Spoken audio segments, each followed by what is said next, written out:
mashriq va mag'rib, ya'ni hamma taraf Allohningdir. Allah xohlagan kishini to'g'ri yo'lga boshlaydi. Shuningdek, ya'ni sizlarni islomga hidoyat qilgandek, kishilarga, ya'ni o'tganki ummatlarga shohid bo'lishinglar uchun va payg'ambarning sizlarga shohid bo'lishi uchun biz sizlarni yaxshi ummat qildik. Sen yüz keltirib kelayotgan tarafni, ya'ni Baytul Muqaddasni qibla qilganligimiz payg'ambarga ergashganlarni osiylik qilganlardan, ya'ni murtad bo'lib ketganlardan ayirib olishimiz uchun edi. Allah hidoyat qilganlardan boshqalarga bu, ya'ni qiblaning o'zgartirishi haqiqatan ig'irdir. Allah sizlarning iymoninglarni, ya'ni ilgari Baytul Muqaddasga qarab o'qigan namozinglarni bekor qilib etmaydi. Allah kishilarga haqiqatan mehribondir, nihoyatda kuyimchandir. Biz sening Ka'ba qiblang bo'lishini tilab, qayta osmonga qarag'anligingni ko'rib turyapmiz. Seni cho'qim sen yoqtirdigan qiblaga yuzlandiramiz. Namozda yuzingni Masjidi Haram tarafga qilgin. Ey mo'minlar, qayerda bo'lmanglar, namozda yuzinglarni Masjidi Haram tarafga qilinglar. Haqiqatan kitob berilganlar, ya'ni Yahudilar va Nasaralar buning, ya'ni qiblaning Ka'baga o'zgartirishining Parvardigori tarafidan kelgan haqiqat ekanligini cho'qim biladi. Allah ularning qilmishidan g'ofil emas. Kitob berilganlarga barcha dalilni keltirsangmi, ular sening qiblangga bo'ysunmaydi. Senmi ularning qiblasiga bo'ysunmaysan. Ular, ya'ni Yahudilar va Nasaralar ham o'zaro bir-birining qiblasiga bo'ysunmaydi. Sana ilm, ya'ni vahiy kelgandan keyin mubodo ularning nafsi xohishlariga bo'ysunsang, u chaqda sen cho'qim zulm qilganlardan bo'lasan. Biz kitob berganlar, ya'ni Yahudilar bilan Nasaralar uni, ya'ni payg'ambarni o'z o'g'illarini to'nigandek to'niydi. Ularning bir qisi shubhisizki haqiqatni bilib turib yoshirdi. Haqiqat Allah tarafidan kelgandir. Hergiz shak keltirguchilardan bo'lmagan. Her ummatning yüz keltirdigan tarafi, ya'ni qiblasi bor. Ey mo'minlar, yaxshi amallarni qilishga oldiranglar. Qayerda bo'lmanglar, qiyomat kuni Allah hammanglarni hisob berish uchun yig'idi. Allah haqiqatan hamma narsaga qodirdir.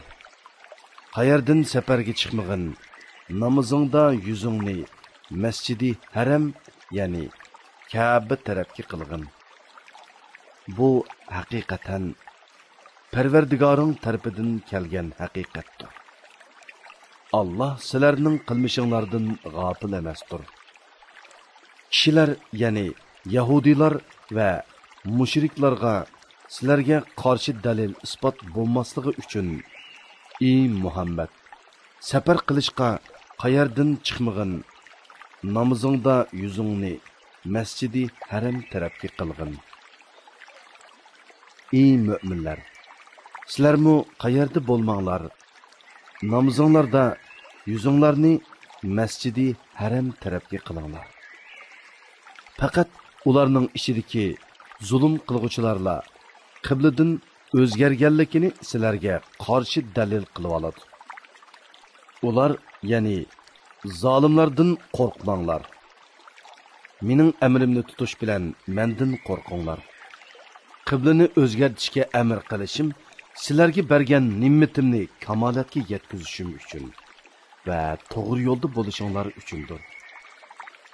Shuningdek, ya'ni sizlarga bergan ne'matimni kamolatga yetkazganimdek o'z ichinglardan sizlarga bizning oyatlarimizni tilovat qilib beradigan, sizlarni mushriklik va gunohdan pok qiladigan, sizlarga kitobni, ya'ni Qur'onni va hikmatni, ya'ni dinni ahkamlarni o'rgatadigan, sizlarga bilmaganinglarni bildiradigan bir payg'ambar avatdik. Meni toat ibodat bilan yod etinglar. Meni yod etsanglar, menmu sizlarni savob berish bilan, mag'firat qilish bilan yod etaman. Menga shukr qilinglar. Noshukirlik qilmanglar. Ey mu'minlar, sabr orqali va namoz orqali yordam tilanglar. Allah haqiqatan sabr qilguvchilar bilan birladir. Allah'ның yolida öldürülgenlerini, yani şehitlerini ölük demanglar. Belki ular tiriktir. Lekin sizlar bunu sezmeysizlar. Bizning sizlarni bir az qo'rqinch bilan, bir az qahatchilik bilan va mollaringlarga, jonlaringlarga, bolaringlarga, ziroatlaringlarga yetirgan ziyon bilan cho'qim sinaymiz. Beshingga kelgan musibat, ziyon zahmatlarga sabr qilguvchilarga jannat bilan xush xabar bergin. Ularga birer musibat kelgan chaqda, ular biz albatta Allohning igdorchiligimiz, ya'ni Allohning bandalarimiz, cho'qim Allohning dargohiga qaytimiz deydi. Ana shular Parvardigorning mag'firati va rahmatiga erishguchilardir. Ana shular hidoyat topquchilardir. Safo bilan Marva haqiqatan Allohning dinining alomatlaridir. Haj qilgan yoki umr qilgan odam ularning orasida sa'iy qilsa hech bok yo'q. Kimiki o'z ixtiyori bilan biror yaxshilik qiladigan, Allah uning mukofotini beradi. Allah albatta shukrning mukofotini berguchidir. Allah hammani bilguchidir. Bu kitobda, ya'ni Tavratda kishilarga to'g'ri yo'lni aniq bayon qilganimizdan keyin biz nozil qilgan Muhammad alayhissalomning rost payg'ambar ekanligini isbotlaydigan ro'shan dalillarni va to'g'ri yo'lni yo'shirdiganlarga Allah la'nat qiladi. Ya'ni rahmatidan yiroq qiladi. La'nat qilguvchilar, ya'ni farishtalar va mu'minlarmu ularga la'nat qiladi. Faqat tavba qilganlar, amalini tuzatganlar, Yahudilarning Tavrat ahkomlaridan yo'shirganlarini bayon qilganlarla buningdan mustasno. Ana shularning tavbasini qabul qilaman. Men tavbani bakmi qabul qilg'uchidurman. Nihoyat mehribondurman. Shubhisizki kafir bo'lib kafir peti o'lganlar bor. Ana shular cho'qim Allohning farishtalarining va insonlarning hammasining la'natiga uchraydi. Ular do'zaxda mangu qoladi. Ulardan azob yengiltilmaydi. Ularga beriladigan azob kechiktirilmaydi. Sizlarning ilohinglar bir ilohdir. Uningdan boshqa hech ma'bud barhaq yo'qdir. O nihoyat shafqatlidir. Nihoyat mehribondir.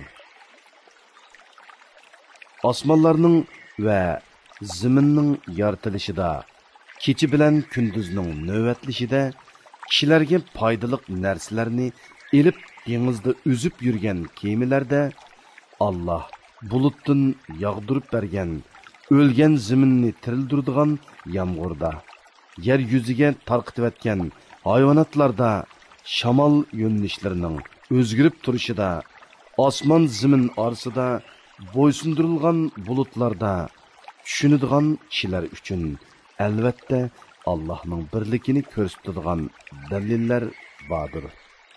Ba'zi odamlar Allohdan g'ayrilarni ya'ni bulutlarni Allohga sherik qilib oladi. Ularni mo'minlarning Allohni do'st tutqanidek do'st tutadi. Ya'ni ulug'laydi va ularga bo'ysunadi. Mo'minlar Allohni hammadan bek do'st tutquchilardir.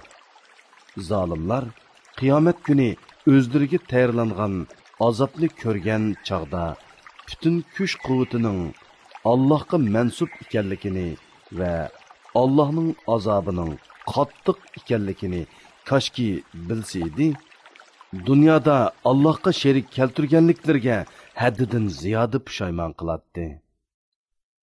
Ayni vaqtda agashkuchilar azobni ko'rib, agashkuchilardan ada juda bo'ladi.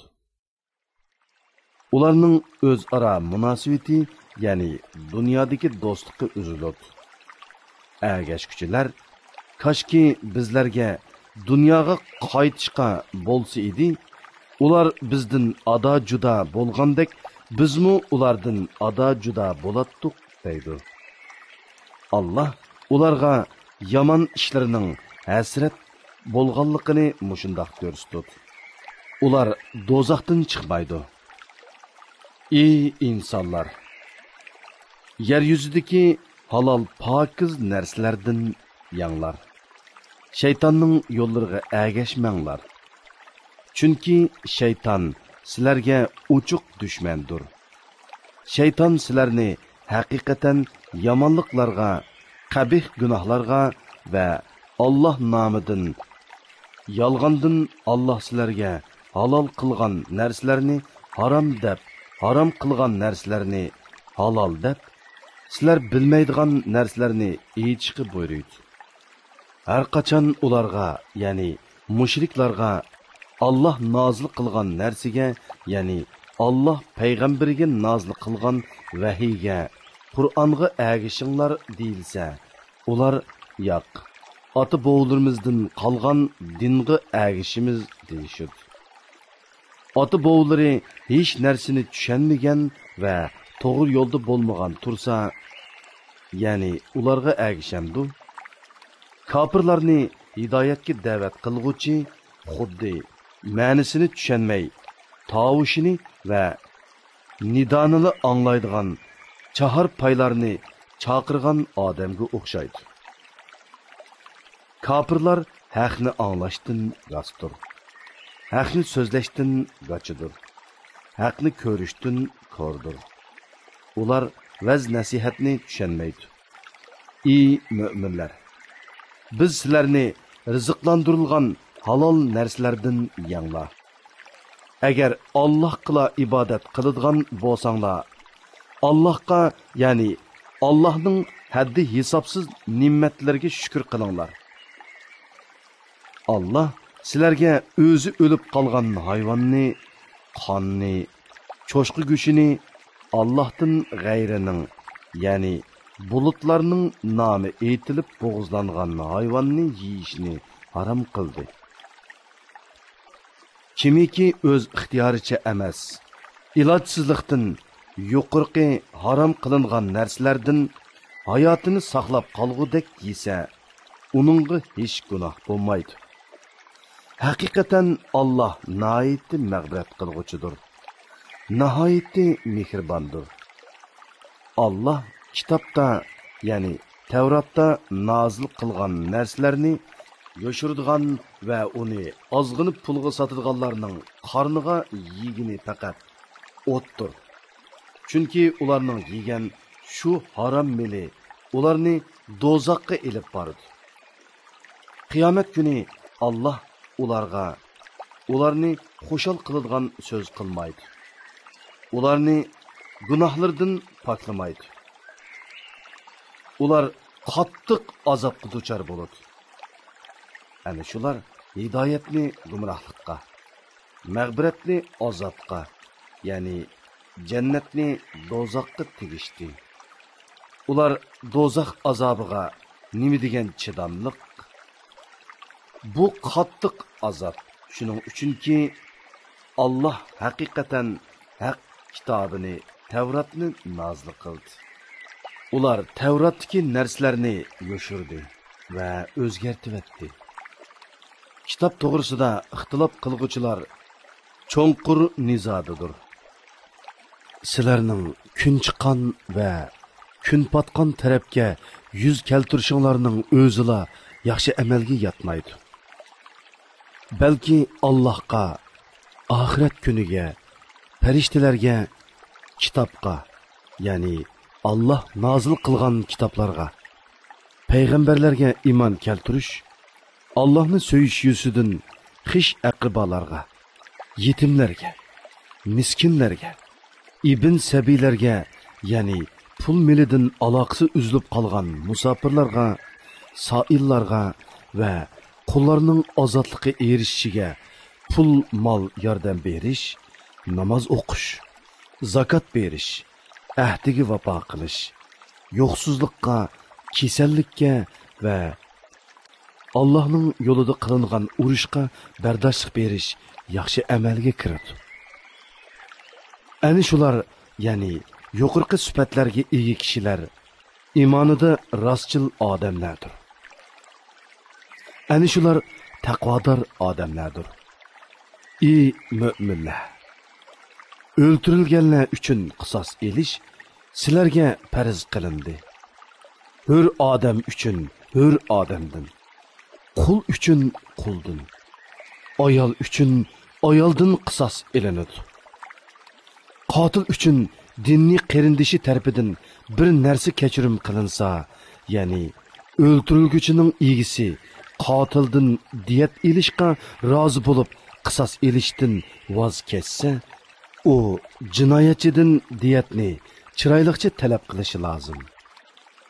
Jinoyatchimi diyatni yaxshilikcha, ya'ni kechiktirmasdan, kemaytivatmasdan to'liq berishi lozim. Bu hukm Parvardigoringlar tarafidan sizlarga berilgan yeniklatishdir va rahmatdir. Shuningdan keyin, ya'ni diyatni qabul qilgandan keyin chekidan eshib ketgan, ya'ni qotilni o'ltirgan odam qattiq azobga duchor bo'ladi. Ey aql egilari, sizlarga qisosda hayotlik bor. Ya'ni kishi birovni o'ltirgan taqdirda o'zining o'ltirilganligini bilsa, u odam o'ltirishdan yanadi. Shuning bilan uning o'zimi u o'ltirmoqchi bo'lgan odammi o'lishdan saqlanib qoladi. Nahaq qon to'kishdan saqlanishinglar uchun qisos yo'lga qo'yildi. Agar sizlardan biraylan o'lish oldida ko'p mol qoldirsa, uning ota-onasiga va xish aqribolarga odillik bilan vasiyat qilishi taqvodorlarning o'tashga tegishlik burchi sifatida farz qilindi. Vasiyatni anglagandan keyin kimiki uni o'zgartirdi ekan, uning gunohi o'zgartganlarga yuklanadi. Allah haqiqatan hammani anglab turg'uchidir, hammani bilib turg'uchidir. Kimiki vasiyat qilg'uchining savanligi yoki qasdan noto'g'ri qilganligini bilib, ularning, ya'ni vasiyat qilg'uchilar bilan vasiyat qiling'uchilarning orasini tuzab qo'ysa, uningga hech gunoh bo'lmaydi. Allah haqiqatan mag'firat qilg'uchidir, nihoyatda mehribondir. Ey mo'minlar, gunohlardan saqlanishinglar uchun sizlardan ilgirkilarga, ya'ni ilgirki ummatlarga ro'za farz qilingandek, sizlarga mu Ramazon ro'zasi farz qilindi. Bu farz qilingan ro'za sanoqli kunlardir. Sizlardan kimiki kasal yoki safar ustida bo'lib ro'za tutmagan bo'lsa, tutmagan kunlarni, ya'ni qazosini boshqa kunlarda tutsin.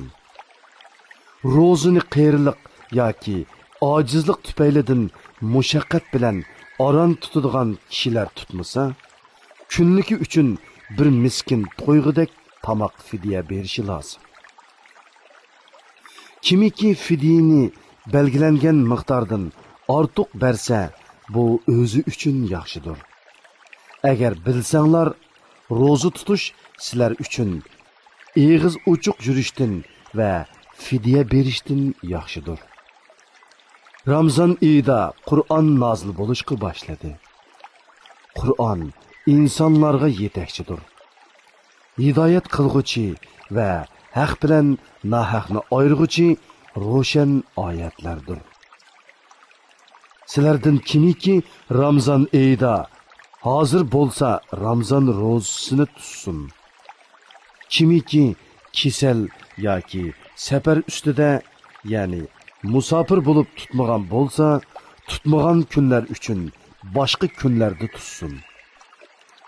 Allah sizlarga osonlikni xohlaydi, taslikni xohlamaydi. Og'zinglar ochiq yurgan kunlarning qazosini qilish bilan Ramzan ro'zasining sonini to'ldirishinglarni, sizlarni hidoyat qilganligiga Allohni ulug'lashinglarni, uning in'omlariga shukr qilishinglarni xohlaydi. Mening bandalarim sendan men to'g'rilik so'rasa, ularga aytqinki, men haqiqatan ularga yaqinman. Ya'ni ularning ahvolini, so'zlarini bilib turman.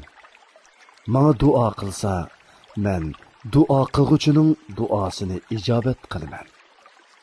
Ular to'g'ri yo'l tepish uchun mening da'vatimni qabul qilsin va menga iymon etsin. Ya'ni hamisha iymon bilan bo'lsin. Ro'za kechalarida ayollaringlarga yaqinchilik qilish sizlarga halol qilindi. Ular sizlar uchun kiyimdir. Ya'ni ular sizlarga orlishib yashaydi va kiyim badanga yepishqandek yepishidi. Sizlarmi ular uchun kiyimsizlar. Ya'ni sizlarmi ularga orlishib yashaysizlar va kiyim badanga yepishqandek yepishsizlar. Allah o'zinglarni oldiganliklarini, ya'ni ro'za ketisi yaqinchilik qilganinglarni bildi. Allah tavbanglarni qabul qildi. Sizlarni afv qildi. Endi ularga, ya'ni ayollaringlarga yaqinchilik qilinglar. Allah sizlarga taqdir qilgan narsani, ya'ni farzandni talab qilinglar. Toki tongning oq ipi qora ipidan ayrilganga, ya'ni tong yo'rganga qadar yenglar. İçinglar. Andın kech kirgicha ro'za tutinglar. Sizlar masjidda itikofda o'ltirgan chig'inglarda kunduz bo'lsin, kecha bo'lsin, ularga yaqinchilik qilmanglar. Ani shular Allah belgilangan chegaralardir. Ya'ni mani qilgan ishlardir. Uningga yaqinlashmanglar. Kishilarning harom qilingan ishlardan saqlanishlari uchun Allah oyatlarni ularga mushundoq bayon qiladi. Bir-biringlarning mollarini nohaq yavanmanglar. Bilib turib kishilarning bir qism mollarini zulm bilan yavilish uchun hokimlarga pora bermanglar. Ey Muhammad, sendan yangi chiqqan oy, ya'ni oyning kichik chiqib cho'ngiydiganligi, ondan kichiklaydiganligi to'g'riliq so'rashidir. Ularga aytqinki, u kishilarning tirikchilik, savdo setiq, muomala, ro'za tutish, eg'iz ichish qatorliq ishlarning va hajning vaqtlarini hisoblashi uchundir. Jahiliyat davrida qilganinglardek ihromdagi chig'inglarda uylarning orqasidan to'shik ichib kirish yaxshilikqa yotmaydi. Allohning amriga muxolif ish qilishdan qo'rqqan odam yaxshi amal egasidir. İhromdagi chig'inglarda odatdagidek uylarning darvozalaridan kiringlar. Baxtga erishishinglar uchun Allohga taqvodorlik qilinglar. Sizlarga urush ochgan odamlarga qarshi Alloh yo'lida jihad qilinglar. Tajovuz qilmanglar. Tajovuz qilguvchilarni Alloh haqiqatan do'st tutmaydi. Ularni, ya'ni mushriklarni, ular haramda bo'lsin, boshqa yerda bo'lsin, urush harom qilingan oylarda bo'lsin, uchratgan yerda o'ltiringlar. Sizlarni yurtinglardan, ya'ni Makkadan chiqarib o'tgandek, sizlarmi ularni yurtidan chiqarib etinglar. Ziyonkashlik qilish urushdanmi yomondir? Toki ular o'zlari urush ochmig'icha Masjidi Haram atrofida ular bilan urush qilmanglar. Agar ular Masjidi Haram atrofida o'zlari urush ochsa, ularni o'ltiraveringlar. Kafirlarning jazosi shundoq bo'ladi. Agar ular urushni to'xtatsa, sizlarmi urushdan qo'l yig'inglar. Allah tavba qilguvchilarga haqiqatan mag'firat qilguvchidir. Nihoyatda mehribondir. Toki ziyonkashlik tugagan va Allohning dini yo'lga qo'yilganiga qadar ular bilan urushinglar. Agar ular urushni to'xtatsa, zulm qilguvchilardan boshqalarga dushmanlik qilishga bo'lmaydi. Urush harom qilingan oy, urush harom qilingan oyga tengdir. Ya'ni urush harom qilingan oylarda dushmaninglar sizlarga cheqilsa, shu oylarda sizlarmi ularga cheqilsanglar bo'ladi. Hurmati saqlanishga tegishlik narsalar teng barobardir. Ya'ni hurmati saqlanishga tegishlik narsalarni boshqalar dafsanda qilsa, intiqom elish yuzidan sizlarmi ularni dafsanda qilsanglar hech yomoni yo'q.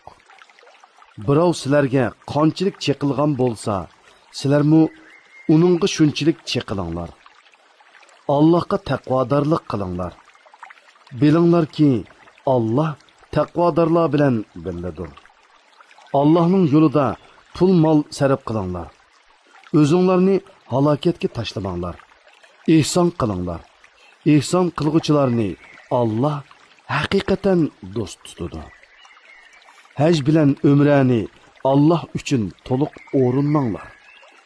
Agar dushman yoki kasallik sababidan hajni yoki umrani ado qilishda to'sqinlikqa uchursanglar, u holda nima o'ng'ay bo'lsa, ya'ni to'ga, kala, qo'ydan nimani topa olsanglar, shuni qurbonlik qilinglar. Qurbonlik qilinadigan mol joyiga, ya'ni belgilangan joyiga yetmagicha beshinglarni tushirmanglar. Sizlardan kimiki kasal, ya'ni chechini tushirsa ziyon qiladigan kasal yoki beshida illat, ya'ni bosh og'riqi, pitqa o'xshashlar bo'lib, beshini tushirmasa, fidya qilish yuzidan 3 kun roza tutsin. Yoki 6 miskinga 3 sa sadiqa bersin. Yoki birer mol qurbonlik qilsin. Aminlikda bo'lgan chig'inglarda oranglardan ömür qilgandan keyin haj qilishdan bahramon bo'lgan odam, ya'ni hajdan burun ömür qilib tamomlagan odam nima o'ng'ay bo'lsa, shuni qurbonlik qilsin. Puli yo'qlikdan yoki qurbonlik mol yo'qligidan qurbonlik mol topolmagan odam haj jarayonida 3 kun roza tutsin.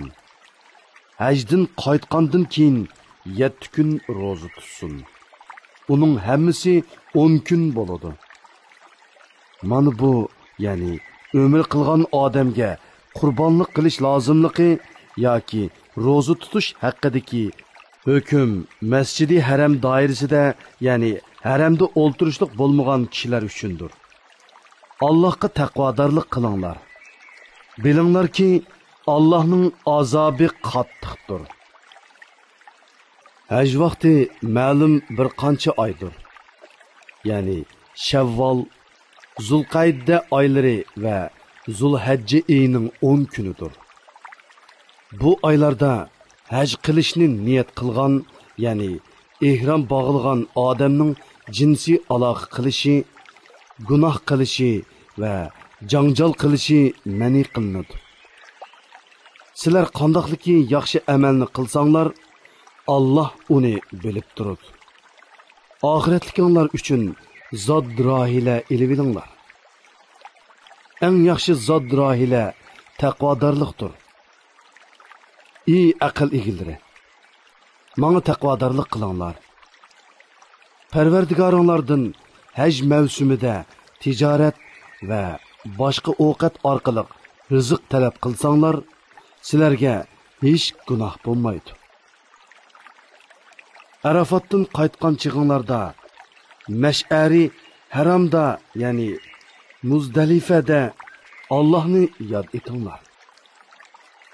Allah sizlarni hidoyat qilganligi uchun uni yod etinglar. İlgiri sizlar haqiqatan gumroh edinglar.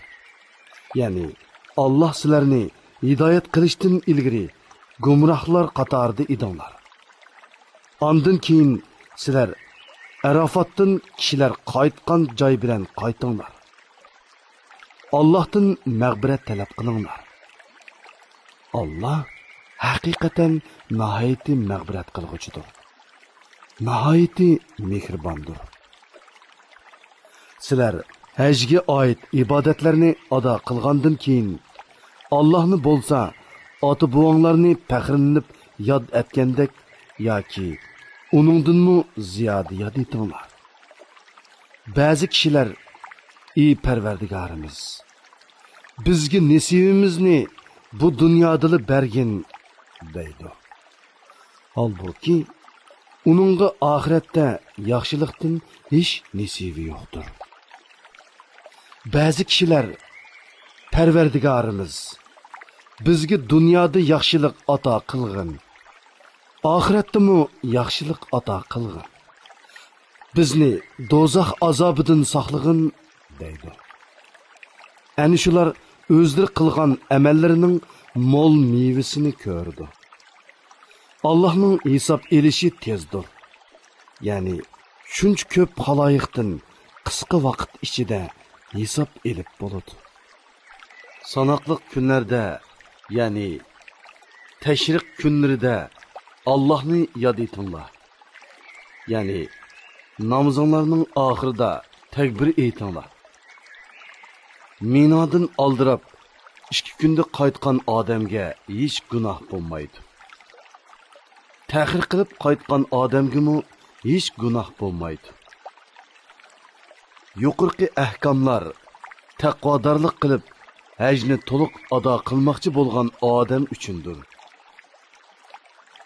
Allohdan qo'rqinglar. Bilinglarki, sizlar hisob uchun Allohning dargohiga yig'ilisizlar. Ey Muhammad, kishilar orasida shundoq odam borki, uning dunyo tirikchiligi to'g'risidagi so'zi seni qiziqtiradi. Lekin u yolg'onchi munofiqdir. U dilidagi narsaga, ya'ni dili boshqa, tili boshqa emasligiga Allohni guvoh qiladi. Halbuki u sana va sana ergashuvchilarga ashaddiy dushmandir. Ko'rinishda u shirin so'zi orqali dindor qiyofatga kirib oladi.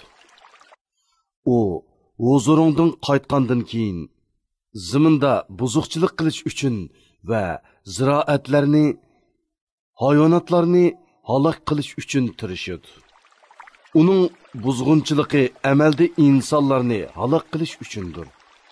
Chunki ziroatlarsiz va hayvonotlarsiz insonlarning yashayolishi mumkin emas.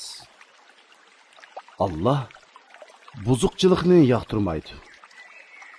Uningga vaz nasihat qilinib, yomon so'z harakatlaridan qaytib, Allohdan qo'rqqin deyilsa, g'ururi uningga gunoh yuklaydi. Ya'ni haqdan takabburlik bilan bosh tortib, fitna fasodda texmu azvaylaydi. Uningga jahannam yetarlikdir. Jahannam nihoyatda yomon joydir.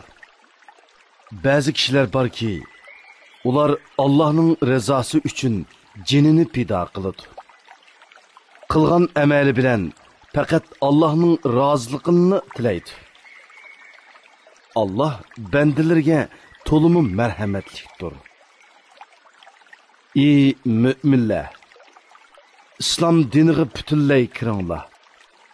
Ya'ni islom dinining bütün ahkomlariga bo'ysuninglar. Ba'zi ahkomlarga amal qilib, ba'zi ahkomlarni tark etmanglar. Shaytonning yo'llariga ve ig'vosiga ergashmanglar. Şeytan sizlarga haqiqatan oshkori dushmandir. Sizlarga islom dinining haqliqini ko'rsatadigan ro'shan dalillar kelgandan keyin to'g'ri yo'ldan teyib ketsanglar, bilinglarki sizlar jazonisizlar. Chunki Allah g'olibdir. Ya'ni sizlardan intiqom ilishdan ojiz emasdir. Hikmet bilan ish qilg'ichidir. Ular, ya'ni islomga kirishni tark etganlar faqat Allohning qiyomat kuni xaloyiqning orasida hukm chiqarish uchun bulut parchalari ichida kelishini, farishtalarning kelishini va xaloyiqning orasida hukm chiqarilib, bir guruh jannati, bir guruh davzihi bo'lib ayrilish bilan xaloyiqning ishining bitishini kutamdi. Bandalarning hamma ishi Allohga qaytariladi. Ey Muhammad, İsrail avlodidan so'rg'inki, biz ularga naqadar ko'p ro'shan dalillarni ato qildik. Kimiki Allohning ne'matiga erishgandan keyin uni kufrlik qilib o'zgartirsa, Allah onunğa azab qiladi.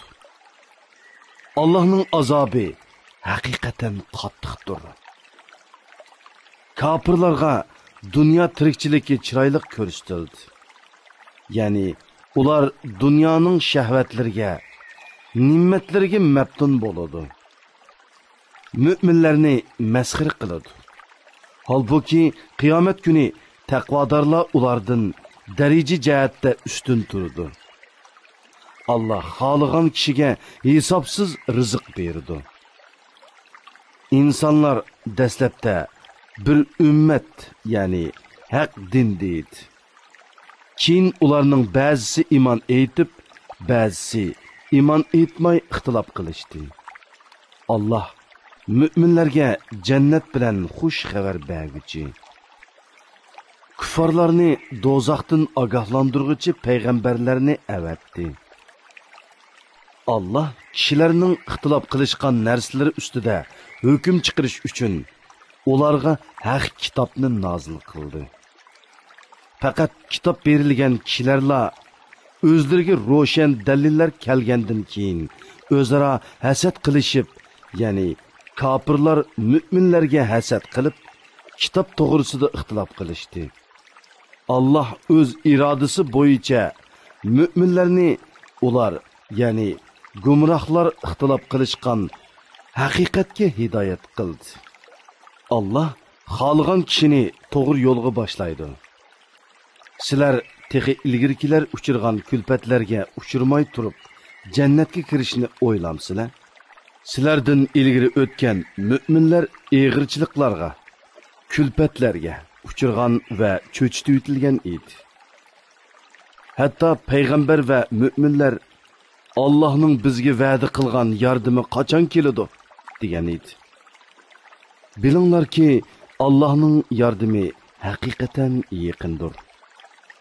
Ey Muhammad, senden mollarini qandoq sarf qilsa bo'ladiganligini so'raydi.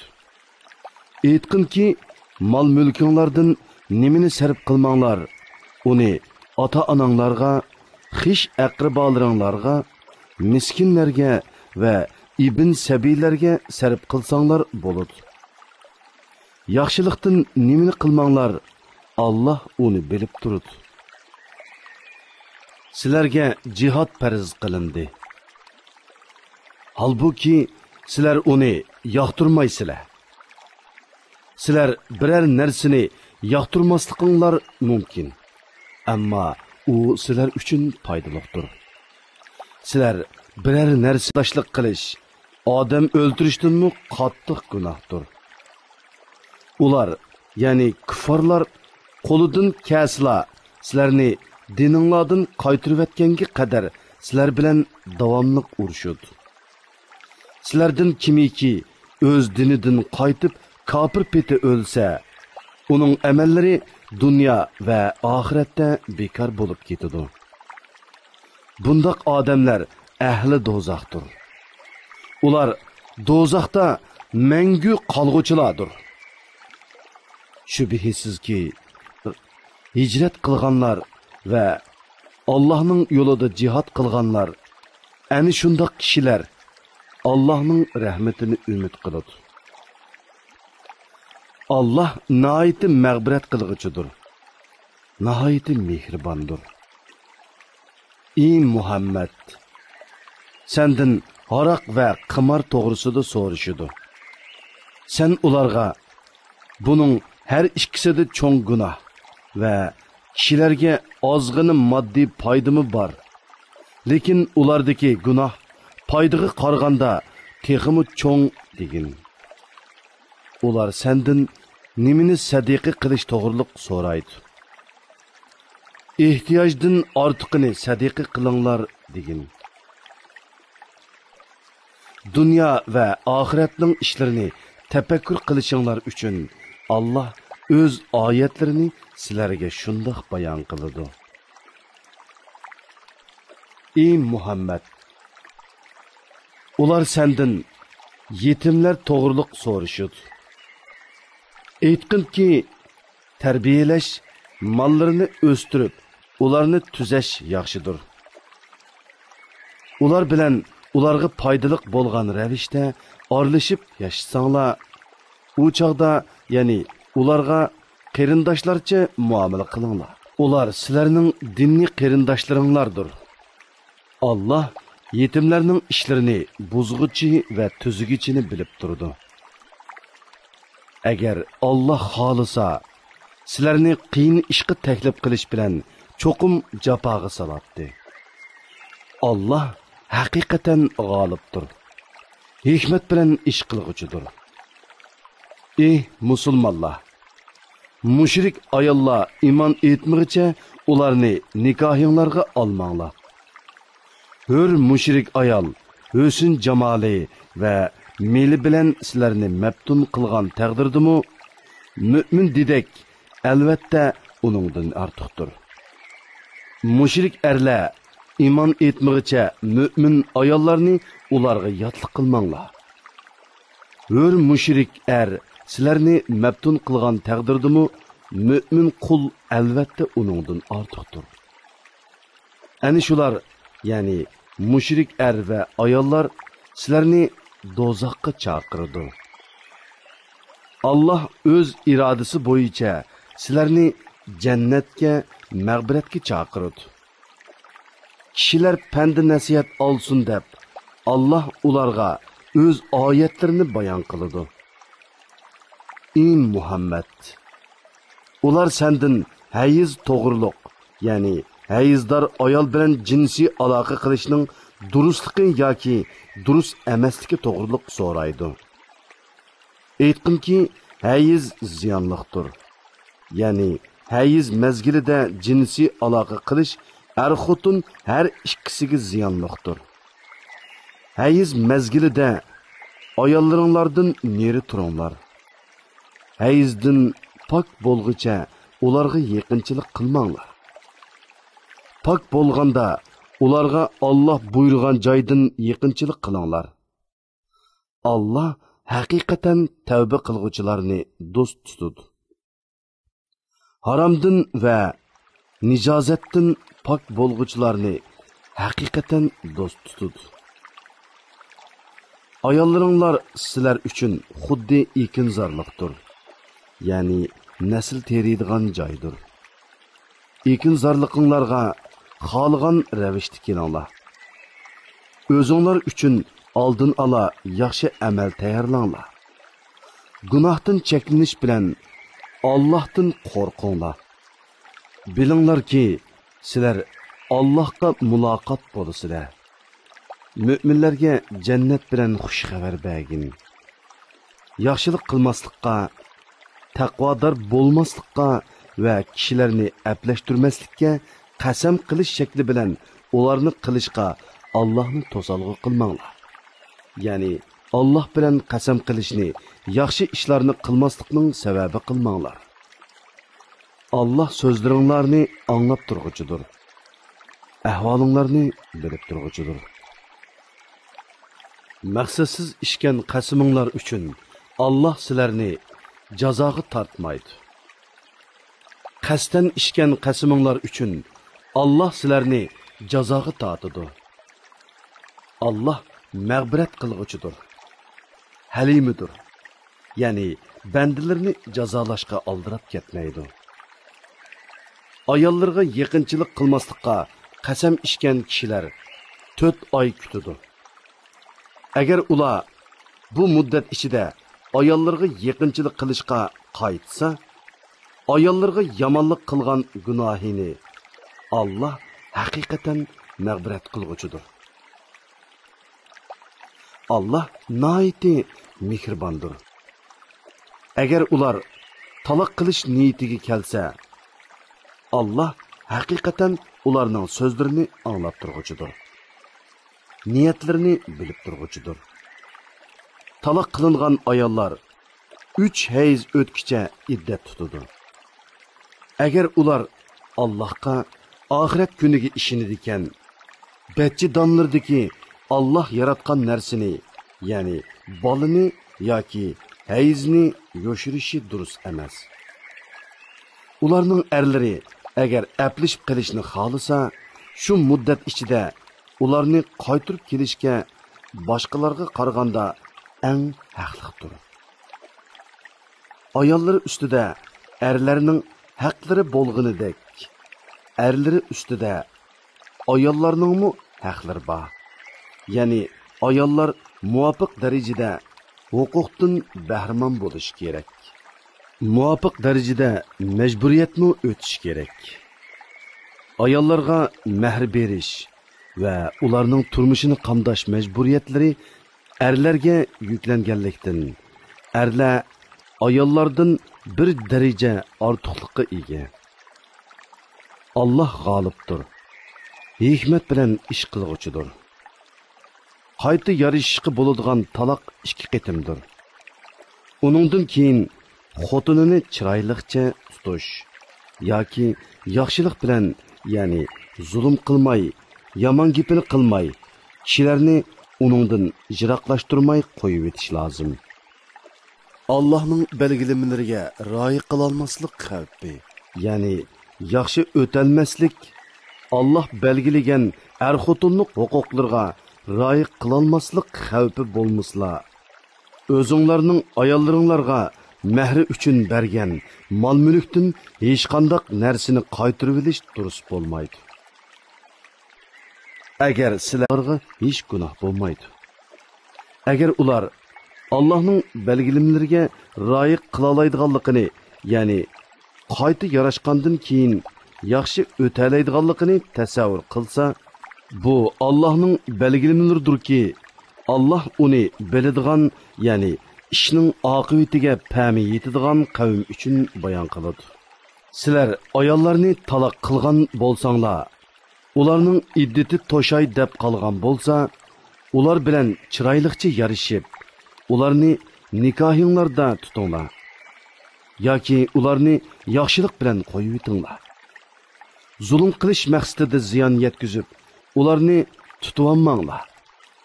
Kimiki shunda qiladi ekan, ya'ni kimiki chiroyliqcha uy tutish niyati bilan emas, balki iddatini uzartib zulm qilish niyatida xotini bilan yarishidi ekan, o'ziga o'zi zulm qilgan bo'ladi.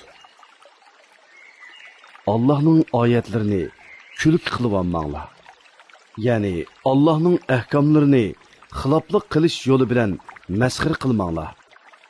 Allohning sizlarga bergan ne'matini va sizlarga vaz nasihat qilish uchun nozil qilgan kitobini, hikmatini, ya'ni kitobidagi ahkomlarni yod etinglar. Allohga taqvodorlik qilinglar. Bilinglarki, Allah har narsani bilguchidir. Agar sizlar ayollarni taloq qilgan bo'lib, ularning iddati to'shqan va qoida bo'yicha tegmoqchi bo'lgan eri bilan putishgan bo'lsa, ularni nikohlanishdan to'smanglar. Buning bilan ichinglardan Allohga va oxirat kuniga iymon keltirganlarga nasihat qilinadi. Bu, ya'ni vaz nasihat elish, Allohning amrlarini tutish sizlar uchun eng foydalidir va eng pokdir. Shariat ahkomlaridan sizlarga nimalar eng foydali ekanligini Alloh biladi. Sizlar bilmaysizlar. Onalar balalarni emitish muddatida to'liq emitmoqchi bo'lsa, to'liq 2 yil emitishi lozim. Otalar onalarni qoida bo'yicha yemek içmek ve kiyim-kechak bilan ta'minlab turish kerak. Kishi faqat qo'lidan keladigan ish qilib taklif qilinadi. Onani balasi sababli ziyon tortqizmaslik. Otini balasi sababli ziyon tortqizmaslik lozim. Agar oti o'lib ketsa, uning varisi otiga o'xshash mas'uliyatni, ya'ni ona bo'lg'uchiga nafiqa berish va uning haqlariga rioya qilish qatorliqlarni o'z ustiga elish kerak. Agar ota-ona kengishib, balani 2 yil to'shmasdanla ayirib etmoqchi bo'lsa, ularga hech bir gunoh bo'lmaydi. Agar balalaringlarni inik onalarga emitmoqchi bo'lsanglar, qoida bo'yicha ularning haqqini bersanglarla, sizlarga hech gunoh bo'lmaydi. Allohdan, ya'ni Allohning amriga muxolifatchilik qilishdan qo'rqinglar. Bilinglarki, Alloh sizlarning qilgan amallaringlarni ko'rib turg'uchidir. İçinlarda o'zi vafot bo'lib, ayollari qilib qolgan kishilar bo'lsa, ayollari 4 oy 10 kun iddat tutishi lozim. İddati to'shqandan keyin o'zlari to'g'riliq qoida bo'yicha ish qilsa, sizlarga, ya'ni shu ayollarga igdorchilik qilguvchilarga hech gunoh bo'lmaydi. Alloh sizlarning qilgan amallaringlardan xabardordir. İddati to'shmagan ayollarga ularni oladiganliklarini turtib o'tsanglar yoki buni dilinglarda yoshirin tutsanglar, sizlarga hech gunoh bo'lmaydi. Ularga eg'iz ochadiganliklar Allohga ma'lumdir. Lekin ular bilan yoshirin va'dalashib qo'ymanglar. Faqat oshkora aytilsa, kishi xijil bo'lmaydigan muvofiq so'zni qilsanglar bo'ladi. İddati to'shmag'icha ularni nikohinglarga elishga bel bog'lamanglar. Bilinglarki, Alloh dilinglardagini bilib turadi. Uningdan, ya'ni Allohning amriga xiloflik qilib jazolanishdan hazar qilinglar. Bilinglarki, Alloh noiti mag'firat qilg'uchidir. Allohdan qo'rqib, gunohdan cheklanganlarga halimidir. Ya'ni osiylik qilganlarni jazolashga oldirib ketmaydi. Agar sizlar ayollaringlarga yaqinchilik qilmay yoki mehr tayinlamay turib, ularni taloq qilsanglar, ya'ni nikohinglarga olgan ayol bilan bir yerda bo'lmagan yoki mehrini muayyanlashtirmagan sharoitda uni qo'yib etsanglar, sizlarga hech gunoh bo'lmaydi. Lekin uningga mutaa, ya'ni belgilik miqdorda pul-mol berishinglar kerak. Ularga narsa beringlar. Boy o'z holiga yarasha, kambag'almi o'z holiga yarasha qoida bo'yicha bersin. Bu yaxshi odamlarning o'tashga tegishlik majburiyatidir. Agar sizlar ularga yaqinchilik qilishdan ilgari va mehri tayinlanib bo'lgandan keyin taloq qilsanglar, tayinlangan mehrining yarmini beringlar. Ammo ayollar o'tinsa, ya'ni mehridan voz kechib butunlay olmasa yoki nikohning tuguni o'z ilkida bo'lgan erlar o'tinsa, ya'ni tayinlangan mehrining hammasini bersa, shu bo'yicha bir taraf qilish lozim. Sizlar o'tinsanglar, o'tingan odam taqvodorlikqa eng yaqindir. O'zaro ihson qilishni unutmanglar. Alloh haqiqatan qilgan amallaringlarni ko'rib turg'uchidir. 5 namozni bo'libmi namoz degarni davomlashtiringlar. Ya'ni bütün shartlari bilan vaqtida to'liq ado qilinglar. Allohning huzurida, ya'ni namozda itoatmanlik bilan turinglar. Qo'rqinishda qolganinglarda piyoda yoki uloqliq ketib berib namoz o'qinglar. Amonlik topqininglarda Allohning sizlarga o'rgatgani bo'yicha Allohni yod etinglar. Ya'ni qo'rqinish tugaganda Alloh namozni qandoq o'tashga amr qilgan bo'lsa, to'liq erkanlari bilan shundoq o'tanglar. Sizlarning ichinglarda o'zi vafot bo'lib, ayoli qilib qoladiganlar, ularning ya'ni ayollarining bir yilgacha yemak-ichmak, kiyim-kechak bilan ta'minlanishini, uydan haydab chiqarilmasligini vasiyat qilsin. Agar ayollari o'zlari chiqib ketsa, ularning o'zlari to'g'risida qilgan qoidalik ishlari uchun sizlarga, ya'ni meyitning egillarga hech gunoh bo'lmaydi. Allah g'olibdir. Hikmat bilan ish qilguchidir. Taloq qilingan ayollarga qoida bo'yicha nafiqa berish lozim. U taqvodorlarning o'tashga tegishlik majburiyatidir. Sizlarning tushunishinglar uchun Allah o'z ahkomlarini ko'rsatib beradigan oyatlarni sizlarga mushundoq bayon qiladi. O'zlari minglarcha turuqliq, o'limdan qo'rqib, yurtlardan qochib chiqqan kishilardan xabaring yo'qmi? Allah ularni o'linglar dedi. Ular o'ldi. Ondan keyin Allah ularni tirildirdi. Allah insonlarga haqiqatan marhamatlikdir. Va lekin insonlarning ko'pchiligi Allohning ne'matiga shukr qilmaydi. Allohning yo'lida jihad qilinglar. Bilinglarki, Allah haqiqatan so'zinglarni anglab turguchidir. Niyatinglarni, ahvolinglarni bilib turguchidir. Kimiki Allohga qarzi hasana berdikan, ya'ni Allohning yo'lida pul melini xushallik bilan sarf qiladigan, Allah uningga necha hassa, ya'ni 10 hassidan 700 hassigacha ko'p qaytaradi. Allah sınash uchun ba'zi kishilarning rizqini tar qiladi. Ba'zi kishilarning rizqini keng qiladi. Qiyomat kuni Allohning dargohiga qaytarilasizlar. Sana Musa vafotidan keyin İsrail avlodidan bo'lgan bir jamoaning xabar yetmadimi? Ular o'z vaqtida o'zlarining payg'ambariga bizga podshoh tiklab bergin, uning bilan düşmanlarga qarshi Allohning yo'lida jihad qilayli deyishdi. Payg'ambar, sizlarga jihad farz qilinsa, jihad qilmay qolarsizlarmi? dedi. Ular yurtlarimizdan haydab chiqarilgan va o'g'illarimizdan judo qilingan tursak, qandoqmi Allohning yo'lida jihad qilmayli dedi. Ularga jihad farz qilingan chaqda ozg'inisidan boshqa hammasi jihaddan bosh tortdi. Allah zolimlarni obdan bilguchidir. Payg'ambari ularga Allah haqiqatan sizlarga Talutni podshoh qilib avatdi dedi. Ular payg'ambariga e'tiroz bildirib, u qandoqmi bizga podshoh bo'ladi? Aramizda podshoh avlodlari bo'lganlikdan podshohlikqa biz uningdan haqliqmiz. Uning ustiga uning mol mulki ko'p bo'lmagan tursa dedi.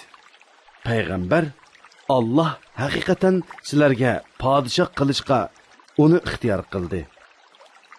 Uning ilmini ziyoda va badanini qobil qildi. Allah saltanatni xohlagan odamga berdi. Allohning fazli kengdir. Uningga kimning loyiq bo'ladiganligini obdan biladi dedi. Ularga payg'ambari aytdiki, uning podshohligining alomati shuki, sizlarga bir sanduq keladi. Uningda Rabbinglar tarafidan sizlarni taskin topqizdigan narsa va Musoning, Harunning tavalari qoldirib ketgan narsalar, ya'ni Musoning hossisi, kiyimi va Tavrat yozilgan ba'zi taxtalar qochilangan bo'ladi. Uni farishtalar ko'tarib keladi. Agar Allohga va oxirat kuniga ishonadigan bo'lsanglar, Buningda ya'ni tobutning nozil bo'lishida Allohning Talutni sizlarga podshohlikqa tanlaganligiga albatta sizlar uchun ro'shan alomat bor. Talut askarlari bilan Baytul Muqaddasdan ayrilgan chaqda Allah sizlarni bir daryo bilan sinaydi. Kimiki uningdan ichidikan, u menga tava emas. Kimiki daryo suyini tetimaydikan, u haqiqatan menga tavadir. Uningdan ussuzlikni bir oz besish uchun ishkan odam buyruqqa xiloflik qilgan bo'lmaydi dedi. Ularning ichidagi ozg'ina kishidan boshqa hammasi uningdan ishdi. Talut va uningga iymon etgan kishilar daryodan o'tgan chaqda dushmanning ko'pligini ko'rib, qo'rqinishga tushib, ularning bir firqasi bugun biz Jalut va uning askarlari bilan urushga toqat keltirolmaymiz dedi. Talutning tavalaridan Allah'qa muloqot bo'lishga e'tiqod qiladiganlar Allohning irodasi bilan oz jami, ko'p jami ustidan g'alaba qiladi dedi. Allah chidamliq ko'rsatkuchilar bilan birladir. Ular Jalut va uning askarlari bilan uchrashgan chaqda Parvardigorimiz qalbimizni chidamliqlik bilan to'ldirgin. Qadamlarimizni urush maydonida sabotlik qilgin. Kafir qavmga qarshi bizga yordam bergin dedi. Müminlar Allohning irodasi bilan kafirlarni mag'lub qildi. Davud Jalutni o'ldirdi. Allah Davudga saltanatni, hikmatni, ya'ni payg'ambarlikni berdi. Uningga xohlagan narsalarini, ya'ni foydali ilmlarni bildirdi. Allah insonlarning ba'zisi bilan mudofaa qilib turmasa, ya'ni kuchlik tajovuzchiga uningdan kuchlik bo'lgan birisini opridi qilmasa edi, yer yuzi albatta fasodga aylanadi. Ya'ni xaroblikqa yuzlanadi. Lekin Allah yomonlikni ustunlikka ega qilmaslik bilan butun jahon ahliga marhamat qilg'uchidir. Bu Allohning oyatlaridirki, uni biz sana to'g'ri ravishda o'qib beramiz. Ey Muhammad, sen albatta Allohning da'vatini yetkazish uchun avatilgan payg'ambarlarning birisan. Avlod ovozliq asarlari. أعوذ بالله من الشيطان الرجيم بسم الله الرحمن الرحيم Bazı ahmaq kishilar ularni, ya'ni payg'ambar alayhissalom bilan mu'minlarni qarab kelayotgan qiblasidan, ya'ni Baytul Muqaddasdan nima yuz o'rgizgandu deydi. Ey Muhammad, aytqinki, mashriq va mag'rib, ya'ni hamma taraf Allohningdir. Allah xohlagan kishini to'g'ri yo'lga boshlaydi. Shuningdek, ya'ni sizlarni islomga hidoyat qilgandek, kishilarga, ya'ni o'tganki ummatlarga shohid bo'lishinglar uchun va payg'ambarning sizlarga shohid bo'lishi uchun biz sizlarni yaxshi ummat qildik. Sen yüz keltirib kelayotgan tarafni, ya'ni Baytul Muqaddasni qibla qilganligimiz payg'ambarga ergashganlarni osiylik qilganlardan, ya'ni murtad bo'lib ketganlardan ayirib olishimiz uchun edi. Allah hidoyat qilganlardan boshqalarga bu, ya'ni qiblaning o'zgartirishi haqiqatan eg'irdir. Allah sizlarning iymoninglarni, ya'ni ilgari Baytul Muqaddasga qarab o'qigan namozinglarni bekor qilib etmaydi. Allah kishilarga haqiqatan mehribondir, nihoyatda kuyimchandir. Biz sening Ka'ba qiblang bo'lishini tilab, qayta osmonga qarag'anligingni ko'rib turyapmiz. seni çoqum sen yaqtırdıgan qiblaga yuzlandiramiz.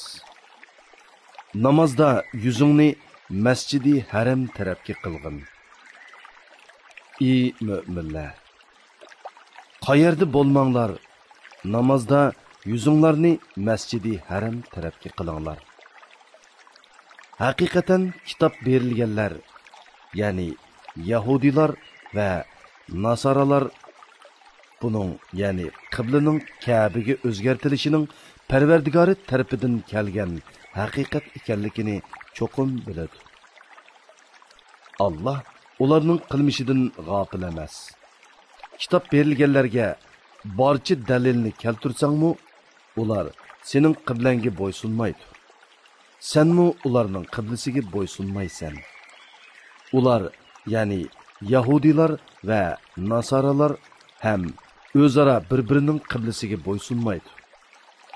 Sana ilm, ya'ni vahiy kelgandan keyin mubodo ularning nafsi xohishlariga bo'ysunsang, u chaqda sen cho'qim zulm qilganlardan bo'lasan. Biz kitob berganlar, ya'ni Yahudilar bilan Nasaralar uni, ya'ni payg'ambarni o'z o'g'illarini to'nigandek to'niydi. Ularning bir qisi shubhisizki haqiqatni bilib turib yoshirdi. Haqiqat Allah tarafidan kelgandir. Hergiz shak keltirguchilardan bo'lmagan. Her ümmetning yüz keltirdigan tarafi, ya'ni qiblasi bor. Ey müminler, yaxshi amallarni qilishga oldiranglar. Qayerda bo'lmanglar, qiyomat kuni Allah hammanglarni hisob berish uchun yig'idi. Allah haqiqatan hamma narsaga qodirdir. Qayerdan safarga chiqmagan, namozingda yuzingni Masjidi Haram, ya'ni Ka'ba tarafga qilgin. Bu haqiqatan Parvardigoring tarafidan kelgan haqiqatdir. Allah sizlarning qilmishinglardan g'ofil emasdir. Kishilar, ya'ni Yahudilar va mushriklarga sizlarga qarshi dalil isbot bo'lmasligi uchun ey Muhammad, safar qilishga qayerdan chiqmag'in, namozingda yuzingni Masjidi Haram tarafga qilgin. Ey müminler, sizlarmi qayerda bo'lmanglar, namozinglarda yuzinglarni Masjidi Haram tarafga qilinglar. Faqat ularning ichidagi zulm qilguvchilarla qibladan o'zgarganligini sizlarga qarshi dalil qilib oladi. Ular, ya'ni zolimlardan qo'rqmanglar. Mening amrimni tutish bilan mendan qo'rqinglar. Qiblani o'zgartirishga amr qilishim sizlarga bergan ne'matimni kamolatga yetkazishim uchun va to'g'ri yo'lda bo'lishinglar uchundir. Shuningdek, ya'ni sizlarga bergan ne'matimni kamolatga yetkazganimdek, o'z ichinglardan sizlarga bizning oyatlarimizni tilovat qilib beradigan, sizlarni mushriklik va gunohdan pok qiladigan, sizlarga kitobni, ya'ni Qur'onni va hikmatni, ya'ni dinni ahkamlarni o'rgatadigan, sizlarga bilmaganinglarni bildiradigan bir payg'ambar avatdi. Meni taat ibodat bilan yod etinglar. Meni yod etsanglar, menmu sizlarni savob berish bilan, mag'firat qilish bilan yod etaman. Menga shukr qilinglar. Noshukirlik qilmanglar. Ey müminler, sabr orqali va namoz orqali yordam tilanglar. Allah haqiqatan sabr qilguvchilar bilan birlidir. Allah'ның yo'lida o'ldirilganlarni, ya'ni shahidlarni o'lik demanglar. Balki ular tirikdir. Lekin sizlar buni sezmaysizlar. Bizning sizlarni bir oz qo'rqinch bilan, bir oz qahatchilik bilan va mollaringlarga, jonlaringlarga, bolaringlarga, ziroatlaringlarga yetirgan ziyon bilan cho'qim sinaymiz. Beshingga kelgan musibat, ziyon zahmatlarga sabr qilg'uvchilarga jannat bilan xush xabar bergin. Ularga birər musibat kelgan chaqda, ular biz albatta Allohning igidorchiligimiz, ya'ni Allohning bandalarimiz, cho'qim Allohning dargohiga qaytimiz deydi. Ana shular Parvardigorning mag'firati va rahmatiga erishguchilardir. Ana shular hidoyat topquchilardir.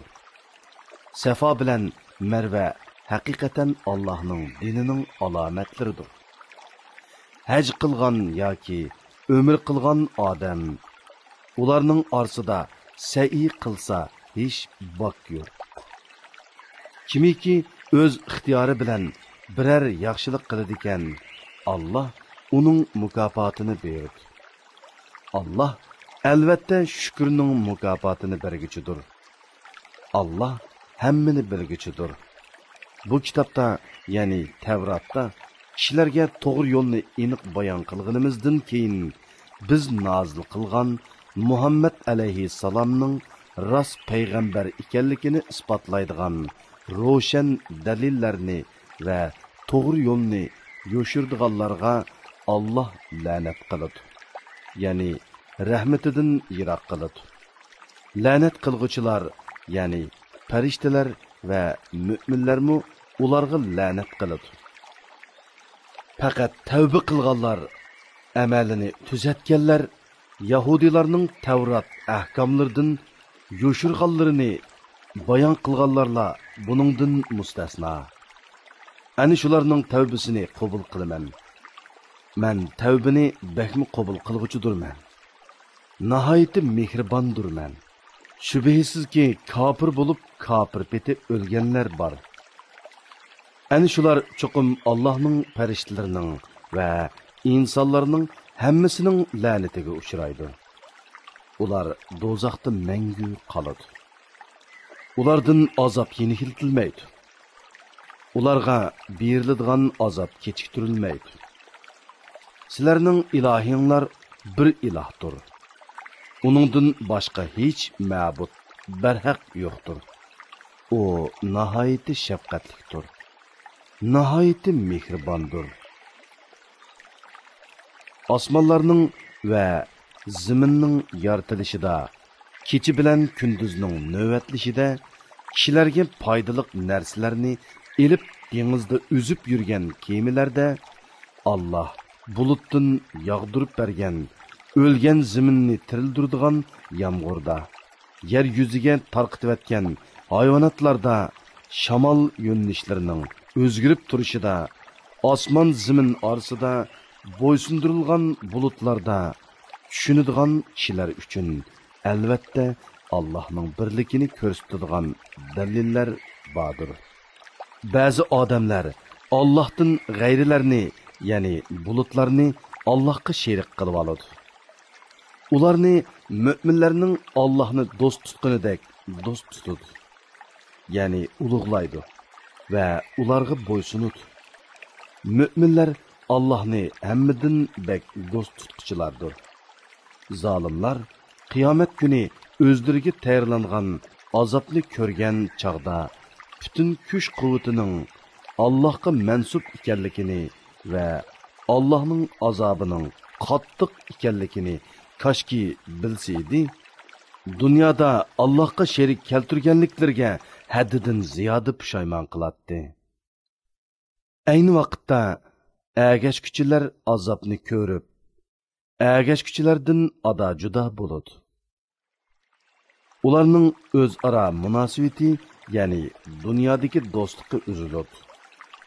Agashkuchilar koshki bizlarga dunyoga qaytishga bo'lsa edi, ular bizdan ada juda bo'lgandek, bizmi ulardan ada juda bo'latdik deydi. Allah ularga yomon ishlarining hasrat bo'lganligini mushundoq ko'rsatdi. Ular do'zaxdan chiqmaydi. Ey insonlar, yer yuzidagi halol pokiz narsalardan yanglar. Şeytanның yollarına ergeşmenglar. Çünkü şeytan sizlerge uçuk düşmendir.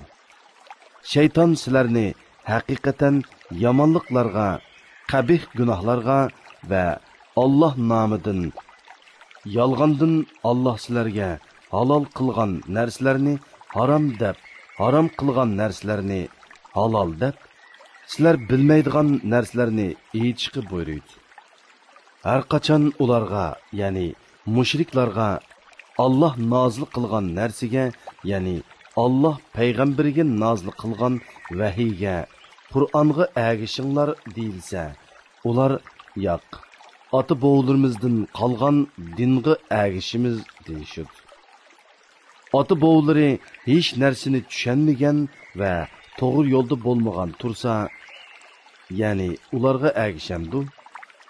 Kapırlarni hidayetki davet kılgıcı, xuddi ma'nisini tushunmay, tavushini va nidonini anglaydigan chahar paylarni chaqirgan odamga o'xshaydi. Kofirlar haqni anglashdan g'astur, haqni so'zlashdan g'achidir, haqni ko'rishdan ko'rdir. Ular vaz nasihatni tushunmaydi. Ey mo'minlar, biz sizlarni rizqlantirilgan halal narsalardan yanglar. Agar Allohga ibodat qiladigan bo'lsanglar, Allohga, ya'ni Allohning haddi hisobsiz ne'matlariga shukr qilinglar. Allah sizlarga o'zi o'lib qolgan hayvonni, qonni, cho'shqi go'shini Allohdan g'ayrining, ya'ni bulutlarning nomi aytilib bo'g'izlangan hayvonni yeyishni haram qildi. Kimiki o'z ixtiyoricha emas, ilojsizlikdan yuqorqi haram qilingan narsalardan hayotini saqlab qolgudek yesa, uningga hech gunoh bo'lmaydi. Haqiqatan Allah nihoyatda mag'firat qilg'uchidir, nihoyatda mehribondir. Allah kitobda, ya'ni Tevratda nazil qilgan narsalarni yoshirdigan va uni ozg'inib pulga sotadiganlarning qorniga yegini faqat o'tdir. Chunki ularning yegan shu harom meli ularni do'zaxga elib boradi.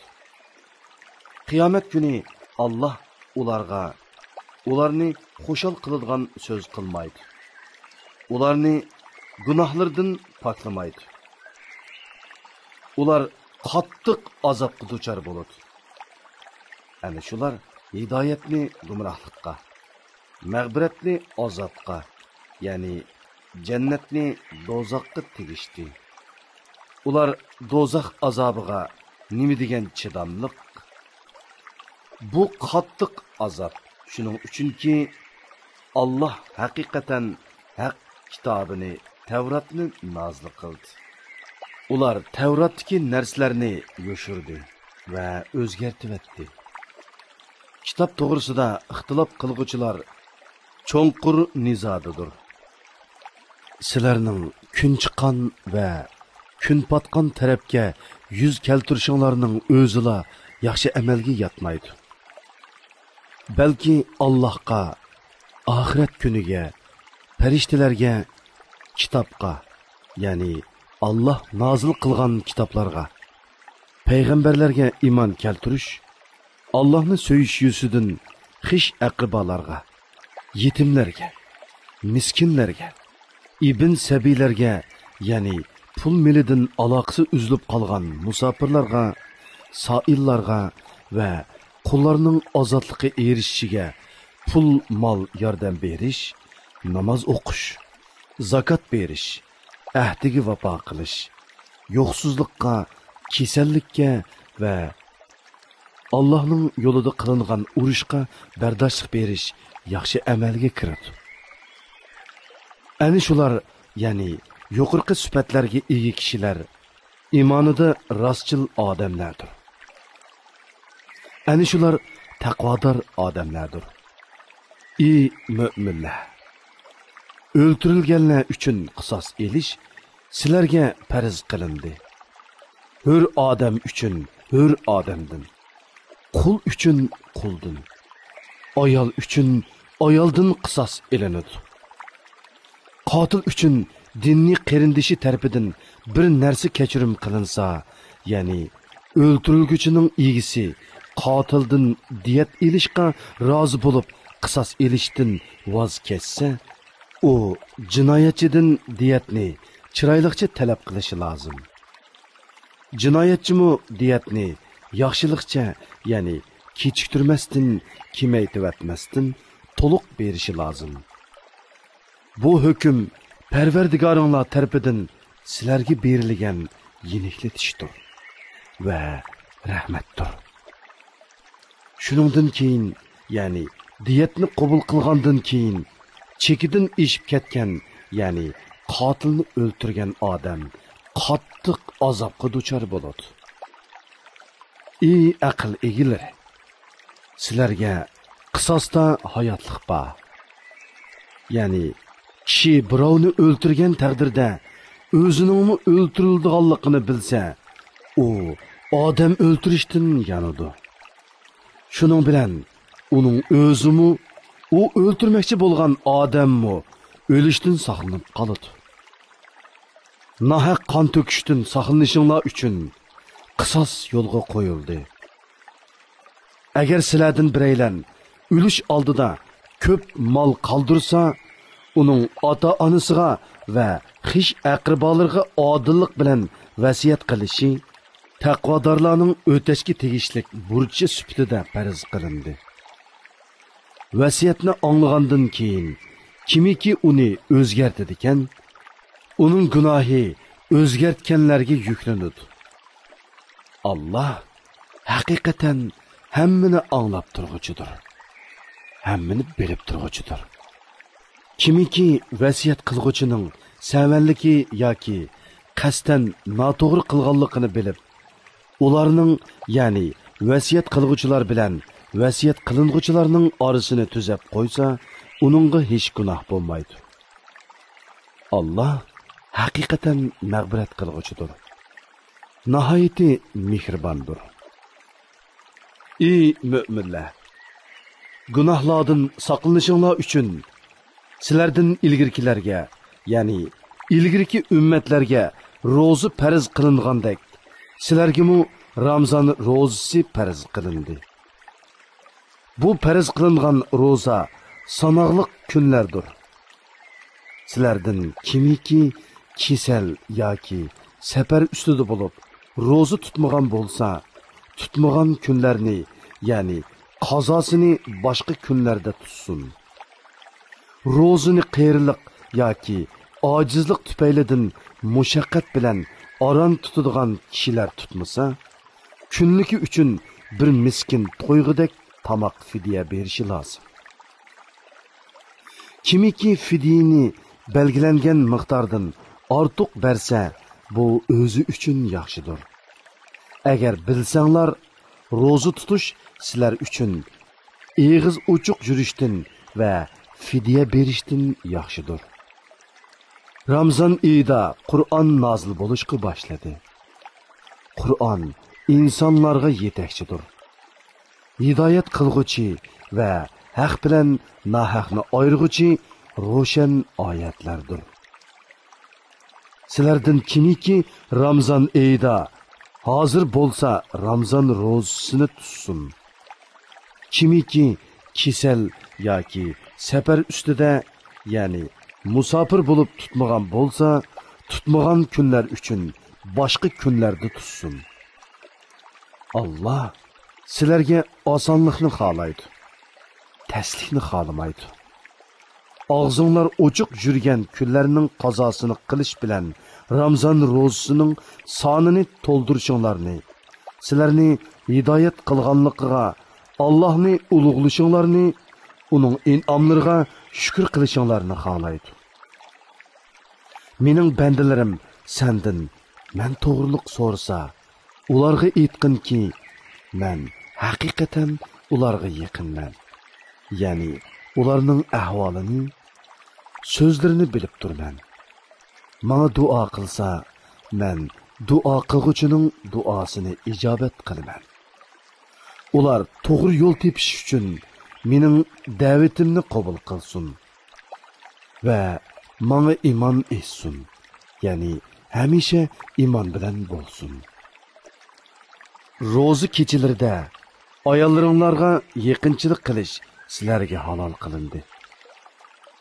Ular sizlar uchun kiyimdir.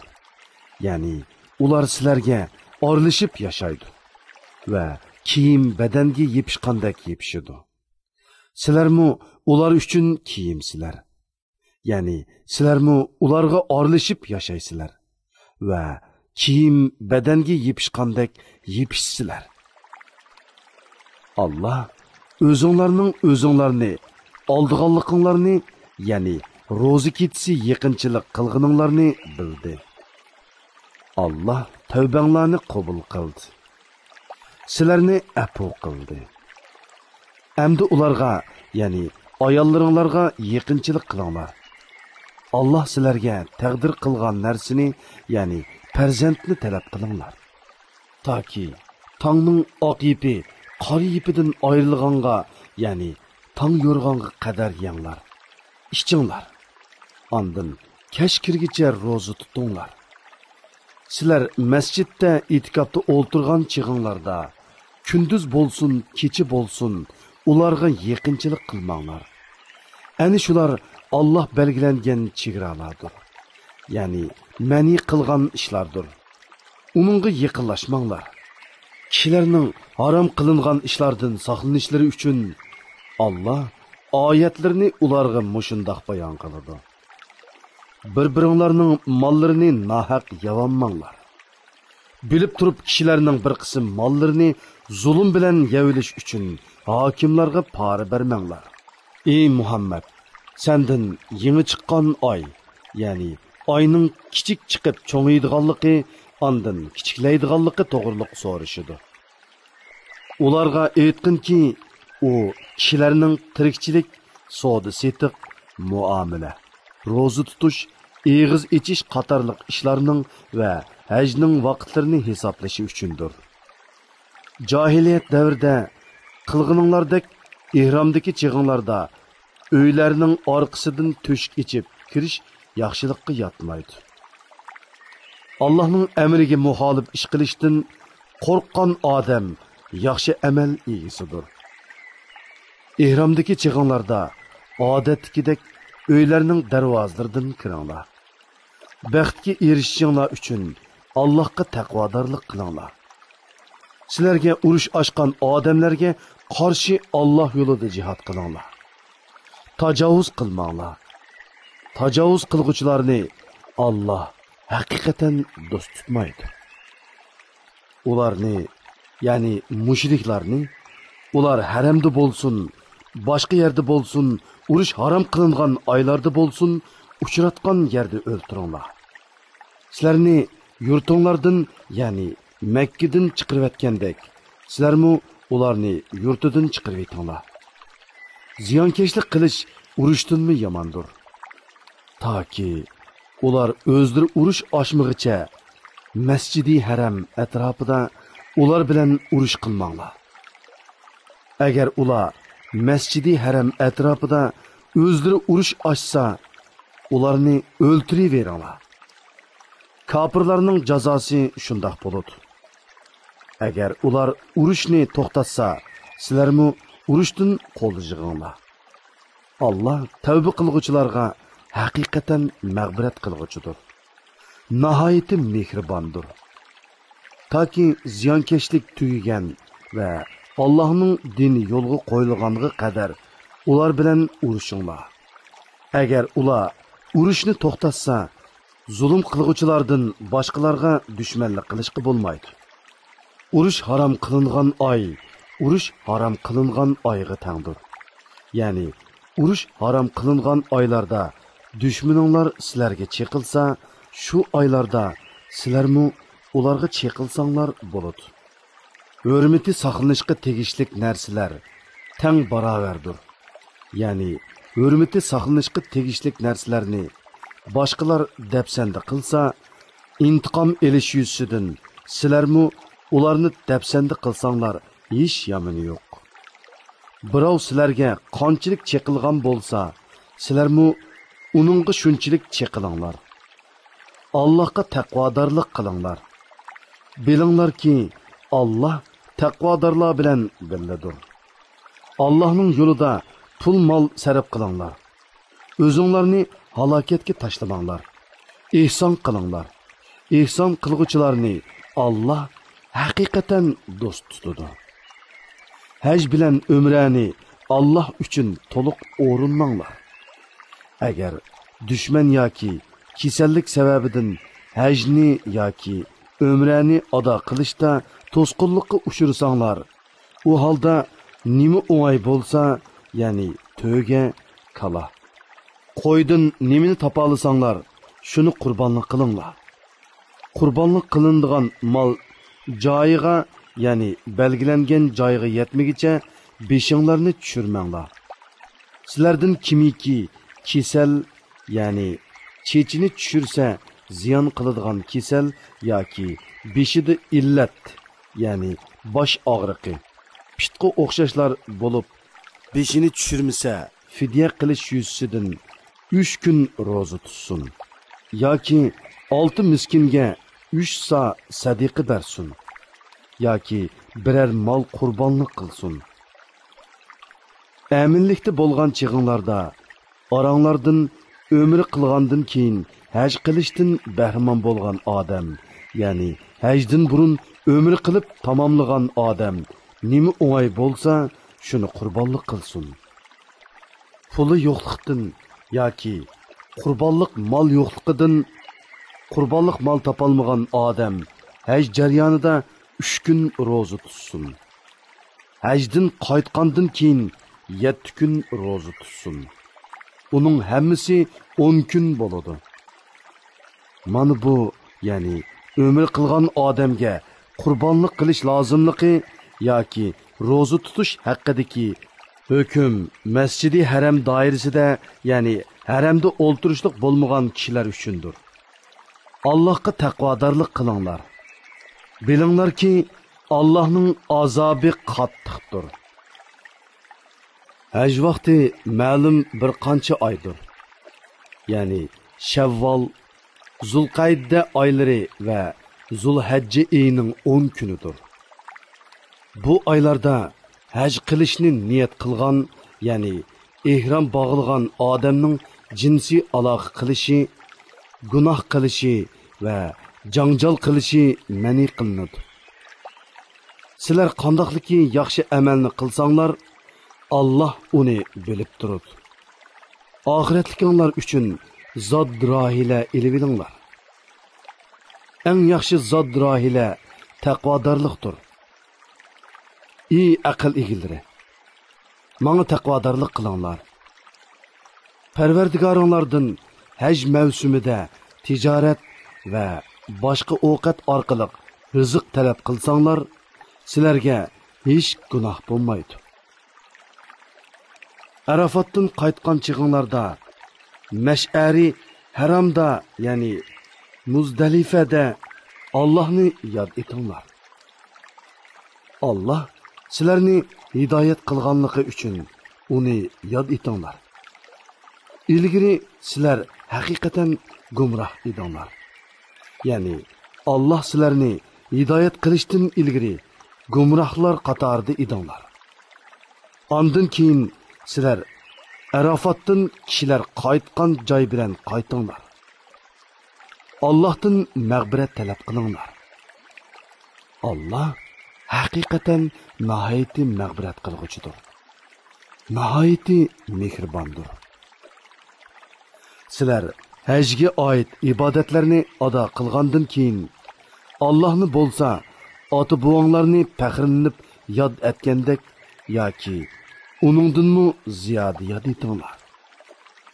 Ba'zi kishilar, ey Parvardigorimiz, bizga nasibimizni bu dunyoda bergin deydi. Halbuki uningga oxiratda yaxshilikdan hech nasibi yo'qdir. Ba'zi kishilar, Parvardigorimiz, bizga dunyoda yaxshilik ato qilgin, oxiratdami yaxshilik ato qilgin, bizni do'zax azobidan saqlag'in deydi. Ani shular o'zlari qilgan amallarining mo'l mevasini ko'rdi. Allohning hisob elishi tezdir.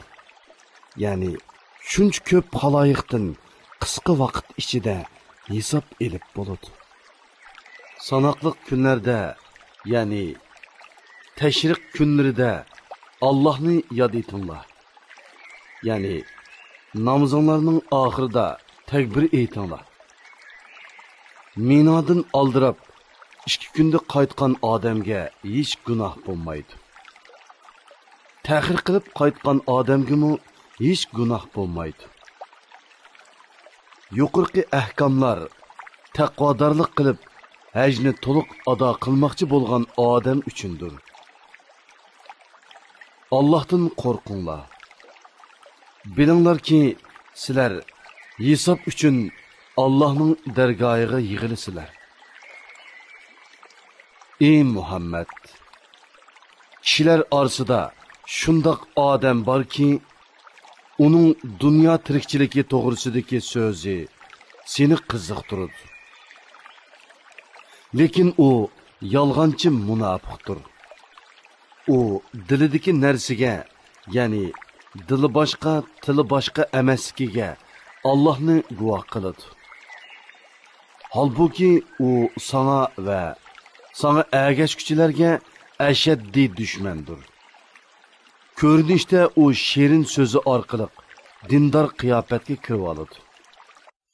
U huzuringdan qaytgandan keyin zaminda buzuqchilik qilish uchun va ziroatlarni, hayvonotlarni halok qilish uchun tirishadi. Uning buzg'unchiligi amalda insonlarni halok qilish uchundir. Chunki ziroatlarsiz va hayvonotlarsiz insonlarning yashayolishi mumkin emas. Allah buzuqchilikni yoqtirmaydi. Uningga vaz nasihat qilinib, yomon so'z harakatlaringdan qaytib, Allohdan qo'rqqin deyilsa, g'ururi uningga gunoh yuklaydi. Ya'ni haqdan takabburlik bilan bosh tortib, fitna fasodda texmu azvaylaydi. Uningga jahannam yetarlikdir. Jahannam nihoyatda yomon joydir. Ba'zi kishilar borki, ular Allohning rizosi uchun jinini pido qiladi. Qilgan amali bilan faqat Allohning roziligini tilaydi. Allah bandalarga to'limi marhamatlidir. Ey mu'minlar, islom diniga butunlay kiringlar. Ya'ni islom dinining bütün ahkomlariga bo'ysuninglar. Ba'zi ahkomlarga amal qilib, ba'zi ahkomlarni tark etmanglar. Shaytonning yo'llariga va ig'vosiga ergashmanglar. Shayton sizlarga haqiqatan oshkori dushmandir. Sizlarga islom dinining haqligini ko'rsatadigan ro'shan dalillar kelgandan keyin to'g'ri yo'ldan teyib ketsanglar, bilinglarki, sizlar jazolanasizlar. Chunki Allah g'olibdir. Ya'ni sizlardan intiqom olishdan ojiz emasdir. Hikmet bilan ish qilg'ichidir.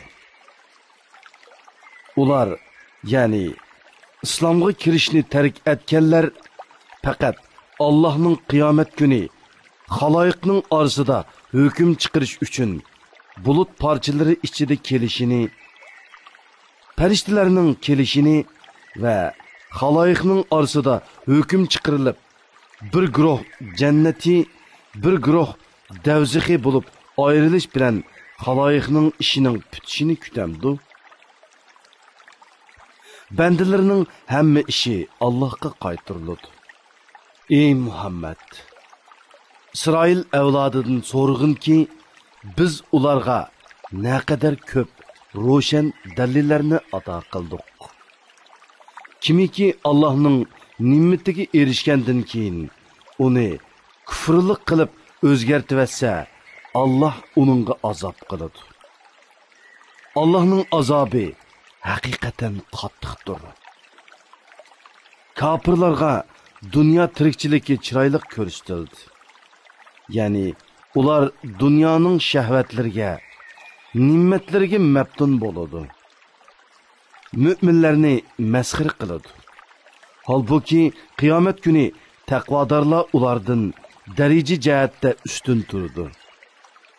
Allah xohlagan kishiga hisobsiz rizq berdi. İnsanlar dastlabda bir ümmet, ya'ni haq din deydi. Keyin ularning ba'zisi iman etib, ba'zisi iman etmay ixtilof qilishdi.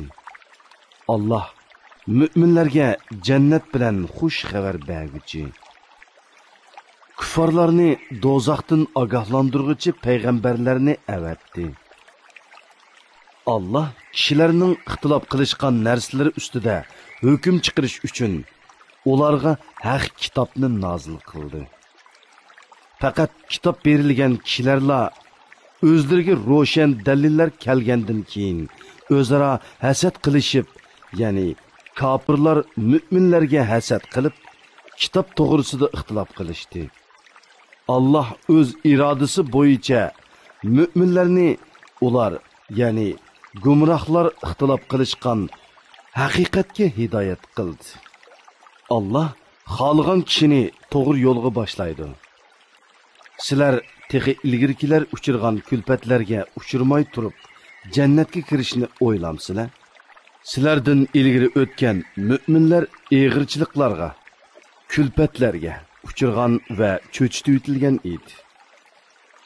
Hatto payg'ambar va müminlar Allah'ның bizga va'da qilgan yordami qachon keladi degan edi. Bilinglarki, Allah'ның yordami haqiqatan yaqindir. Ey Muhammad, senden mallarini qandoq sarf qilsa bo'ladiganligini so'raydi. Aytqinki, mal mulkinglardan nimani sarf qilmanglar, uni ota-onanglarga, xish aqrabolaringlarga, miskinlarga va ibn sabiylarga sarf qilsanglar bo'ladi. Yaxshilikdan nimani qilmanglar, Allah uni bilib turadi. Sizlarga jihad farz qilindi. Halbuki sizlar uni yoqtirmaysizlar. Sizlar biror narsani yoqtirmasliginglar mumkin, ammo u sizlar uchun foydalidir. Sizlar biror narsani yoqtirishinglar mumkin, ammo u sizlar uchun ziyonlidir. Sizlarga nimaning foydali ekanligini Allah biladi. Sizlar bilmaysizlar. Shuning uchun Allah buyurganga aldiranglar. Ey Muhammad, ular sendan haram qilingan oyda urush qilishga bo'lamdi deb so'raydi. Aytqinki, bu oyda urush qilish cho'ng gunohdir. Allah'ның yo'lidan to'sish, Allohga kufrlik qilish, Masjidi Haramda ibodat qilishdan to'sish va Masjidi Haramdan aholini haydab chiqarish Allohning dargohida texmi cho'ng gunohdir. Fitna, ya'ni mu'minlarga ziyondoshlik qilish, odam o'ldirishdanmi qattiq gunohdir. Ular, ya'ni kuffarlar qo'lidan kasla sizlarni dininglardan qaytirib etganga qadar sizlar bilan davomli urushadi. Sizlardan kimiki o'z dinidan qaytib kafir peti o'lsa, uning amallari dunyo va oxiratda bekor bo'lib ketadi. Bundoq odamlar ahli do'zaxdir. Ular do'zaxda mangu qolg'uchilardir. Shubhisizki, iman etganlar, hicret qilganlar va Allah'ның yo'lida jihad qilganlar, ani shundoq kishilar Allah'ның rahmetini ümid qiladi. Allah nəhayət məğfirət qılğıcıdır. Nəhayət mehribondir. Ey Muhammed, senden haraq va qimor to'g'risida so'rashidi. Sen ularga buning har ikkisida cho'ng gunoh va kishilarga ozg'ini moddiy foydami bor. Lekin ulardagi gunoh foydaga qaraganda texmi cho'ng degin. Ular senden nimini sadiqa qilish to'g'riliq so'raydi. Ehtiyojdan ortiqini sadiqa qilinglar degin. Dünya va oxiratning ishlarini tafakkur qilishinglar uchun Allah o'z oyatlarini sizlarga shundoq bayon qiladi. Ey Muhammad, ular senden yetimlar to'g'riliq so'rashadi. Aytqinki, tarbiyalash, mollarini o'stirib, ularni tuzash yaxshidir. Ular bilan ularga foydali bo'lgan ravishda orlashib yashasanglar, u chaqda, ya'ni ularga qarindoshlarcha muomala qilinglar. Ular sizlarning dinni qarindoshlaringlardir. Allah yetimlarning ishlarini buzg'uchi va tuzigichini bilib turdi. Agar Allah xolisa, sizlarni qiyin ishga taklif qilish bilan cho'qim jafoga solatdi. Allah haqiqatan g'olibdir. Hikmat bilan ish qilguchidir. Ey musulmonlar, mushrik ayollar iymon etmag'icha ularni nikohinglarga olmanglar. Hür mushrik ayol husn jamoli va meli bilan sizlarni maftun qilgan taqdirdimi, mu'min dedek albatta uningdan ortiqdir.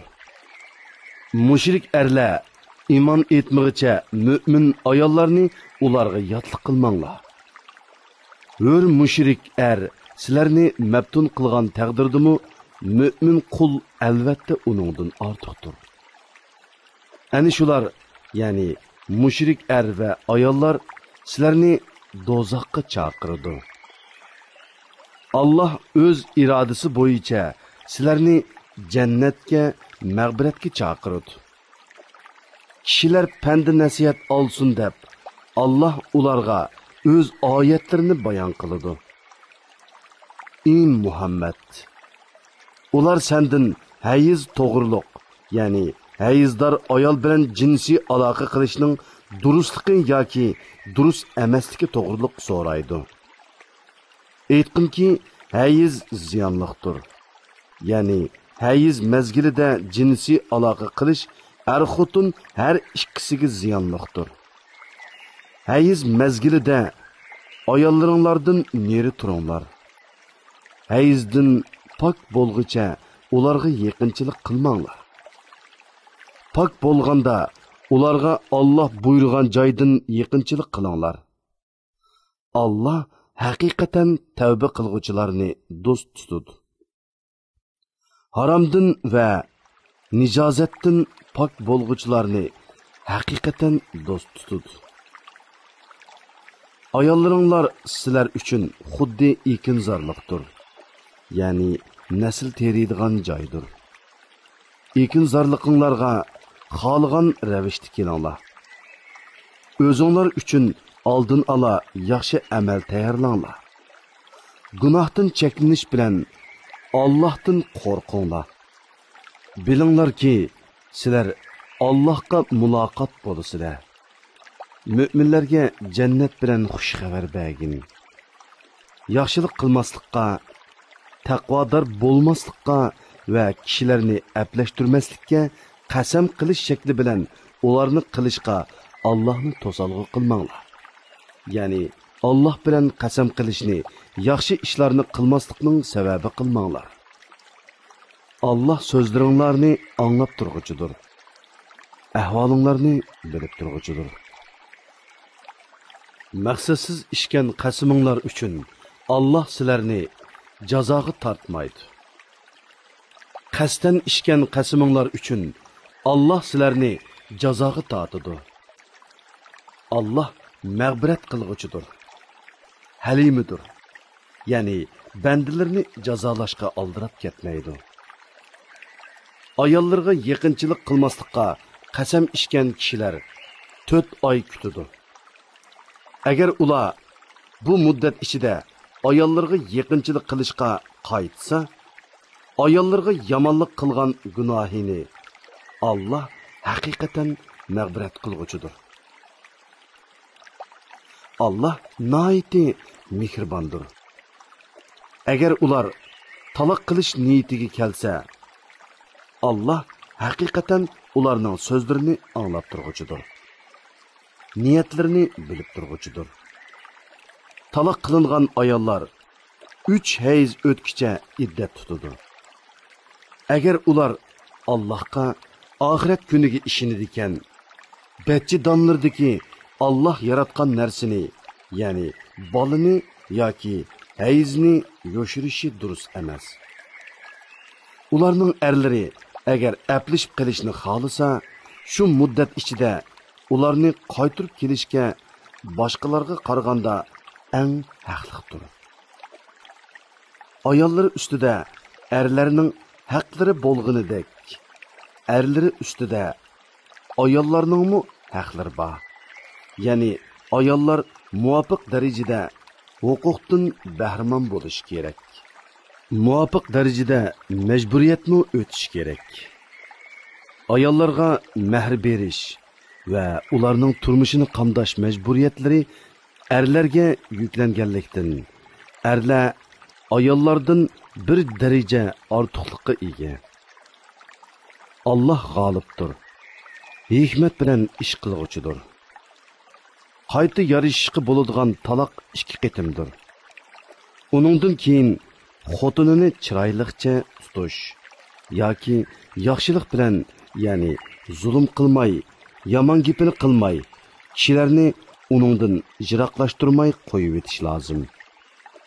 Allohning belgilamalariga rioya qilolmaslik xavfi, ya'ni yaxshi o'talmaslik, Allah belgilagan er-xotinlik huquqlariga rioya qilolmaslik xavfi bo'lmasla, o'zinglarning ayollaringlarga mehri uchun bergan mol-mulkdan hech qanday narsani qaytarib olish durust bo'lmaydi. Agar sizlar ular, ya'ni er ayolning Allohning belgilamalariga rioya qilolmaslikdan qo'rqsanglar, xotinning taloq xetini elish maqsadida mol berganligi uchun u ikkisiga, ya'ni er xotinga gunoh bo'lmaydi. Ani shular Allohning belgilamalaridir. Uningga xiloflik qilmanglar. Allohning belgilamalariga xiloflik qilguvchilar zolimlardir. Agar uni, ya'ni xotinini 3 qitim taloq qilsa, xotin boshqa erga tegmigicha uningga durust bo'lmaydi. Keyingi er uni taloq qilgandan keyin iddatini to'shqizib, burunqi er bilan qayta yarashsa, ularga hech gunoh bo'lmaydi.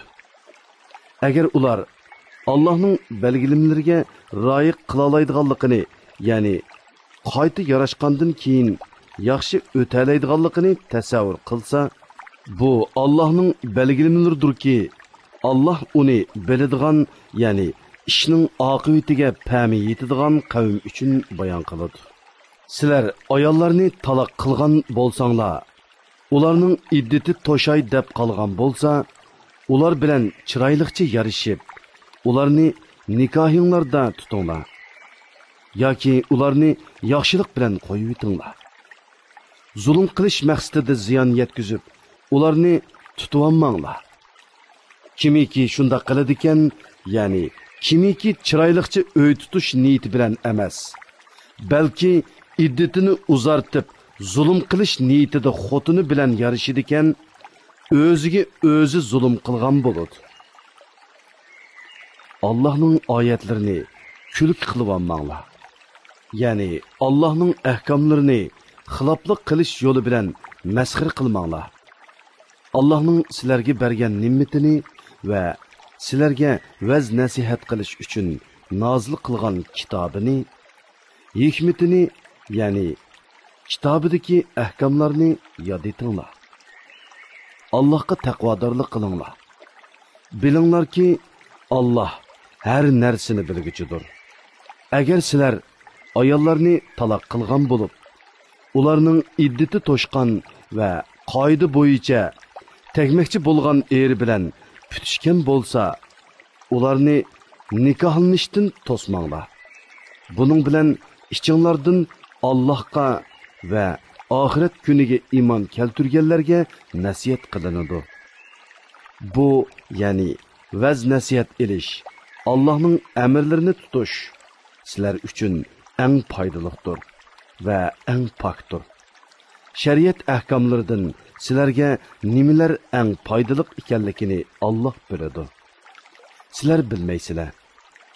Onalar balalarni emitish muddatida to'liq emitmoqchi bo'lsa, to'liq 2 yil emitishi lozim. Otalar onalarni qoida bo'yicha yemek içmek va kiyim-kechak bilan ta'minlab turish kerak. Kishi faqat qo'lidan kiradigan ish qilib taklif qilinadi. Onani balasi sabablik ziyon tatqizmaslik. Otini balasi sabablik ziyon tatqizmaslik lozim. Agar oti o'lib ketsa, uning varisi otiga o'xshash mas'uliyatni, ya'ni ona bo'lg'ichiga nafiqa berish va uning haqlariga rioya qilish qatorliqlarni o'z ustiga elish kerak. Agar ota-ona kengishib, balani 2 yil to'shmasdanla ayirib etmoqchi bo'lsa, ularga hech bir gunoh bo'lmaydi. Agar balalaringlarni inik onalarga emitmoqchi bo'lsanglar, qoida bo'yicha ularning haqqini bersanglarla, sizlarga hech gunoh bo'lmaydi. Allohdan, ya'ni Allohning amriga muxolifatchilik qilishdan qo'rqinglar. Bilinglarki, Alloh sizlarning qilgan amallaringlarni ko'rib turg'uchidir. İçinlarda o'zi vafot bo'lib, ayollari qilib qolgan kishilar bo'lsa, ayollari 4 oy 10 kun iddat tutishi lozim. İddati to'shqandan keyin o'zlari to'g'riliq qoida bo'yicha ish qilsa, sizlarga, ya'ni shu ayollarga igdorchilik qilguvchilarga hech gunoh bo'lmaydi. Alloh sizlarning qilgan amallaringlardan xabardordir. İddati to'shmagan ayollarga ularni oladiganliklarini puritib o'tsanglar yoki buni dilinglarda yoshirin tutsanglar, sizlarga hech gunoh bo'lmaydi. Ularga eg'iz ochadiganliklar Allohga ma'lumdir. Lekin ular bilan yoshirin va'dalashib qo'ymanglar. Faqat oshkora aytilsa, kishi xijil bo'lmaydigan muvofiq so'zni qilsanglar bo'ladi. İddati to'shmag'icha ularni nikohinglarga elishga bel bog'lamanglar. Bilinglarki, Alloh dilinglardagini bilib turadi. Uningdan, ya'ni Allohning amriga xiloflik qilib jazolanishdan hazar qilinglar. Bilinglarki, Alloh noiti mag'firat qilg'uchidir. Allohdan qo'rqib, gunohdan cheklanganlarga halimidir. Ya'ni osiylik qilganlarni jazolashga oldirib ketmaydi. Agar sizlar ayollaringlarga yaqinchilik qilmay yoki mehr tayinlamay turib, ularni taloq qilsanglar, ya'ni nikohinglarga olgan ayol bilan bir yerda bo'lmagan yoki mehrini muayyanlashtirmagan sharoitda uni qo'yib etsanglar, sizlarga hech gunoh bo'lmaydi. Lekin uningga mutaa, ya'ni belgilik miqdorda pul-mol berishinglar kerak. Ularga narsa beringlar. Boy o'z holiga yarasha, kambag'almi o'z holiga yarasha qoida bo'yicha bersin. Bu yaxshi odamlarning o'tashga tegishlik majburiyatidir. Agar sizlar ularga yaqinchilik qilishdan ilgari va mehri tayinlanib bo'lgandan keyin taloq qilsanglar, tayinlangan mehrining yarmini beringlar. Ammo ayollar o'tinsa, ya'ni mehridan voz kechib butunlay olmasa yoki nikohning tugini o'z ilkida bo'lgan erlar o'tinsa, ya'ni tayinlangan mehrining hammasini bersa, shu bo'yicha bir taraf qilish lozim. Sizlar o'tinsanglar, o'tingan odam taqvodorlikqa eng yaqindir. O'zaro ihson qilishni unutmanglar. Alloh haqiqatan qilgan amallaringlarni ko'rib turg'uchidir. 5 namozni bo'libmi namoz degarni davomlashtiringlar. ya'ni bütün shartlari bilan vaqtida to'liq ado qilinglar. Allohning huzurida, ya'ni namozda itoatmanlik bilan turinglar. Qo'rqinishda qolganinglarda piyoda yoki uloqliq ketib berib namoz o'qinglar.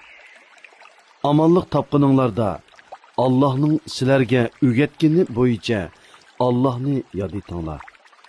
Ya'ni qo'rqinish tugaganda Alloh namozni qandoq o'tashga amr qilgan bo'lsa, to'liq arkonlari bilan shundoq o'tanglar. Sizlarning ichinglarda o'zi vafot bo'lib, ayoli qilib qoladiganlar, ularning, ya'ni ayollarining bir yilgacha yemak-ichmak, kiyim-kechak bilan ta'minlanishini, uydan haydab chiqarilmasligini vasiyat qilsin. Agar ayollari o'zlari chiqib ketsa, ularning o'zlari to'g'risida qilgan qoidalik ishlari uchun sizlarga, ya'ni meyitning egillariga hech gunoh bo'lmaydi. Allah g'olibdir, hikmat bilan ish qilg'uchidir. Taloq qilingan ayollarga qoida bo'yicha nafiqa berish lozim. U taqvodorlarning o'tashga tegishlik majburiyatidir. Sizlarning tushunishinglar uchun Allah o'z ahkomlarini ko'rsatib beradigan oyatlarni sizlarga mushundoq bayon qiladi. O'zlari minglarcha turuqliq, o'limdan qo'rqib, yurtlardan qochib chiqqan kishilardan xabaring yo'qmi?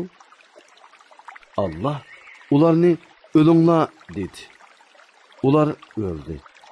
Ondan keyin Allah ularni tirildirdi. Allah insonlarga haqiqatan marhamatlikdir. Va lekin insonlarning ko'pchiligi Allohning ne'matiga shukr qilmaydi. Allohning yo'lida jihad qilinglar. Bilinglarki, Allah haqiqatan so'zinglarni anglab turg'uchidir. Niyatinglarni, ahvolinglarni bilib turg'uchidir. Kimiki Allohga qarzi hasana berdikan, ya'ni Allohning yo'lida pul melini xushallik bilan sarf qiladigan, Allah uningga necha hassa, ya'ni 10 hassidan 700 hassigacha ko'p qaytaradi. Allah sınash uchun ba'zi kishilarning rizqini tar qiladi, ba'zi kishilarning rizqini keng qiladi. Qiyomat kuni Allohning dargohiga qaytarilisizlar. Sana Musa vafotidan keyin İsrail avlodidan bo'lgan bir jamoaning xabar yetmadimi? Ular o'z vaqtida o'zlarining payg'ambariga bizga podshoh tiklab bergin, uning bilan dushmanlarga qarshi Allohning yo'lida jihad qilayli deyishdi. Payg'ambar, sizlarga jihad farz qilinsa, jihad qilmay qolarsizlarmi? dedi. Ular yurtlarimizdan haydab chiqarilgan va o'g'illarimizdan judo qilingan tursak, qandoqmi Allohning yo'lida jihad qilmayli dedi. Ularga jihad farz qilingan chaqda ozg'inisidan boshqa hammasi jihaddan bosh tortdi. Allah zolimlarni obdan bilguchidir. Payg'ambari ularga Allah haqiqatan sizlarga Talutni podshoh qilib avatdi dedi. Ular payg'ambariga e'tiroz bildirib, u qandoqmi bizga podshoh bo'ladi? Aramizda podshoh avlodlari bo'lganlikdan podshohlikqa biz uningdan haqliqmiz. Uning ustiga uning mol mulki ko'p bo'lmagan tursa dedi. Payg'ambar, Allah haqiqatan sizlarga podshoh qilishga uni ixtiyor qildi. Uning ilmini ziyoda va badilini qobil qildi. Allah saltanatni xohlagan odamga berdi. Allohning fazli kengdir. Uningga kimning loyiq bo'ladiganligini obdan biladi dedi. Ularga payg'ambari aytdiki, uning podshohligining alomati shuki, sizlarga bir sanduq keladi. Uningda Rabbinglar tarafidan sizlarni taskin topqizdigan narsa va Musoning, Harunning tavalari qoldirib ketgan narsalar, ya'ni Musoning hossisi, kiyimi va Tevrat yozilgan ba'zi taxtalar qochilangan bo'ladi. Uni farishtalar ko'tarib keladi. Agar Allohga va oxirat kuniga ishonadigan bo'lsanglar, buningda, ya'ni Tabutning nozil bo'lishida Allohning Talutni sizlarga podshohlikqa tanlaganligiga albatta sizlar uchun ro'shan alomat bor. Talut askarlari bilan Baytul Muqaddasdan ayrilgan chaqda Allah sizlarni bir daryo bilan sinaydi. Kimiki uningdan ichidikan, u menga tava emas. Kimiki daryo suyini tetimaydikan, u haqiqatan menga tavadir. Uningdan ussuzlikni bir oz besish uchun ishkan odam buyruqqa xiloflik qilgan bo'lmaydi dedi. Ularning ichidagi ozg'ina kishidan boshqa hammasi uningdan ishdi. Talut va uningga iymon etgan kishilar daryodan o'tgan chaqda dushmanning ko'pligini ko'rib, qo'rqinishga tushib, ularning bir firqasi bugun biz Jalut va uning askarlari bilan urushga toqat keltirolmaymiz dedi. Talutning tavalaridan Allohga muloqot bo'lishga e'tiqod qiladiganlar Allohning irodasi bilan oz jami, ko'p jami ustidan g'alaba qiladi dedi. Alloh chidamliq ko'rsatkuchilar bilan birladir. Ular Jalut va uning askarlari bilan uchrashgan chaqda Parvardigorimiz qalbimizni chidamliqlik bilan to'ldirgin. Qadamlarimizni urush maydonida sabotlik qilgin. Kafir qavmga qarshi bizga yordam bergin dedi. Müminlar Allohning irodasi bilan kafirlarni mag'lub qildi. Davud Jalutni o'ldirdi. Allah Davudga saltanatni, hikmatni, ya'ni payg'ambarlikni berdi. Uningga xohlagan narsalarini, ya'ni foydali ilmlarni bildirdi. Allah insonlarning ba'zisi bilan mudofaa qilib turmasa, ya'ni kuchlik tajovuzchiga uningdan kuchlik bo'lgan birisini opridi qilmasa edi, yer yuzi albatta fasodga aylanadi. Ya'ni xaroblikqa yuzlanadi. Lekin Allah yomonlikni ustunlikka ega qilmaslik bilan butun jahon ahliga marhamat qilg'uchidir. Bu Allohning oyatlaridirki, uni biz sana to'g'ri ravishda o'qib beramiz. Ey Muhammad, sen albatta Allohning da'vatini yetkazish uchun avatilgan payg'ambarlarning birisan. Avlod ovozliq asarlari. أعوذ بالله من الشيطان الرجيم بسم الله الرحمن الرحيم Bazı ahmaq kishilar ularni, ya'ni payg'ambar alayhissalom bilan mu'minlarni qarab kelayotgan qiblasidan, ya'ni Baytul Muqaddasdan nima yuz o'rgizgandu deydi. Ey Muhammad, aytqinki, mashriq va mag'rib, ya'ni hamma taraf Allohningdir. Allah xohlagan kishini to'g'ri yo'lga boshlaydi. Shuningdek, ya'ni sizlarni islomga hidoyat qilgandek, kishilarga, ya'ni o'tganki ummatlarga shohid bo'lishinglar uchun va payg'ambarning sizlarga shohid bo'lishi uchun biz sizlarni yaxshi ummat qildik. Sen yüz keltirib kelayotgan tarafni, ya'ni Baytul Muqaddasni qibla qilganligimiz payg'ambarga ergashganlarni osiylik qilganlardan, ya'ni murtad bo'lib ketganlardan ayirib olishimiz uchun edi. Allah hidoyat qilganlardan boshqalarga bu, ya'ni qiblaning o'zgartirishi haqiqatan ig'irdir. Allah sizlarning iymoninglarni, ya'ni ilgiri Baytul Muqaddasga qarab o'qigan namozinglarni bekor qilib etmaydi.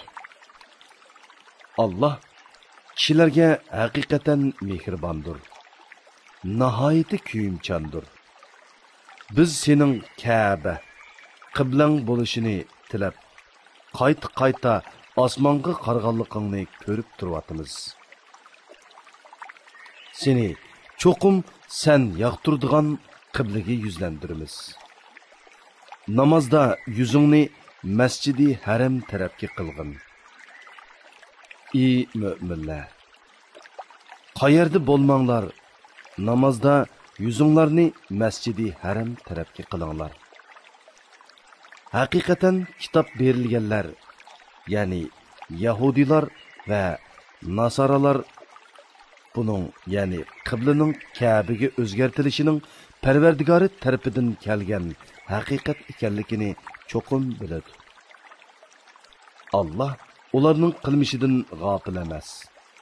Kitob berilganlarga barcha dalilni keltirsangmi, ular sening qiblangga bo'ysunmaydi. Senmi ularning qiblasiga bo'ysunmaysan. Ular, ya'ni Yahudilar va Nasaralar ham o'zaro bir-birining qiblasiga bo'ysunmaydi. Sana ilm, ya'ni vahiy kelgandan keyin mubodo ularning nafsi xohishlariga bo'ysunsang, u chaqda sen cho'qim zulm qilganlardan bo'lasan.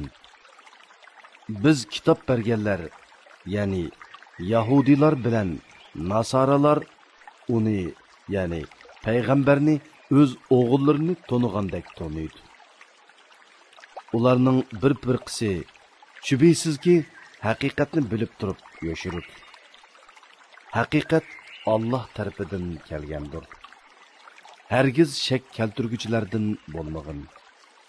Her ümmetning yüz keltirdigan tarafi, ya'ni qiblasi bor. Ey mo'minlar, yaxshi amallarni qilishga oldiranglar.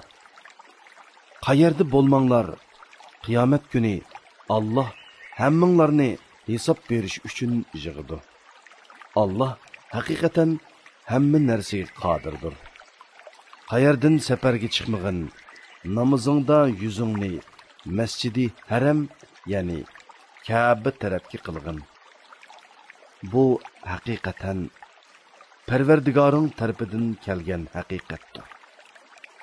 Allah sizlarning qilmishinglardan g'ofil emasdir. Kishilar, ya'ni Yahudilar va mushriklarga sizlarga qarshi dalil isbot bo'lmasligi uchun ey Muhammad, safar qilishga qayerdan chiqmag'in, namozingda yuzingni masjidi haram tarafga qilgin. Ey mo'minlar, sizlarmi qayerda bo'lmanglar, namozinglarda yuzinglarni masjidi haram tarafga qilinglar. Faqat ularning ishidagi zulm qilg'uvchilarla qibladan o'zgarganligini sizlarga qarshi dalil qilib oladi. Ular, ya'ni zolimlardan qo'rqmanglar. Mening amrimni tutish bilan mendan qo'rqinglar. Qiblani o'zgartirishga amr qilishim sizlarga bergan ne'matimni kamolatga yetkazishim uchun va to'g'ri yo'lda bo'lishinglar uchundir. Shuningdek, ya'ni sizlarga bergan ne'matimni kamolatga yetkazganimdek, o'z ichinglardan sizlarga bizning oyatlarimizni tilovat qilib beradigan, sizlarni mushriklik va gunohdan pok qiladigan, sizlarga kitobni, ya'ni Qur'onni va hikmatni, ya'ni dinni ahkamlarni o'rgatadigan, sizlarga bilmaganinglarni bildiradigan bir payg'ambar avatdi. Meni taat ibodat bilan yod etinglar. Meni yod etsanglar, menmu sizlarni savob berish bilan, mag'firat qilish bilan yod etaman. Menga shukr qilinglar. Noshukirlik qilmanglar. Ey mo'minlar, sabr orqali va namoz orqali yordam tilanglar. Allah haqiqatan sabr qilguvchilar bilan birlidir. Allah'ның yo'lida o'ldirilganlarni, ya'ni shahidlarni o'lik demanglar. Balki ular tirikdir. Lekin sizlar buni sezmaysizlar. Bizning sizlarni bir oz qo'rqinch bilan, bir oz qahatchilik bilan va mollaringlarga, jonlaringlarga, bolalaringlarga, ziroatlaringlarga yetadigan ziyon bilan cho'qim sinaymiz. Beshingga kelgan musibat, ziyon zahmatlarga sabr qilg'uvchilarga jannat bilan xush xabar bergin. Ularga birər musibat kelgan chaqda, ular biz albatta Allohning igdorchiligimiz, ya'ni Allohning bandalarimiz, cho'qim Allohning dargohiga qaytimiz deydi. Ana shular Parvardigorning mag'firati va rahmatiga erishguchilardir. Ana shular hidoyat topquchilardir. Safo bilan Marva haqiqatan Allohning dinining alomatlaridir. Haj qilgan yoki umr qilgan odam ularning orasida sa'iy qilsa hech bok yo'q. Kimiki o'z ixtiyori bilan biror yaxshilik qiladi ekan, Allah uning mukofotini beradi. Allah albatta shukrning mukofotini berguchidir. Allah hammani bilguchidir. Bu kitobda, ya'ni Tavratda kishilarga to'g'ri yo'lni aniq bayon qilganimizdan keyin biz nozil qilgan Muhammad alayhissalomning rost payg'ambar ekanligini isbotlaydigan ro'shan dalillarni va to'g'ri yo'lni yo'shirdiganlarga Allah la'nat qiladi. Ya'ni rahmatidan yiroq qiladi. La'nat qilg'uvchilar, ya'ni farishtalar va mu'minlarmu ularga la'nat qiladi. Faqat tavba qilganlar, amalini tuzatganlar, Yahudilarning Tavrat ahkomlaridan yo'shirganlarini bayon qilganlarla buningdan mustasno. Ana shularning tavbasini qabul qilaman. Men tavbani bakmi qabul qilguchidirman. Nihoyat mehribondurman. Shubhisizki kafir bo'lib kafir peti o'lganlar bor. Ana shular cho'qim Allohning farishtalarining va insonlarning hammasining la'natiga uchraydi. Ular do'zaxda mangu qoladi. Ulardan azob yengiltilmaydi. Ularga beriladigan azob kechiktirilmaydi. Sizlarning ilohinglar bir ilohdir. Uningdan boshqa hech ma'bud barhaq yo'qdir. O nihoyatda shafqatlidir. Nihoyatda mehribondir. Osmonlarning va zaminning yaratilishida, kechi bilan kunduzning navbatlashida kishilarga foydali narsalarni elib dengizda uzib yurgan kemilarda Allah bulutdan yog'dirib bergan, o'lgan zaminni tirildiradigan yomg'irda, yer yuziga tarqatayotgan hayvonotlarda, shamol yo'nalishlarining o'zgarib turishida, osmon zamin orasida bo'ysundirilgan bulutlarda tushunadigan kishilar uchun albatta Allohning birligini ko'rsatadigan dalillar bordir. Ba'zi odamlar Allohdan g'ayrilarni, ya'ni bulutlarni Allohga sherik qilib oladi. Ularni mu'minlarning Allohni do'st tutganidek do'st tutadi. Ya'ni ulug'laydi va ularga bo'ysunadi. Mu'minlar Allohni hammadan bek do'st tutquchilardir. Zolimlar qiyomat kuni o'zlariga tayyorlangan azobni ko'rgan chaqda butun kuch-quvvatining Allohga mansub ekanligini va Allohning azobining qattiq ekanligini koshki bilsa edi, dunyoda Allohga sherik keltirganliklarga haddidan ziyoda pushaymon qiladi. Ayni vaqtda agashkuchilar azobni ko'rib, agashkuchilardan ada juda bo'ladi. Ularning o'zaro munosabati, ya'ni dunyodagi do'stligi uziladi. Agashkuchilar koshki bizlarga dunyoga qaytishga bo'lsa edi, ular bizdan ada juda bo'lgandek, bizmi ulardan ada juda bo'latdik deydi. Allah ularga yaman ishlarining hasrat bo'lganligini mushundoq ko'rsatdi. Ular do'zaxdan chiqmaydi. Ey insonlar, yer yuzidagi halol pokiz narsalardan yanglar. Shaytonning yo'llariga ergashmanglar. Chunki shayton sizlarga uchuq dushmandir.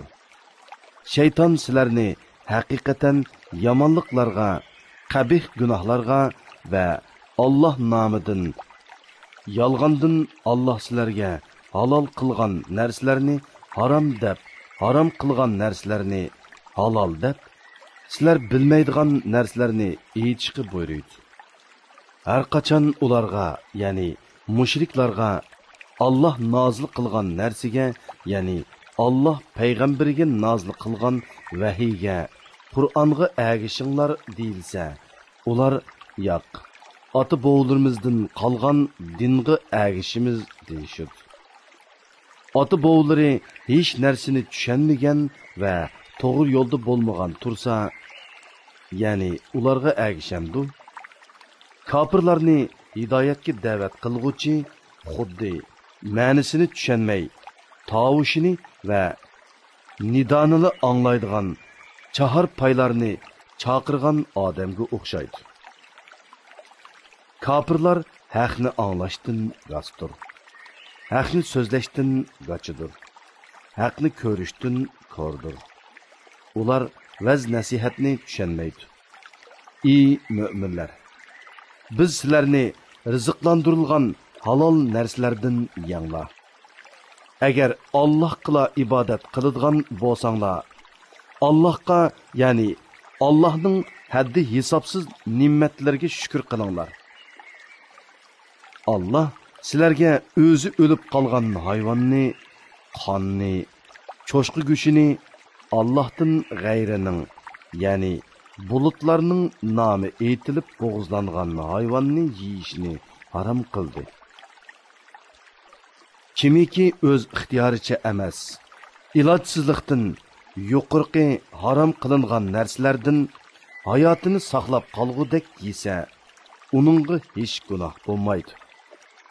Haqiqatan Allah nihoyatda mag'firat qilg'uchidir, nihoyatda mehribondir.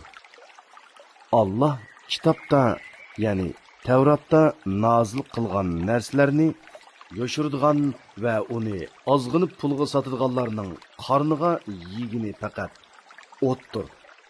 Chunki ularning yegan shu harom meli ularni do'zaxga elib boradi. Qiyomat kuni Allah ularni xushal qiladigan so'z qilmaydi. Ularni gunohlardan poklamaydi. Ular qattiq azobga duchor bo'ladi. Ana shular hidoyatni gumrohlikqa, mag'firatni azobga, ya'ni jannatni do'zaxga tegishdi. Ular do'zax azobiga nima degan chidamliq? Bu qattiq azob shuning uchunki Allah haqiqatan haq kitobini, Tavratni nozil qildi. Ular Tavratdagi narsalarni yoshirdi va o'zgartib etdi. Kitob to'g'risida ixtilof qilguvchilar cho'nqur nizodadir.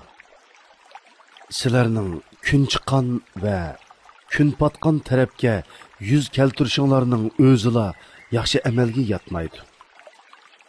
Balki Allohga, oxirat kuniga, farishtalarga, kitobga, ya'ni Allah nozil qilgan kitoblarga, payg'ambarlarga iymon keltirish, Allohni so'yish yuzidan xish aqribalarga, yetimlarga, miskinlarga, ibn sabiylarga, ya'ni pul milidan aloqasi uzilib qolgan musofirlarga, soillarga va qullarning ozodlikka erishishiga pul mol yordam berish, namoz o'qish, zakot berish, ahdiga vafo qilish, yo'qsizlikqa, kasallikka va Allohning yo'lida qilingan urushga bardoshlik berish yaxshi amalga kiradi. Ana shular, ya'ni yuqorqi sifatlarga ega kishilar imonida rostchil odamlardir. Ana shular taqvodor odamlardir. Ey mo'minlar, o'ltirilganlar uchun qisos elish sizlarga farz qilindi. Hur odam uchun hur odamdan, qul uchun quldan, ayol uchun ayoldan qisos elinadi. Qotil uchun dinni qarindishi tarafidan bir narsa kechirim qilinsa, ya'ni o'ltirilguchining egisi qotildan diyat elishga rozi bo'lib qisos elishdan voz kechsa, u jinoyatchidan diyatni chiroyliqcha talab qilishi lozim. Jinoyatchimi diyatni yaxshilikcha, ya'ni kechiktirmasdan, kemaytivatmasdan to'liq berishi lozim. Bu hukm Parvardigoringlar tarafidan sizlarga berilgan yeniklatishdir va rahmatdir. Shuningdan keyin, ya'ni diyatni qabul qilgandan keyin chekidan eshib ketgan, ya'ni qotilni o'ltirgan odam qattiq azobga duchor bo'ladi.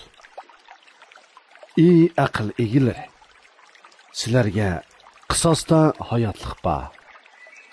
Ya'ni kishi birovni o'ltirgan taqdirda o'zining o'ltirilganligini bilsa, u odam o'ltirishdan yanadi.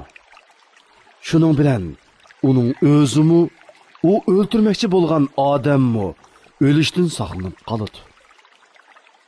Nahaq qon to'kishdan saqlanishinglar uchun qisos yo'lga qo'yildi. Agar sizlardan biraylar o'lish oldida ko'p mol qoldirsa, uning ota-onasiga va xish aqribolarga odillik bilan vasiyat qilishi taqvodorlarning o'tashga tegishlik burchi sifatida farz qilindi. Vasiyatni anglagandan keyin kimiki uni o'zgartirdi ekan, uning gunohi o'zgartganlarga yuklanadi. Allah haqiqatan hammani anglab turg'uchidir, hammani bilib turg'uchidir. Kimiki vasiyat qilg'uchining savanligi yoki qasdan noto'g'ri qilganligini bilib, ularning, ya'ni vasiyat qilg'uchilar bilan vasiyat qilinguchilarning orasini tuzab qo'ysa, uningga hech gunoh bo'lmaydi. Allah haqiqatan mag'firat qilg'uchidir, nihoyatda mehribondir. Ey mo'minlar, gunohlardan saqlanishinglar uchun sizlardan ilgirkilarga, ya'ni ilgirki ummatlarga ro'za farz qilingandek, sizlarga Ramazon ro'zasi farz qilindi. Bu farz qilingan ro'za sanoqliq kunlardir. Sizlardan kimiki kasal yoki safar ustida bo'lib ro'za tutmagan bo'lsa, tutmagan kunlarni, ya'ni qazosini boshqa kunlarda tutsin. Ro'zini qiyirliq yoki ojizlik tufaylidan mushaqqat bilan oron tutadigan kishilar tutmasa, kunligi uchun bir miskin to'yg'idek tamoq fidya berishi lozim. Kimiki fidyani belgilangan miqdordan ortiq bersa, bu o'zi uchun yaxshidir. Agar bilsanglar, ro'za tutish sizlar uchun eg'iz ochiq yurishdan va fidya berishdan yaxshidir. Ramazon oyida Qur'on nozil bo'lishga boshladi. Qur'on insonlarga yetakchidir. Hidoyat qilg'uchi va haq bilan nohaqni ayirg'uchi ro'shan oyatlardir. Sizlardan kimiki Ramazon oyida hozir bo'lsa, Ramazon ro'zasini tutsin. Kimiki kasal yoki safar ustida, ya'ni musofir bo'lib tutmagan bo'lsa, tutmagan kunlar uchun boshqa kunlarda tutsin. Allah sizlarga osonlikni xohlaydi, taslikni xohlamaydi. Og'zinglar ochiq yurgan kunlarning qazosini qilish bilan Ramazon ro'zasining sonini to'ldirishinglarni, sizlarni hidoyat qilganligiga Allohni ulug'lashinglarni, uning in'omlariga shukr qilishinglarni xohlaydi. Mening bandalarim sendan men to'g'riliq so'rasa, ularga aytqinki, men haqiqatan ularga yaqinman. Ya'ni ularning ahvolini, so'zlarini bilib turman. Menga duo qilsa, men duo qilguvchining duosini ijobat qilaman. Ular to'g'ri yo'l tepish uchun mening da'vatimni qabul qilsin va menga iymon etsin. Ya'ni hamisha iymon bilan bo'lsin. Ro'za kechalarida ayollaringlarga yaqinchilik qilish sizlarga halol qilindi. Ular sizlar uchun kiyimdir. Ya'ni ular sizlarga orlashib yashaydi va kiyim badanga yepishqandek yepishidi. Sizlarmi ular uchun kiyimsizlar. Ya'ni sizlarmi ularga orlashib yashaysizlar va kiyim badanga yepishqandek yepishsizlar. Allah o'zinglarni oldiganliklarini, ya'ni ro'za ketisi yaqinchilik qilganinglarni bildi. Allah tavbanglarni qabul qildi. Sizlarni afu qildi. Endi ularga, ya'ni ayollaringlarga yaqinchilik qilinglar. Allah sizlarga taqdir qilgan narsani, ya'ni farzandni talab qilinglar. Toki tongning oq ipi qora ipidan ayrilganga, ya'ni tong yo'rganga qadar yanglar. İçinglar. Andın kesh kirgicha ro'za tutinglar. Sizlar masjidda itikofda o'ltirgan chig'inglarda kunduz bo'lsin, kecha bo'lsin, ularga yaqinchilik qilmanglar. Ani shular Allah belgilangan chegaralardir. Ya'ni mani qilgan ishlardir. Uningga yaqinlashmanglar. Kishilarning harom qilingan ishlardan saqlanishlari uchun Allah oyatlarini ularga mushundoq bayon qiladi. Bir-biringlarning mollarini nahaq yavanmanglar. Bilib turib kishilarning bir qism mollarini zulm bilan yevilish uchun hokimlarga pora bermanglar. Ey Muhammad, sendan yangi chiqqan oy, ya'ni oyning kichik chiqib cho'ngiydiganligi, ondan kichiklaydiganligi to'g'riliq so'rashidi. Ularga aytqinki, u kishilarning tirikchilik, savdo setiq, muomala, ro'za tutish, eg'iz ichish qatorliq ishlarning va hajning vaqtlarini hisoblashi uchundir. Jahiliyat davrida qilganinglardek ihromdagi chig'inglarda uylarning orqasidan to'shik ichib kirish yaxshilikqa yotmaydi. Allohning amriga muxolif ish qilishdan qo'rqqan odam yaxshi amal egasidir. İhramdaki çığınlarda odatdagidek uylarning darvozalaridan kiringlar. Baxtga erishishinglar uchun Allohga taqvodorlik qilinglar. Sizlarga urush ochgan odamlarga qarshi Alloh yo'lida jihad qilinglar. Tajovuz qilmanglar. Tajovuz qilguvchilarni Alloh haqiqatan do'st tutmaydi. Ularni, ya'ni mushriklarni, ular haramda bo'lsin, boshqa yerda bo'lsin, urush harom qilingan oylarda bo'lsin, uchratgan yerda o'ltiringlar. Sizlarni yurtinglardan, ya'ni Makkadan chiqarib etgandek, sizlarmi ularni yurtidan chiqarib etinglar. Ziyonkashlik qilish urushdanmi yomondir. Toki ular o'zlari urush ochmag'icha Masjidi Haram atrofida ular bilan urush qilmanglar. Agar ular Masjidi Haram atrofida o'zlari urush ochsa, ularni o'ltiraveringlar. Kafirlarning jazosi shundoq bo'ladi. Agar ular urushni to'xtatsa, sizlarmi urushdan qo'l yig'inglar. Allah tavba qilguvchilarga haqiqatan mag'firat qilguvchidir. Nihoyat mehribondir. Toki ziyonkashlik tugagan va Allohning dini yo'lga qo'yilganiga qadar ular bilan urushinglar. Agar ular urushni to'xtatsa, zulm qilguvchilardan boshqalarga dushmanlik qilishga bo'lmaydi. Urush harom qilingan oy, urush harom qilingan oyga tangdir. Ya'ni urush harom qilingan oylarda dushmaninglar sizlarga chiqilsa, shu oylarda sizlarmi ularga çeqilsanglar bo'ladi.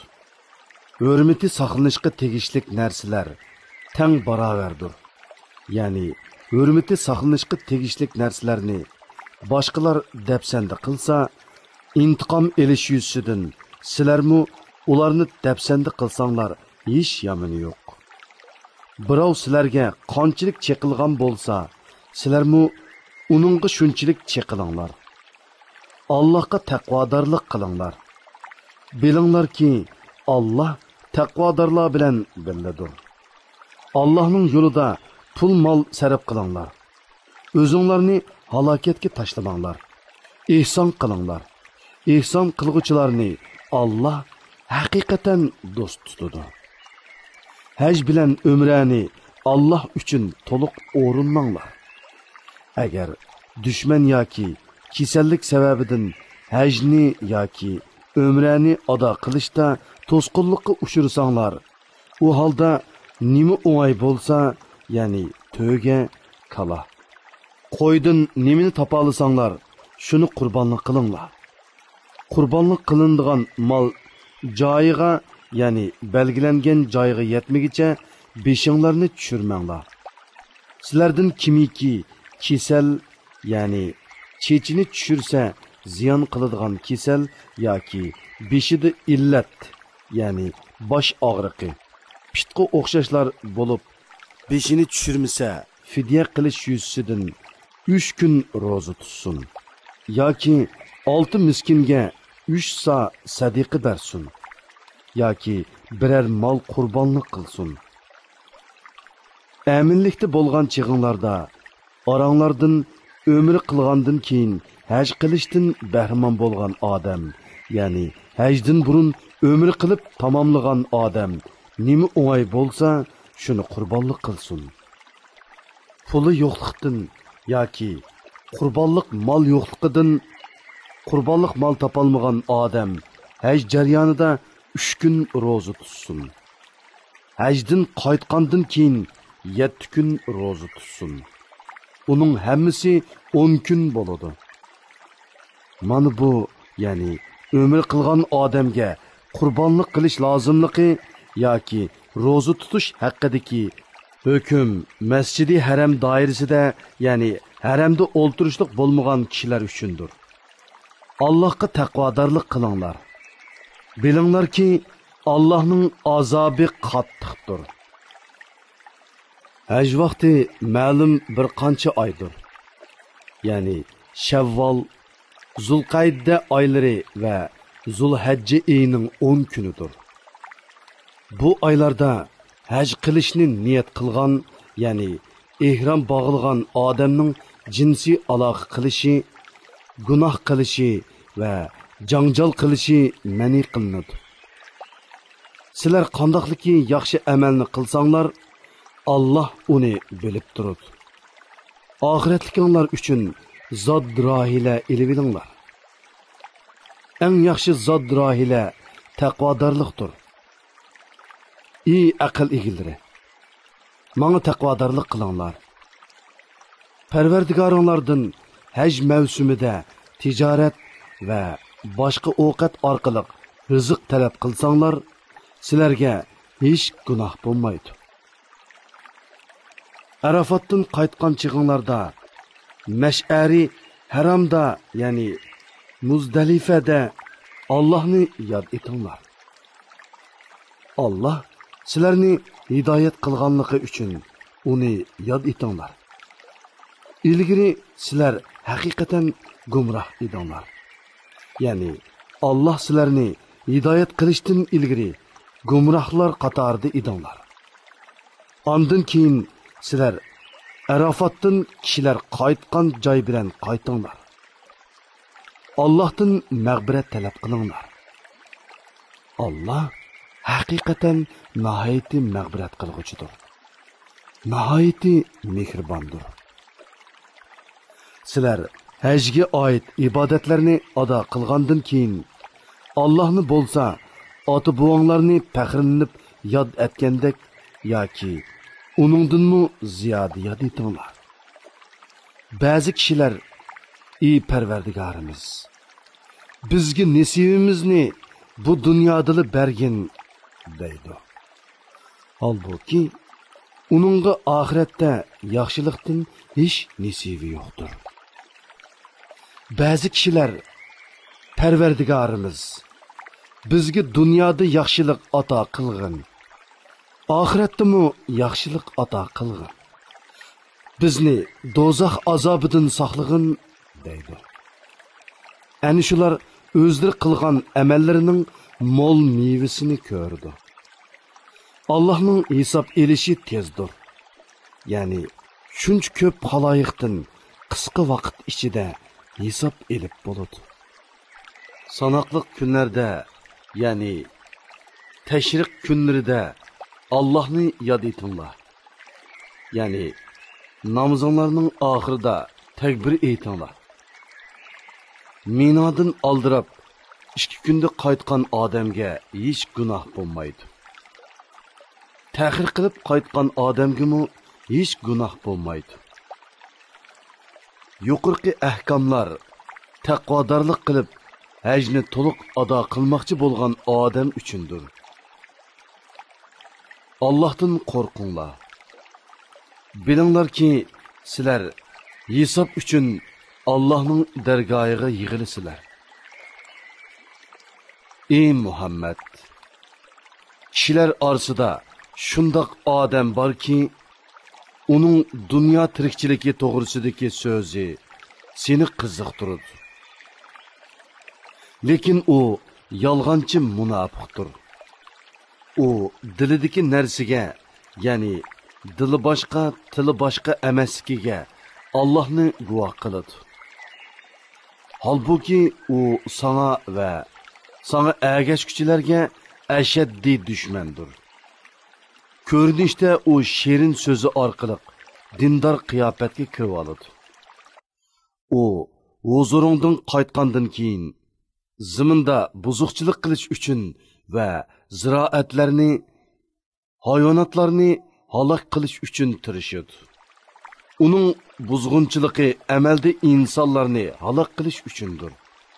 Chunki ziroatlarsiz va hayvonotlarsiz insonlarning yashayolishi mumkin emas. Allah buzuqchilikni yoqtirmaydi. Uningga vaz nasihat qilinib, yomon so'z harakatlaridan qaytib, Allohdan qo'rqqin deyilsa, g'ururi uningga gunoh yuklaydi. Ya'ni haqdan takabburlik bilan bosh tortib, fitna fasodda texmu azvaylaydi. Uningga jahannam yetarlikdir. Jahannam nihoyatda yomon joydir. Ba'zi kishilar borki, ular Allohning rizosi uchun jinini pido qiladi. Qilgan amali bilan faqat Allohning roziligini tilaydi. Allah bandalarga to'limi marhamatlidir. Ey mu'minlar, islom diniga butunlay kiringlar. Ya'ni islom dinining butun ahkomlariga bo'ysuninglar. Ba'zi ahkomlarga amal qilib, ba'zi ahkomlarni tark etmanglar. Shaytonning yo'llariga va ig'vosiga ergashmanglar. Shayton sizlarga haqiqatan oshkori dushmandir. Sizlarga islom dinining haqligini ko'rsatadigan ro'shan dalillar kelgandan keyin to'g'ri yo'ldan teyib ketsanglar, bilinglarki, sizlar jazonisizlar. Chunki Allah g'olibdir. Ya'ni sizlardan intiqom ilishdan ojiz emasdir. Hikmet bilan ish qilg'ichidir. Ular, ya'ni islomga kirishni tark etganlar faqat Allohning qiyomat kuni xaloyiqning orasida hukm chiqarish uchun bulut parchalari ichida kelishini, farishtalarning kelishini va xaloyiqning orasida hukm chiqarilib, bir guruh jannati, bir guruh davzihi bo'lib ayrilish bilan xaloyiqning ishining bitishini kutamdi. Bendilerinin hamma işi Allah'a qaytırılıdı. Ey Muhammed! İsrail evladından sorğun ki, biz ularga ne kadar köp, roşan dalillarni ato qildik. Kimiki Allah'ның nimetiga erishgandan keyin uni kufrlik qilib o'zgartirsa, Allah onunğa azap qiladi. Allah'ның azabı haqiqatan qattiqdir. Kafirlarga dünya tirikchiligi chiroyli ko'rsatildi. Ya'ni ular dunyoning shahvatlariga, ne'matlariga mabtun bo'ladi. Müminlarni masxir qiladi. Halbuki qiyomat kuni taqvodorlar ulardan daraja jihatda ustun turdi. Allah xohlagan kishiga hisobsiz rizq berdi. İnsanlar dastlabda bir ummat, ya'ni haq din deydi. Keyin ularning ba'zisi iymon etib, ba'zisi iymon etmay ixtilof qilishdi. Allah müminlarga jannat bilan xush xabar berguchi, kuffarlarni do'zaxdan ogohlantirguchi payg'ambarlarni avatdi. Allah kishilarning ixtilof qilishgan narsalari ustida hukm chiqarish uchun ularga haq kitobni nozil qildi. Faqat kitob berilgan kishilarla o'zlariga ro'shan dalillar kelgandan keyin o'zaro hasad qilishib, ya'ni kafirlar müminlarga hasad qilib, kitob to'g'risida ixtilof qilishdi. Allah o'z irodasi bo'yicha müminlarni ular, ya'ni gumrohlar ixtilof qilishgan haqiqatga hidoyat qildi. Allah xohlagan kishini to'g'ri yo'lga boshlaydi. Sizlar texi ilgirkilar uchirgan kulpatlarga uchirmay turib, jannatga kirishni o'ylamsizlar? Sizlardan ilgiri o'tgan müminlar eg'irchiliklarga, kulpatlarga uchirgan va cho'chitib edi. Hatto payg'ambar va müminlar Allah'ның bizga va'da qilgan yordami qachon keladi degan edi. Bilinglar ki Allah'ның yordami haqiqatan yaqindir. Ey Muhammed, senden mallarını qandaq sarf qilsa bo'ladiganligini so'raydi. Aytqin ki, mal mulkinglardan nimani sarf qilmanglar, uni ota-onanglarga, xish aqrabolaringlarga, miskinlarga va ibn sabiylarga sarf qilsanglar bo'ladi. Yaxshilikdan nimani qilmanglar, Allah uni bilib turadi. Sizlarga jihad farz qilindi. Halbuki sizlar uni yoqtirmaysizlar. Sizlar biror narsani yoqtirmasliginglar mumkin, ammo u sizlar uchun foydalidir. Sizlar biror narsani yoqtirishinglar mumkin, ammo u sizlar uchun ziyonlidir. Sizlarga nimaning foydali ekanligini Allah biladi. Sizlar bilmaysizlar. Shuning uchun Allah buyurganga aldiranglar. Ey Muhammed, ular sendan haram qilingan oyda urush qilishga bo'lamdi deb so'raydi. Aytqin ki, bu oyda urush qilish cho'ng gunohdir. Allah'ның yo'lidan to'sish, Allah'ga kufrlik qilish, Masjidi Haramda ibodat qilishdan to'sish va Masjidi Haramdan aholini haydab chiqarish Allah'ның dargohida texmi cho'ng gunohdir. Fitna, ya'ni müminlarga ziyondoshlik qilish, odam o'ldirishdanmi qattiq gunohdir. Ular, ya'ni kuffarlar qo'lidan kasla sizlarni dininglardan qaytirib etganga qadar sizlar bilan davomliq urushadi. Sizlardan kimiki o'z dinidan qaytib kafir peti o'lsa, uning amallari dunyo va oxiratda bekor bo'lib ketadi. Bundaq odamlar ahli do'zaxdir. Ular do'zaxda mangu qolg'uchilardir.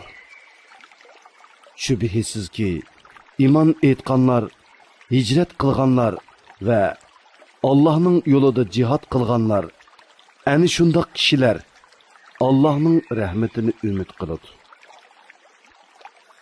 Allah nəhayət məğfirət qılğıcıdır. Nəhayət mehribondur.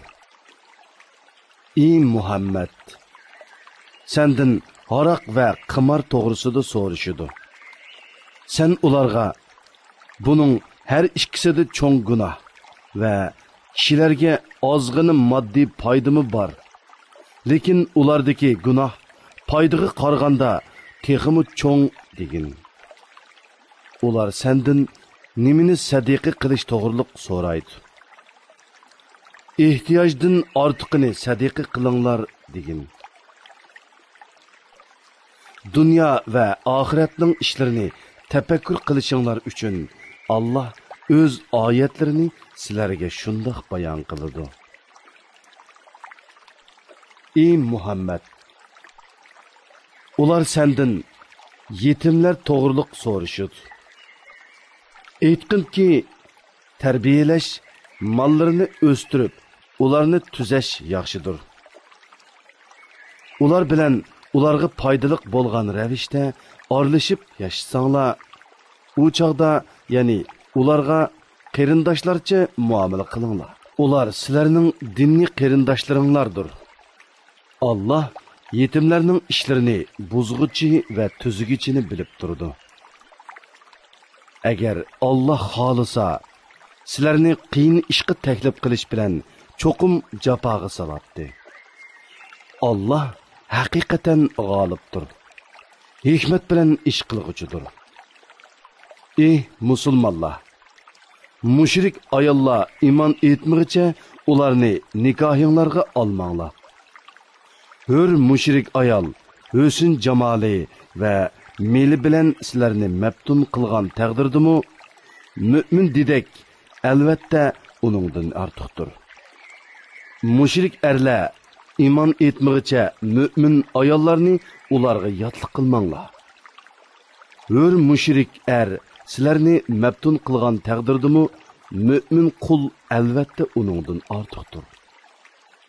Ani shular, ya'ni mushrik va ayollar sizlarni do'zaxga chaqirdi. Allah o'z irodasi bo'yicha sizlarni jannatga, mag'firatga chaqirdi. Kishilar pand nasihat olsun deb Allah ularga o'z oyatlarini bayon qildi. Ey Muhammed, ular sendan hayiz to'g'riliq, ya'ni hayizdar ayol bilan jinsiy aloqa qilishning durustligi yoki durust emasligi to'g'riliq so'raydi. Aytqinki, hayiz ziyonliqdir. Ya'ni hayiz mezgilida jinsiy aloqa qilish er-xotin har ikkisiga ziyonliqdir. Hayiz mezgilida ayollaringlardan neri turinglar. Hayizdan pok bo'lguncha ularga yaqinchilik qilmanglar. Pok bo'lganda ularga Allah buyurgan joydan yaqinchilik qilinglar. Allah haqiqatan tavba qilguvchilarni do'st tutadi. Haromdan va nijozatdan pok bo'lguvchilarni haqiqatan do'st tutadi. Ayollaringlar sizlar uchun xuddi ekinzorliqdir. Ya'ni nasl teriydigan joydir. Ekinzorliqinglarga xohlagan ravishda kelinglar. O'zinglar uchun oldin ola yaxshi amal tayyorlanglar. Gunohdan cheklanish bilan Allohdan qo'rqinglar. Bilinglarki, sizlar Allohga muloqot bo'lasizlar. Müminlərə cənnət bilən xush xəbər bəgin. Yaxşılıq qılmaslıqqa, təqvadar bolmaslıqqa və kişilərini əpləşdirməslikə qəsəm qilish şəkli bilən onlarını qilishqa Allah'ını tosalğı qılmanglar. Yəni Allah bilən qəsəm qilishni, yaxşı işlərini qılmaslıqның səbəbi qılmanglar. Allah sözlərinlərini anlap durğucudur. Əhvalınlarını bilib durğucudur. Maqsadsiz ishgan qasiminglar uchun Allah sizlarni jazoga tortmaydi. Qasdan ishgan qasiminglar uchun Allah sizlarni jazoga tortadi. Allah mag'firat qilg'uchidir, halimidir. Ya'ni bandalarni jazolashga oldirab ketmaydi. Ayollarga yaqinchilik qilmaslikqa qasam ichgan kishilar 4 oy kutadi. Agar ular bu muddat ichida ayollarga yaqinchilik qilishga qaytsa, ayollarga yomonlik qilgan gunohini Allah haqiqatan mag'firat qilg'uchidir. Allah nihoyatda mehribondir. Agar ular taloq qilish niyatiga kelsa, Allah haqiqatan ularning so'zlarini anglab turg'uchidir. Niyatlarini bilib turg'uchidir. Taloq qilingan ayollar 3 hayz o'tkicha iddat tutadi. Agar ular Allohga oxirat kuniga ishonadigan, bachchi donlardagi Allah yaratgan narsani, ya'ni bolani yoki hayzni yo'shirishi durust emas. Ularning erlari agar aplishib qilishni xohlasa, shu muddat ichida ularni qaytirib kelishga boshqalarga qaraganda eng haqliqdir. Ayollar ustida erlarning haqlari bo'lganidek, erlari ustida ayollarning mu haqlari bor. Ya'ni ayollar muvofiq darajada huquqdan bahramand bo'lish kerak. Muvofiq darajada majburiyatni o'tish kerak. Ayollarga mehr berish va ularning turmushini qamdash majburiyatlari erlarga yuklanganlikdan, erlar ayollardan bir daraja ortiqlikka ega. Allah g'olibdir. Hikmat bilan ish qiluvchidir. Qayta yarishishga bo'ladigan taloq 2 qitimdir. Uningdan keyin xotinini chiroyliqcha tutish yoki yaxshilik bilan, ya'ni zulm qilmay, yomon gapini qilmay, kishilarni uningdan jiroqlashtirmay qo'yib etish lozim.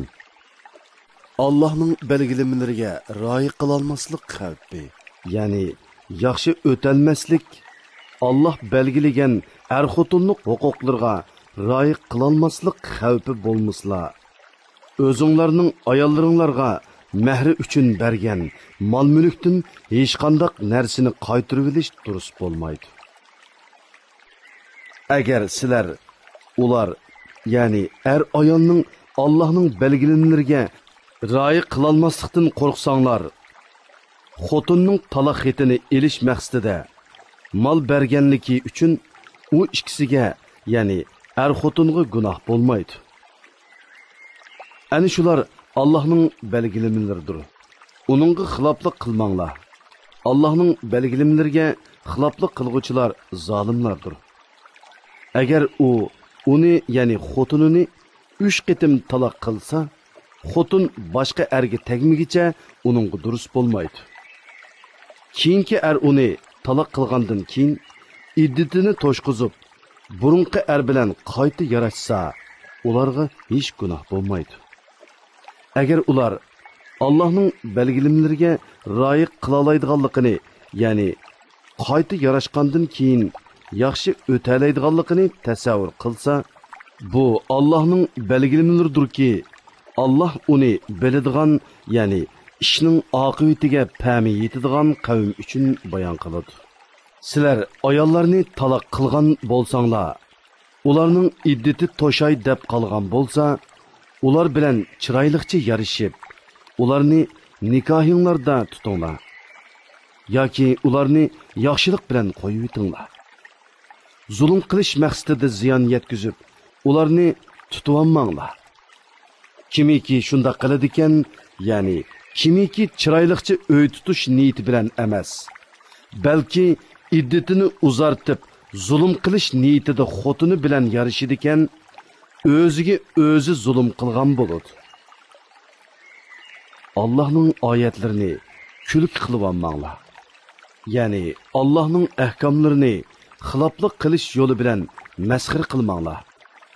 Allohning sizlarga bergan ne'matini va sizlarga vaz nasihat qilish uchun nozil qilgan kitobini, hikmatini, ya'ni kitobidagi ahkomlarni yod etinglar. Allohga taqvodorlik qilinglar. Bilinglarki, Alloh har narsani bilguchidir. Agar sizlar ayollarni taloq qilgan bo'lib, ularning iddati to'shqan va qoida bo'yicha tegmoqchi bo'lgan eri bilan putishgan bo'lsa, ularni nikohlanishdan to'smanglar. Buning bilan ichinglardan Allohga va oxirat kuniga iymon keltirganlarga nasihat qilinadi.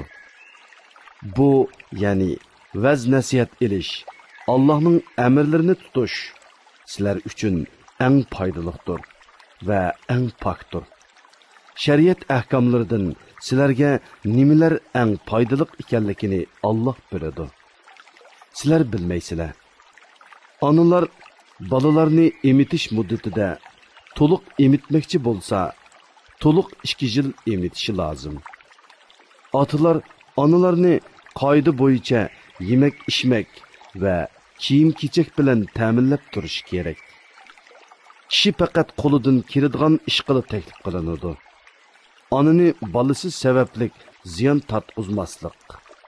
Otini balasi sabablik ziyon tortqizmaslik lozim. Agar oti o'lib ketsa, uning varisi otiga o'xshash mas'uliyatni, ya'ni ona bo'lg'uchiga nafiqa berish va uning haqlariga rioya qilish qatorliqlarni o'z ustiga elish kerak. Agar ota-ona kengishib, balani 2 yil to'shmasdanla ayirib etmoqchi bo'lsa, ularga hech bir gunoh bo'lmaydi. Agar balalaringlarni inik onalarga emitmoqchi bo'lsanglar, qoida bo'yicha ularning haqqini bersanglarla, sizlarga hech gunoh bo'lmaydi. Allohdan, ya'ni Allohning amriga muxolifatchilik qilishdan qo'rqinglar. Bilinglarki, Alloh sizlarning qilgan amallaringlarni ko'rib turg'uchidir. İçinlarda o'zi vafot bo'lib, ayollari qolib qolgan kishilar bo'lsa, ayollari 4 oy 10 kun iddat tutishi lozim. İddati to'shqandan keyin o'zlari to'g'riliq qoida bo'yicha ish qilsa, sizlarga, ya'ni shu ayollarga igdorchilik qilguvchilarga hech gunoh bo'lmaydi. Alloh sizlarning qilgan amallaringlardan xabardordir. İddati to'shmagan ayollarga ularni oladiganliklarini puritib o'tsanglar yoki buni dilinglarda yoshirin tutsanglar, sizlarga hech gunoh bo'lmaydi. Ularga eg'iz ochadiganliklar Allohga ma'lumdir. Lekin ular bilan yoshirin va'dalashib qo'ymanglar. Faqat oshkora aytilsa, kishi xijil bo'lmaydigan muvofiq so'zni qilsanglar bo'ladi. İddati to'shmag'icha ularni nikohinglarga elishga bel bog'lamanglar. Bilinglarki, Alloh dilinglardagini bilib turadi. Uningdan, ya'ni Allohning amriga xiloflik qilib jazolanishdan hazar qilinglar. Bilinglarki, Alloh noiti mag'firat qilg'uchidir. Allohdan qo'rqib, gunohdan cheklanganlarga halimidir. Ya'ni osiylik qilganlarni jazolashga oldirib ketmaydi. Agar sizlar ayollaringlarga yaqinchilik qilmay yoki mehr tayinlamay turib, ularni taloq qilsanglar, ya'ni nikohinglarga olgan ayol bilan bir yerda bo'lmagan yoki mehrini muayyanlashtirmagan sharoitda uni qo'yib etsanglar, sizlarga hech gunoh bo'lmaydi. Lekin uningga mutaa, ya'ni belgilik miqdorda pul-mol berishinglar kerak. Ularga narsa beringlar. Boy o'z holiga yarasha, kambag'almi o'z holiga yarasha qoida bo'yicha bersin. Bu yaxshi odamlarning o'tashga tegishlik majburiyatidir. Agar sizlar ularga yaqinchilik qilishdan ilgari va mehri tayinlanib bo'lgandan keyin taloq qilsanglar, tayinlangan mehrining yarmini beringlar. Ammo ayollar o'tinsa, ya'ni mehridan voz kechib butunlay olmasa yoki nikohning tuguni o'z ilkida bo'lgan erlar o'tinsa, ya'ni tayinlangan mehrining hammasini bersa, shu bo'yicha bir taraf qilish lozim. Sizlar o'tinsanglar, O'tingan odam taqvodorlikqa eng yaqindir. O'zaro ihson qilishni unutmanglar. Allah haqiqatan qilgan amallaringlarni ko'rib turg'uchidir. 5 namozni bo'libmi namoz degarni davomlashtiringlar. Ya'ni bütün şartlar bilan vaqtida to'liq ado qilinglar. Allohning huzurida, ya'ni namozda itoatmanlik bilan turinglar. Qo'rqinishda qolganinglarda piyoda yoki uloqliq ketib berib namoz o'qinglar. Amonlik topqininglarda Allohning sizlarga o'rgatgani bo'yicha Allohni yod etinglar. Ya'ni qo'rqinish tugaganda Allah namozni qandoq o'tashga amr qilgan bo'lsa, to'liq arkonlari bilan shundoq o'tanglar. Sizlarning ichinglarda o'zi vafot bo'lib, ayoli qilib qoladiganlar, ularning, ya'ni ayollarining bir yilgacha yemak-ichmak, kiyim-kechak bilan ta'minlanishini, uydan haydab chiqarilmasligini vasiyat qilsin. Agar ayollari o'zlari chiqib ketsa, ularning o'zlari to'g'risida qilgan qoidalik ishlari uchun sizlarga, ya'ni meyitning egillarga hech gunoh bo'lmaydi. Allah g'olibdir. Hikmat bilan ish qilguchidir. Taloq qilingan ayollarga qoida bo'yicha nafiqa berish lozim. U taqvodorlarning o'tashga tegishlik majburiyatidir. Sizlarning tushunishinglar uchun Allah o'z ahkomlarini ko'rsatib beradigan oyatlarni sizlarga mushundoq bayon qiladi. O'zlari minglarcha turuqliq, o'limdan qo'rqib, yurtlardan qochib chiqqan kishilardan xabaring yo'qmi? Allah ularni o'linglar dedi. Ular o'ldi. Ondan keyin Allah ularni tirildirdi. Allah insonlarga haqiqatan marhamatlidir. Va lekin insonlarning ko'pchiligi Allohning ne'matiga shukr qilmaydi. Allohning yo'lida jihad qilinglar. Bilinglarki, Allah haqiqatan so'zinglarni anglab turguchidir. Niyatinglarni, ahvolinglarni bilib turguchidir. Kimiki Allohga qarzi hasana berdikan, ya'ni Allohning yo'lida pul melini xushallik bilan sarf qiladigan, Allah uningga necha hassa, ya'ni 10 hassidan 700 hassigacha ko'p qaytaradi. Allah sınash uchun ba'zi kishilarning rizqini tar qiladi. Ba'zi kishilarning rizqini keng qiladi. Qiyomat kuni Allohning dargohiga qaytarilisizlar. Sana Musa vafotidan keyin İsrail avlodidan bo'lgan bir jamoaning xabar yetmadimi? Ular o'z vaqtida o'zlarining payg'ambariga bizga podshoh tiklab bergin, uning bilan düşmanlarga qarshi Allohning yo'lida jihad qilayli deyishdi. Payg'ambar, sizlarga jihad farz qilinsa, jihad qilmay qolarsizlarmi? dedi. Ular yurtlarimizdan haydab chiqarilgan va o'g'illarimizdan juda qilingan tursak, qandoqmi Allohning yo'lida jihad qilmayli dedi. Ularga jihad farz qilingan chaqda ozg'inisidan boshqa hammasi jihaddan bosh tortdi. Allah zolimlarni obdan bilguchidir. Payg'ambari ularga Allah haqiqatan sizlarga Talutni podshoh qilib avatdi dedi. Ular payg'ambariga e'tiroz bildirib, u qandoqmi bizga podshoh bo'ladi? Aramizda podshoh avlodlari bo'lganlikdan podshohlikqa biz uningdan haqliqmiz. Uning ustiga uning mol mulki ko'p bo'lmagan tursa dedi. Payg'ambar, Allah haqiqatan sizlarga podshoh qilishga uni ixtiyor qildi. Uning ilmini ziyoda va badinini qobil qildi. Allah saltanatni xohlagan odamga berdi. Allohning fazli kengdir. Uningga kimning loyiq bo'ladiganligini obdan biladi dedi.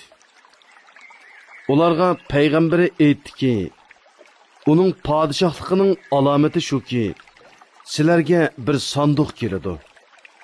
Uningda Rabbinglar tarafidan sizlarni taskin topqizdigan narsa va Musoning, Harunning tavalari qoldirib ketgan narsalar, ya'ni Musoning hossisi, kiyimi va Tavrat yozilgan ba'zi taxtalar qochilangan bo'ladi. Uni farishtalar ko'tarib keladi. Agar Allohga va oxirat kuniga ishonadigan bo'lsanglar, buningda, ya'ni Tabutning nozil bo'lishida Allohning Talutni sizlarga podshohlikqa tanlaganligiga albatta sizlar uchun ro'shan alomat bor. Talut askarlari bilan Baytul Muqaddasdan ayrilgan chaqda Allah sizlarni bir daryo bilan sinaydi. Kimiki uningdan ichidikan, u menga tava emas. Kimiki daryo suyini tetimaydikan, u haqiqatan menga tavadir. Uningdan ussuzlikni bir oz besish uchun ishkan odam buyruqqa xiloflik qilgan bo'lmaydi dedi. Ularning ichidagi ozg'ina kishidan boshqa hammasi uningdan ishdi. Talut va uningga iymon etgan kishilar daryodan o'tgan chaqda dushmanning ko'pligini ko'rib, qo'rqinishga tushib, ularning bir firqasi bugun biz Jalut va uning askarlari bilan urushga toqat keltirmaymiz dedi. Talutning tavalaridan Allohga muloqot bo'lishga e'tiqod qiladiganlar Allohning irodasi bilan oz jami, ko'p jami ustidan g'alaba qiladi dedi. Allah chidamliq ko'rsatkichlar bilan billadir. Ular Jalut va uning askarlari bilan uchrashgan chaqda Parvardigorimiz qalbimizni chidamliqlik bilan to'ldirgin. Qadamlarimizni urush maydonida sabotlik qilgin. Kafir qavmga qarshi bizga yordam bergin dedi. Müminlar Allohning irodasi bilan kafirlarni mag'lub qildi. Davud Jalutni o'ldirdi. Allah Davudga saltanatni, hikmatni, ya'ni payg'ambarlikni berdi. Uningga xohlagan narsalarini, ya'ni foydali ilmlarni bildirdi.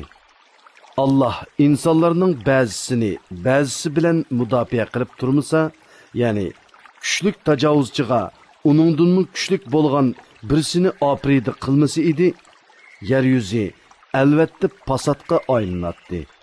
Ya'ni xaroblikqa yuzlanadi. Lekin Allah yomonlikni ustunlikka ega qilmaslik bilan butun jahon ahliga marhamat qilg'uchidir. Bu Allohning oyatlaridirki, uni biz sana to'g'ri ravishda o'qib beramiz. Ey Muhammad, sen albatta Allohning da'vatini yetkazish uchun avatilgan payg'ambarlarning birisan. Avlod ovozliq asarlari. أعوذ بالله من الشيطان الرجيم بسم الله الرحمن الرحيم Bazı ahmaq kishilar ularni, ya'ni payg'ambar alayhissalom bilan mu'minlarni qarab kelayotgan qiblasidan, ya'ni Baytul Muqaddasdan nima yuz o'rgizgandu deydi. Ey Muhammad, aytqinki, mashriq va mag'rib, ya'ni hamma taraf Allohningdir. Allah xohlagan kishini to'g'ri yo'lga boshlaydi. Shuningdek, ya'ni sizlarni islomga hidoyat qilgandek, kishilarga, ya'ni o'tganki ummatlarga shohid bo'lishinglar uchun va payg'ambarning sizlarga shohid bo'lishi uchun biz sizlarni yaxshi ummat qildik. Sen yüz keltirib kelayotgan tarafni, ya'ni Baytul Muqaddasni qibla qilganligimiz payg'ambarga ergashganlarni osiylik qilganlardan, ya'ni murtad bo'lib ketganlardan ayirib olishimiz uchun edi.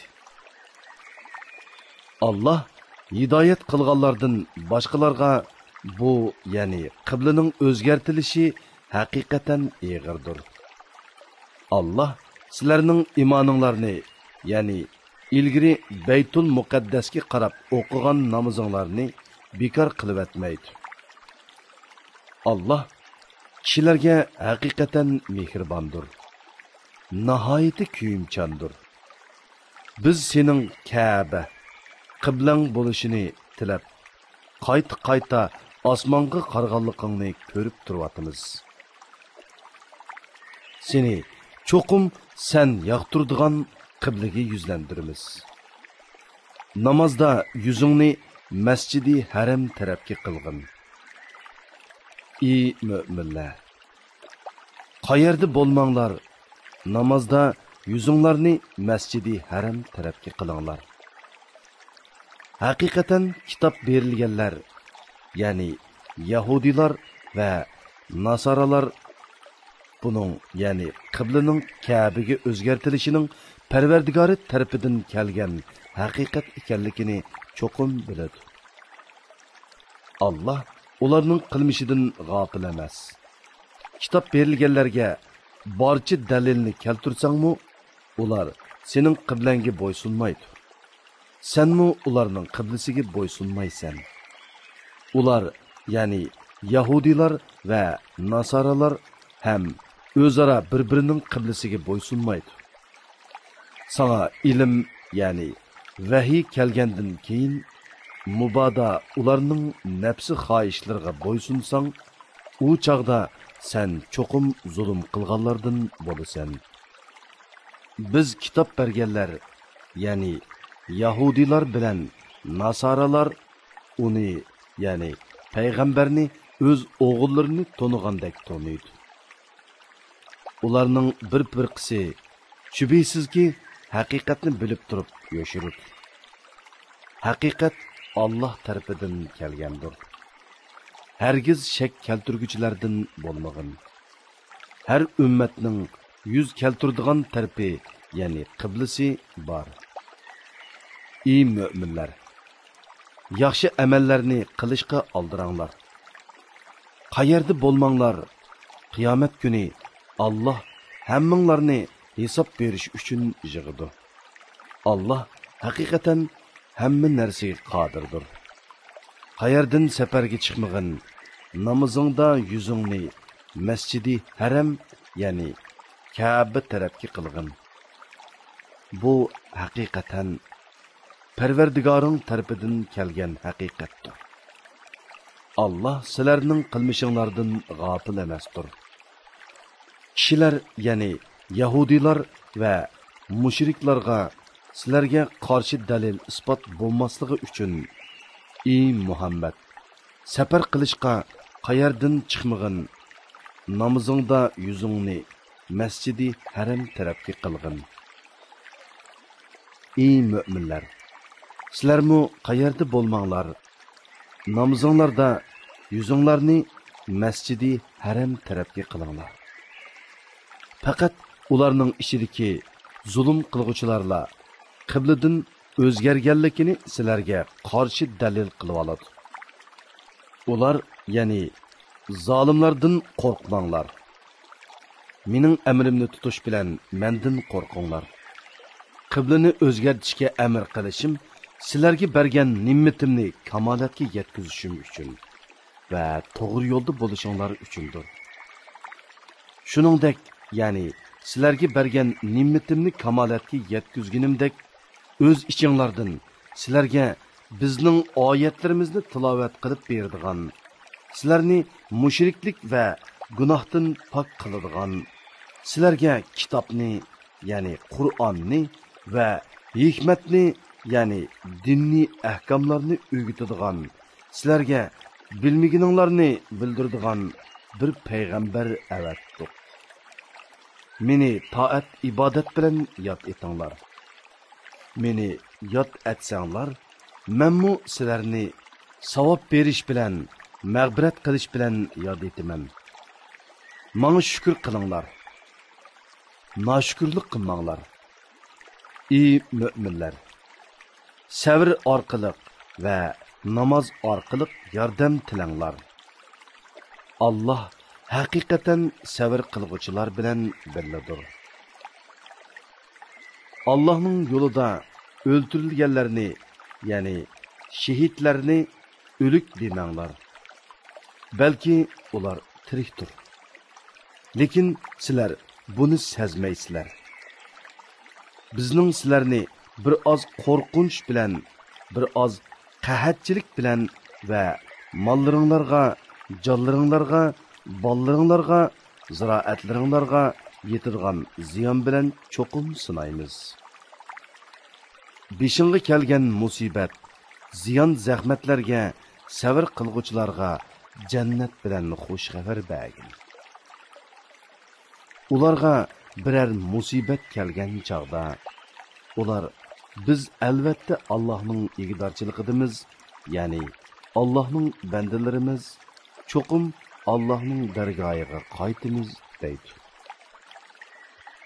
Ana shular Parvardigorining mag'firati va rahmatiga erishguchilardir. Ana shular hidoyat topquchilardir. Safa bilan Marva haqiqatan Allohning dinining alomatlaridir. Haj qilgan yoki umr qilgan odam ularning orasida sa'i qilsa hech bok yo'q.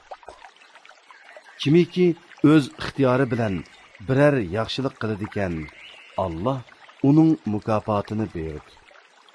Allah albatta shukrning mukofotini berguchidir. Allah hammani bilguchidir. Bu kitobda, ya'ni Tavratda kishilarga to'g'ri yo'lni aniq bayon qilganimizdan keyin biz nozil qilgan Muhammad alayhissalomning rost payg'ambar ekanligini isbotlaydigan ro'shan dalillarni va to'g'ri yo'lni yo'shirdiganlarga Allah la'nat qiladi. Ya'ni rahmatidan yiroq qiladi. La'nat qilguvchilar, ya'ni farishtalar va mu'minlarmi ularga la'nat qiladi. Faqat tavba qilganlar, amalini tuzatganlar, Yahudilarning Tavrat ahkomlaridan yo'shirganlarini bayon qilganlarla buningdan mustasno.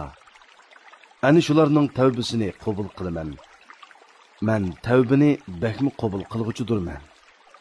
Nihoyatda mehribondurman. Shubhisizki kafir bo'lib kafir peti o'lganlar bor. Ana shular cho'qim Allohning farishtalarining va insonlarning hammasining la'natiga uchraydi. Ular do'zaxda mangu qoladi. Ulardan azob yengiltilmaydi. Ularga beriladigan azob kechiktirilmaydi. Sizlarning ilohinglar bir ilohdir. Uningdan boshqa hech ma'bud barhaq yo'qdir. O nihoyatda shafqatlidir. Nihoyatda mehribondir. Osmonlarning va zaminning yoritilishida, kechi bilan kunduzning navbatlashida kishilarga foydali narsalarni elib dengizda uzib yurgan kemilarda Allah bulutdan yog'dirib bergan, o'lgan zaminni tirildiradigan yomg'irda, yer yuziga tarqitib etgan hayvonotlarda, shamol yo'nalishlarining o'zgarib turishida, osmon zamin orasida bo'ysundirilgan bulutlarda tushunadigan kishilar uchun albatta Allohning birligini ko'rsatadigan dalillar bordir. Ba'zi odamlar Allohdan g'ayrilarni, ya'ni bulutlarni Allohga sherik qilib oladi. Ularni mu'minlarning Allohni do'st tutganidek do'st tutadi. Ya'ni ulug'laydi va ularga bo'ysunadi. Mu'minlar Allohni hammadan bek do'st tutquchilardir. Zolimlar qiyomat kuni o'zlariga tayyorlangan azobni ko'rgan chaqda butun kuch-quvvatining Allohga mansub ekanligini va Allohning azobining qattiq ekanligini koshki bilsa edi, dunyoda Allohga sherik keltirganliklarga haddidan ziyoda pushaymon qiladi. Ayni vaqtda agashkuchilar azobni ko'rib, agashkuchilardan ada juda bo'ladi. ularning o'zaro munosabati, ya'ni dunyodagi do'stligi uziladi. Ergashkuchilar, kashki bizlarga dunyoga qaytishga bo'lsa edi, ular bizdan ado juda bo'lgandek, bizmi ulardan ado juda bo'latdik deydi. Allah ularga yomon ishlarining hasrat bo'lganligini mushundoq ko'rsatdi. Ular do'zaxdan chiqmaydi. Ey insonlar, yer yuzidagi halol pokiz narsalardan yanglar. Shaytonning yo'llariga ergashmanglar. Chunki shayton sizlarga uchuq dushmandir. Shayton sizlarni haqiqatan yomonliklarga, qabih gunohlarga va Alloh nomidan yolg'ondan Alloh sizlarga halol qilgan narsalarni harom deb, harom qilgan narsalarni halol deb, sizlar bilmaydigan narsalarni aytishga buyuruydi. Har qachon ularga, ya'ni mushriklarga Allah nazil qilgan narsiga, ya'ni Allah payg'ambariga nazil qilgan vahiyga, Qur'onga ergishinglar deyilsa, ular yo'q, ota bovullarimizdan qolgan dinga ergishimiz deyishadi. Ota bovulari hech narsani tushunmagan va to'g'ri yo'lda bo'lmagan tursa, ya'ni ularga ergishamdi. Kafirlarni hidoyatga da'vat qilguvchi xuddi ma'nisini tushunmay, tavushini va nidonini anglaydigan chahar paylarni chaqirgan odamga o'xshaydi. Kafirlar haqni anglashdan g'astur, haqni so'zlashdan g'achidir, haqni ko'rishdan ko'rdir. Ular vaz nasihatni tushunmaydi. Ey mo'minlar, biz sizlarni rizqlantirilgan halol narsalardan yanglar. Agar Allohga ibodat qiladigan bo'lsanglar, Allohga, ya'ni Allohning haddi hisobsiz ne'matlariga shukr qilinglar. Allah sizlarga o'zi o'lib qolgan hayvonni, qonni, cho'shqi go'shini Allohdan g'ayrining, ya'ni bulutlarning nomi aytilib bo'g'izlangan hayvonni yeyishni harom qildi. Kimiki o'z ixtiyoricha emas, ilojsizlikdan yuqorqi harom qilingan narsalardan hayotini saqlab qolgudek yesa, uningga hech gunoh bo'lmaydi. Haqiqatan Allah nihoyatda mag'firat qilg'uchidir, nihoyatda mehribondir. Allah kitobda, ya'ni Tavratda nozil qilgan narsalarni yoshirdigan va uni ozg'ini pulga sotadiganlarning qorniga yegini faqat o'tdir. Chunki ularning yegan shu harom meli ularni do'zaxga elib boradi. Qiyomat kuni Allah ularni xushal qiladigan so'z qilmaydi. Ularni gunohlardan poklamaydi. Ular qattiq azobga duchor bo'ladi. Ana shular hidoyatni gumrohlikqa, mag'firatni azobga, ya'ni jannatni do'zaxga tegishdi. Ular do'zax azobiga nima degan chidamliq? Bu qattiq azob shuning uchunki Allah haqiqatan haq kitobini, Tavratni nozil qildi. Ular Tavratdagi narsalarni yoshirdi va o'zgartib etdi. Kitob to'g'risida ixtilof qilguvchilar cho'nqur nizodadir.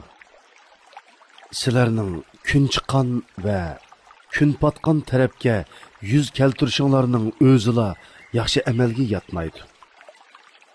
Balki Allohga, oxirat kuniga, farishtalarga, kitobga, ya'ni Allah nozil qilgan kitoblarga, payg'ambarlarga iymon keltirish, Allohni so'yish yuzidan xish aqribalarga, yetimlarga, miskinlarga, ibn sabiylarga, ya'ni pul milidan aloqasi uzilib qolgan musofirlarga, soillarga va qullarning ozodlikka erishishiga pul mol yordam berish, namoz o'qish, zakat berish, ahdiga vafo qilish, yo'qsizlikqa, kasallikka va Allohning yo'lida qilingan urushqa bardoshlik berish yaxshi amalga kiradi.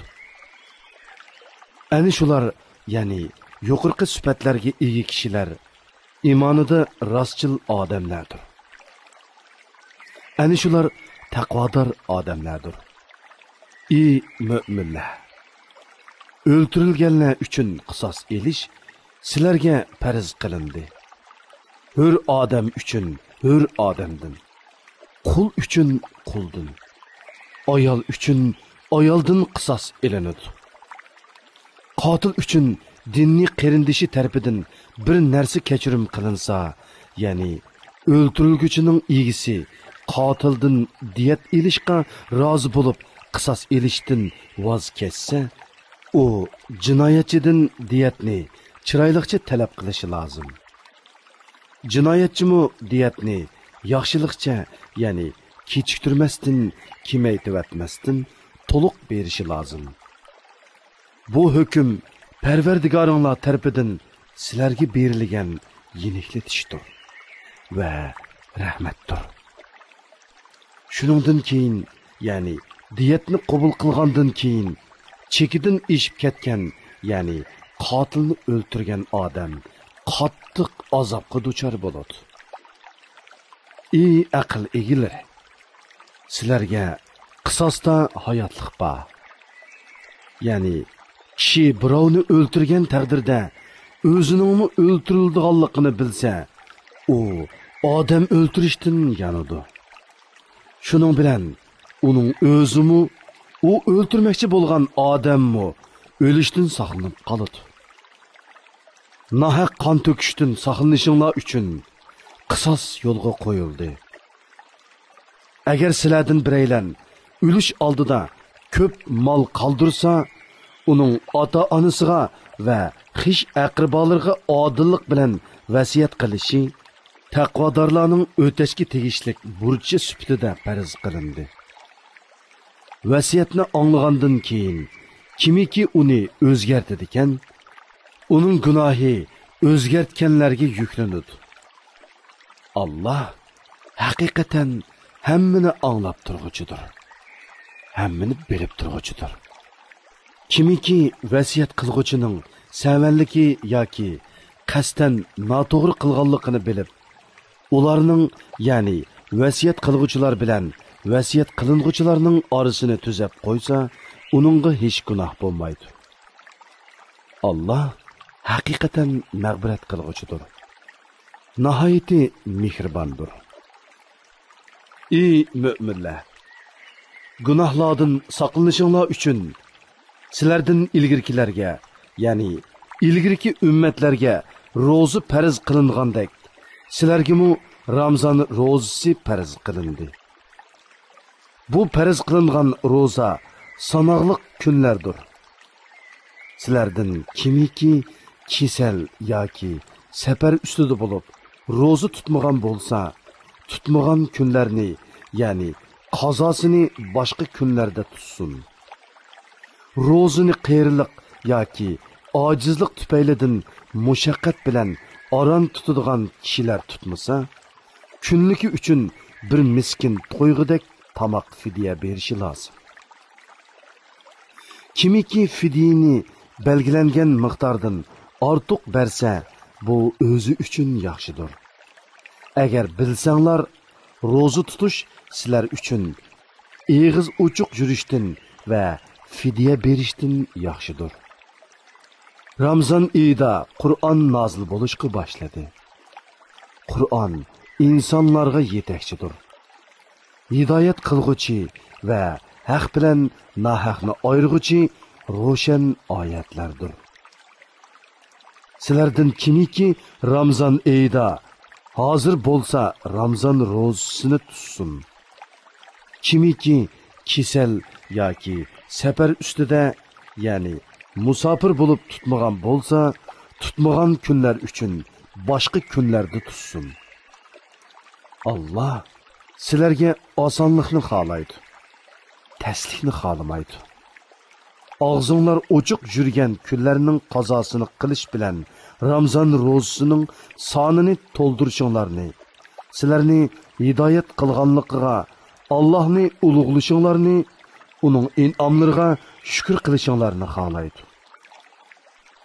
Mening bandalarim sendan men to'g'riliq so'rasa, ularga aytqinki, men haqiqatan ularga yaqinman. Ya'ni ularning ahvolini, so'zlarini bilib turman. Menga duo qilsa, men duo qilguvchining duosini ijobat qilaman. Ular to'g'ri yo'l tepish uchun mening da'vatimni qabul qilsin va menga iymon etsin. Ya'ni hamisha iymon bilan bo'lsin. Ro'za kechalarida ayollaringlarga yaqinchilik qilish sizlarga halol qilindi. Ular sizlar uchun kiyimdir. Ya'ni ular sizlarga orlishib yashaydi va kiyim badanga yepishqandek yepishidi. Sizlarmi ular uchun kiyimsizlar. Ya'ni sizlarmi ularga orlishib yashaysizlar va kiyim badanga yepishqandek yepishsizlar. Allah o'zinglarni oldiganliklarini, ya'ni ro'za ketisi yaqinchilik qilganinglarni bildi. Allah tavbanglarni qabul qildi. Sizlarni afv qildi. Endi ularga, ya'ni ayollaringlarga yaqinchilik qilinglar. Allah sizlarga taqdir qilgan narsani, ya'ni farzandni talab qilinglar. Toki tongning oq ipi qora ipidan ayrilganga, ya'ni tong yo'rganga qadar yanglar. İçinglar. Andın kech kirgicha ro'za tutinglar. Sizlar masjidda itikofda o'ltirgan chig'inglarda kunduz bo'lsin, kecha bo'lsin, ularga yaqinchilik qilmanglar. Ani shular Allah belgilangan chegaralardir. Ya'ni ma'ni qilgan ishlardir. Uningga yaqinlashmanglar. Kishilarning harom qilingan ishlardan saqlanishlari uchun Allah oyatlarni ularga mushundoq bayon qiladi. Bir-biringlarning mollarini nahaq yavanmanglar. Bilib turib kishilarning bir qism mollarini zulm bilan yevilish uchun hokimlarga pora bermanglar. Ey Muhammad, sendan yangi chiqqan oy, ya'ni oyning kichik chiqib cho'ngiydiganligi, ondan kichiklaydiganligi to'g'riliq so'rashidi. Ularga aytqinki, u kishilarning tirikchilik, savdo setiq, muomala, ro'za tutish, eg'iz ichish qatorliq ishlarning va hajning vaqtlarini hisoblashi uchundir. Jahiliyat davrida qilganinglardek ihromdagi chig'inglarda uylarning orqasidan to'shik ichib kirish yaxshilikqa yotmaydi. Allohning amriga muxolif ish qilishdan qo'rqqan odam yaxshi amal egasidir. İhramdaki çığınlarda odatdagidek uylarning darvozalaridan kiringlar. Baxtga erishishinglar uchun Allohga taqvodorlik qilinglar. Sizlarga urush ochgan odamlarga qarshi Alloh yo'lida jihad qilinglar. Tajovuz qilmanglar. Tajovuz qilguvchilarni Alloh haqiqatan do'st tutmaydi. Ularni, ya'ni mushriklarni, ular haramda bo'lsin, boshqa yerda bo'lsin, urush harom qilingan oylarda bo'lsin, uchratgan yerda o'ltiringlar. Sizlarni yurtinglardan, ya'ni Makkadan chiqarib etgandek, sizlarmi ularni yurtidan chiqarib etinglar. Ziyonkashlik qilish urushdanmi yomondir. Toki ular o'zlari urush ochmag'icha Masjidi Haram atrofida ular bilan urush qilmanglar. Agar ular Masjidi Haram atrofida o'zlari urush ochsa, ularni o'ltiraveringlar. Kafirlarning jazosi shundoq bo'ladi. Agar ular urushni to'xtatsa, sizlarmi urushdan qo'l yig'inglar. Allah tavba qilguvchilarga haqiqatan mag'firat qilguvchidir. Nihoyat mehribondir.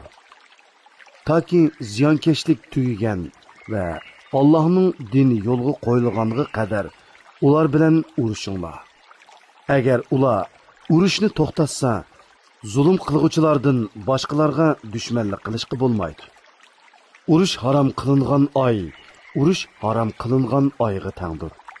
Ya'ni, urush harom qilingan oylarda dushmaninglar sizlarga cheqilsa, shu oylarda sizlarmi ularga cheqilsanglar bo'ladi. Hurmati saqlanishga tegishlik narsalar tang barobardir. Ya'ni, hurmati saqlanishga tegishlik narsalarni boshqalar dafsanda qilsa, intiqom elish yuzidan sizlarmi ularni dafsanda qilsanglar hech yomoni yo'q. Birov sizlarga qanchalik cheqilgan bo'lsa, sizlarmi uningga shunchalik cheqilinglar. Allohga taqvodorlik qilinglar. Bilinglarki, Alloh taqvodorlar bilan birlidir. Allohning yo'lida pul mol sarf qilinglar. O'zinglarni halokatga tashlamanglar. Ihson qilinglar. Ihson qilguvchilarni Alloh haqiqatan do'st tutadi. Haj bilan umrani Alloh uchun to'liq o'rinlanglar. Agar dushman yoki kasallik sababidan hajni yoki umrani ado qilishda to'sqinlikqa uchursanglar, u holda nima o'ng'ay bo'lsa, ya'ni to'ga, kala, qo'ydan nimani topa olsanglar, shuni qurbonlik qilinglar.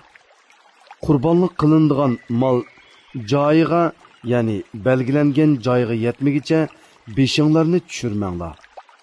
Sizlardan kimiki kasal, ya'ni chechini tushirsa ziyon qiladigan kasal yoki beshida illat, ya'ni bosh og'riqi, pitqa o'xshashlar bo'lib, beshini tushirmasa fidya qilish yuzidan 3 kun roza tutsin. Yoki 6 miskinga 3 sa sadiqa bersin. Yoki birer mal qurbonlik qilsin. Aminlikda bo'lgan chig'inlarda oranglardan ömrü qilgandan keyin haj qilishdan bahramon bo'lgan odam, ya'ni hajdan burun ömrü qilib tamomlagan odam nima o'ng'ay bo'lsa, shuni qurbonlik qilsin. Puli yo'qlikdan yoki qurbonlik mol yo'qligidan qurbonlik mol topolmagan odam haj jarayonida 3 kun roza tutsin. Hajdan qaytgandan keyin 7 kun roza tutsin. Onun hammasi 10 kun bo'ladi. Mana bu, ya'ni ömür qilgan odamga qurbonlik qilish lozimligi yoki roza tutish haqidagi hukm Masjidi Haram doirasida, ya'ni haramda o'ltirishlik bo'lmagan kishilar uchundir. Allohga taqvodorlik qilinglar. Bilinglarki, Allohning azobi qattiqdir. Haj vaqti ma'lum bir qancha oydir. Ya'ni Shavvol, Zulqayda oylari va Zulhajja oyining 10 kunidir. Bu oylarda haj qilishni niyat qilgan, ya'ni ihrom bog'ilgan odamning jinsiy aloqa qilishi, gunoh qilishi va janjal qilishi ma'ni qilinadi. Sizlar qandoqliki yaxshi amalni qilsanglar, Allah uni bilib turadi. Oxiratliklar uchun zod rohila ilvilinglar. Eng yaxshi zod rohila taqvodorlikdir. Ey aql egilleri, mana taqvodorlik qilinglar. Parvardigoringlardan haj mavsumida tijorat va boshqa ovqat orqali rizq talab qilsanglar, sizlarga hech gunoh bo'lmaydi. Arafatdan qaytgan chig'inglarda Mash'ari haramda, ya'ni Muzdalifada Allohni yod etinglar. Allah sizlarni hidoyat qilganligi uchun uni yod etinglar. İlgiri sizlar haqiqatan gumroh edinglar. Ya'ni Allah sizlarni hidoyat qilishdan ilgari gumrohlar qatorida edinglar. Ondan keyin sizlar Arafatdan kishilar qaytgan joy bilan qaytinglar. Allohdan mag'firat talab qilinglar. Allah haqiqatan nihoyatda mag'firat qilguvchidir. Nihoyatda mehribondir. sizlar hajga oid ibodatlarni ado qilgandan keyin Allohni bo'lsa ota buvanglarni faxrlanib yod etgandek yoki uningdanmi ziyoda yod etinglar. Ba'zi kishilar ey Parvardigorimiz, bizga nasibimizni bu dunyoda bergin deydi. Halbuki uningga oxiratda yaxshilikdan hech nasibi yo'qdir. Ba'zi kishilar Parvardigorimiz, bizga dunyoda yaxshilik ato qilgin, oxiratdami yaxshilik ato qilgin, bizni do'zax azobidan saqlag'in deydi. Ani shular o'zlari qilgan amallarining mo'l mevasini ko'rdi. Allohning hisob elishi tezdir. Ya'ni shuncha ko'p xaloyiqdan qisqa vaqt ichida hisob elib bo'ladi. Sanoqli kunlarda, ya'ni tashriq kunlarida Allohni yod etinglar. Ya'ni namozinglarning oxirida takbir aytinglar. Minodan oldirab 2 kunda qaytgan odamga hech gunoh bo'lmaydi. Ta'xir qilib qaytgan odamga hech gunoh bo'lmaydi. Yuqorqi ahkomlar taqvodorlik qilib hajni to'liq ado qilmoqchi bo'lgan odam uchundir. Allohdan qo'rqinglar. Bilinglarki, sizlar hisob uchun Allohning dargohiga yig'ilisizlar. Ey Muhammad, kishilar orasida shundoq odam borki, uning dunyo tirikchiligi to'g'risidagi so'zi seni qiziqtiradi. Lekin u yolg'onchi munofiqdir. U dilidagi narsaga, ya'ni dili boshqa, tili boshqa emasligiga Allohni guvoh qiladi. Halbuki u sana va sana ergashuvchilarga ashaddiy dushmandir. Ko'rinishda u shirin so'zi orqali dindor qiyofatga kirib oladi. U huzuringdan qaytgandan keyin zaminda buzuqchilik qilish uchun va ziroatlarni, hayvonotlarni halok qilish uchun tirishadi. Uning buzg'unchiligi amalda insonlarni halok qilish uchundir. Chunki ziroatlarsiz va hayvonotlarsiz insonlarning yashayolishi mumkin emas. Allah buzuqchilikni yoqtirmaydi. Uningga vaz nasihat qilinib, yomon so'z harakatlaridan qaytib, Allohdan qo'rqin deyilsa, g'ururi uningga gunoh yuklaydi. Ya'ni haqdan takabburlik bilan bosh tortib, fitna fasodda texmu azvaylaydi. Uningga jahannam yetarlikdir. Jahannam nihoyatda yomon joydir. Ba'zi kishilar borki, ular Allohning rizosi uchun jinini pido qiladi. Qilgan amali bilan faqat Allohning roziligini tilaydi. Allah bandalarga to'limi marhamatlidir. Ey mu'minlar, islom diniga butunlay kiringlar. Ya'ni islom dinining butun ahkomlariga bo'ysuninglar. Ba'zi ahkomlarga amal qilib, ba'zi ahkomlarni tark etmanglar. Shaytonning yo'llariga va ig'vosiga ergashmanglar. Şeytan sizlarga haqiqatan oshkori dushmandir. Sizlarga islom dinining haqligini ko'rsatadigan ro'shan dalillar kelgandan keyin to'g'ri yo'ldan teyib ketsanglar, bilinglarki sizlar jazonisizlar. Chunki Alloh g'olibdir. Ya'ni sizlardan intiqom ilishdan ojiz emasdir. Hikmet bilen iş kılgıçıdır. Ular, yani İslam'a kirişini terk etkenler, fakat Allah'ın kıyamet günü, halayıkның arasında hüküm çıkarış üçün bulut parçaları içinde kelişini, farishtalarning kelishini va xaloyiqning orasida hukm chiqarilib, bir guruh jannati, bir guruh davzihi bo'lib ayrilish bilan xaloyiqning ishining bitishini kutamdi. Bandalarning hamma ishi Allohga qaytariladi. Ey Muhammad, İsrail avlodidan so'rg'inki, biz ularga naqadar ko'p ro'shan dalillarni ato qildik. Kimiki Allohning ne'matiga erishgandan keyin uni kufrlik qilib o'zgartirsa, Allah onunğa azab qiladi. Allohning azobi haqiqatan qattiqdir. Kafirlarga dunyo tirikchiligi chiroyli ko'rsatildi. Ya'ni ular dunyoning shahvatlariga, ne'matlariga maftun bo'ladi.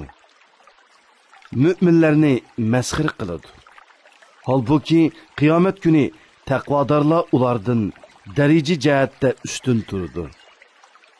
Allah xohlagan kishiga hisobsiz rizq beradi. İnsanlar dastlabda bir ummat, ya'ni haq din deydi. Keyin ularning ba'zisi iymon etib, ba'zisi iymon etmay ixtilof qilishdi.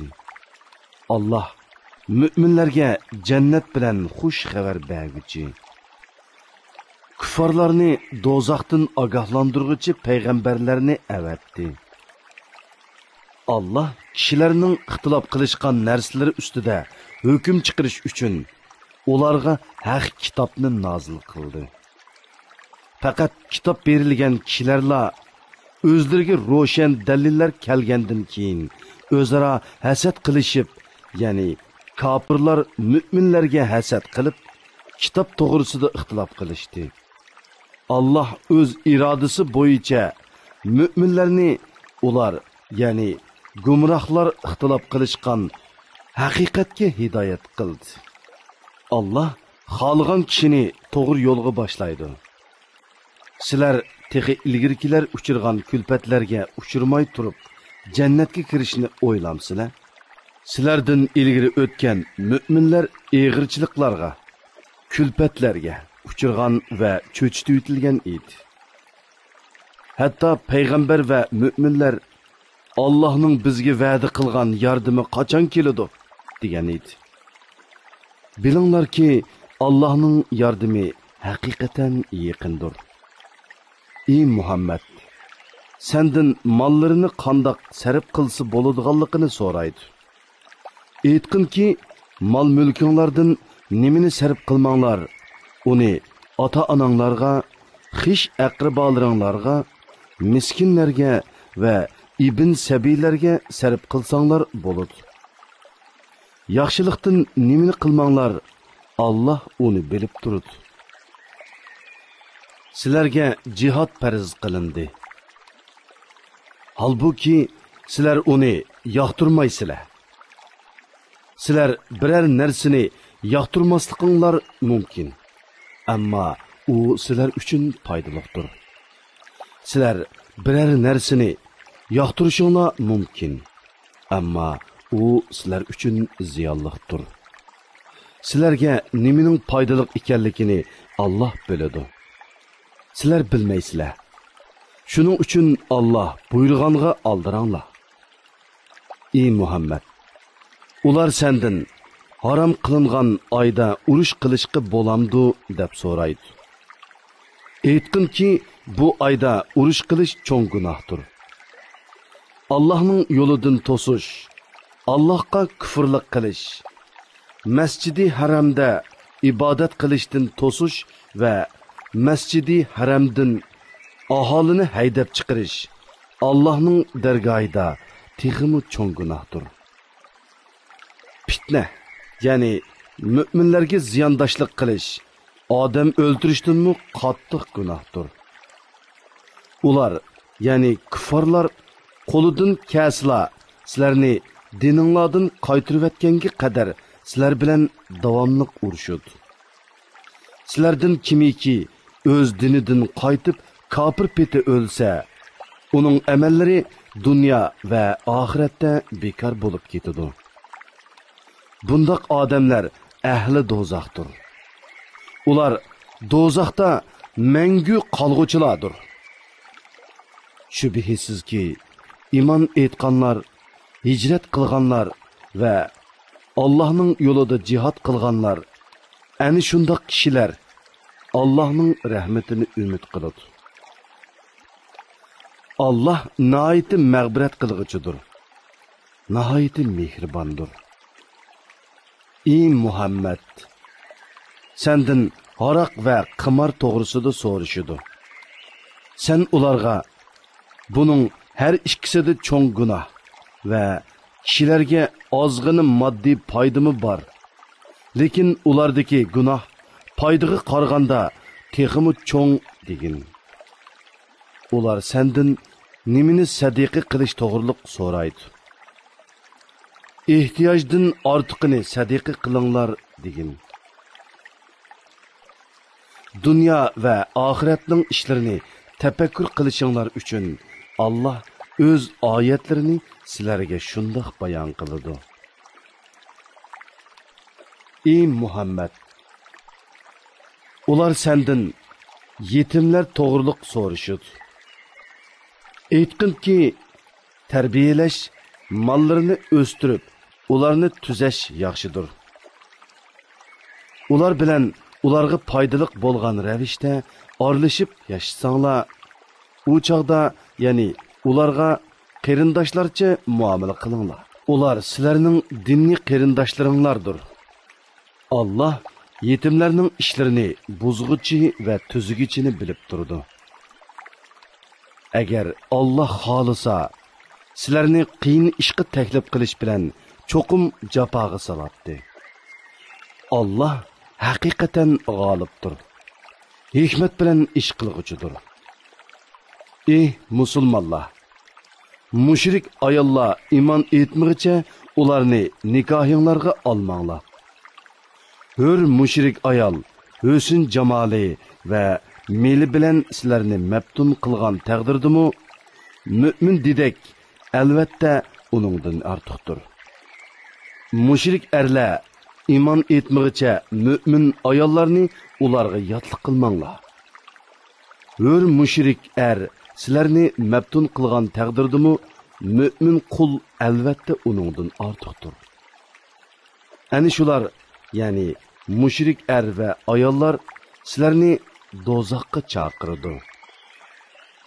Allah o'z irodasi bo'yicha sizlarni jannatga, mag'firatga chaqirdi.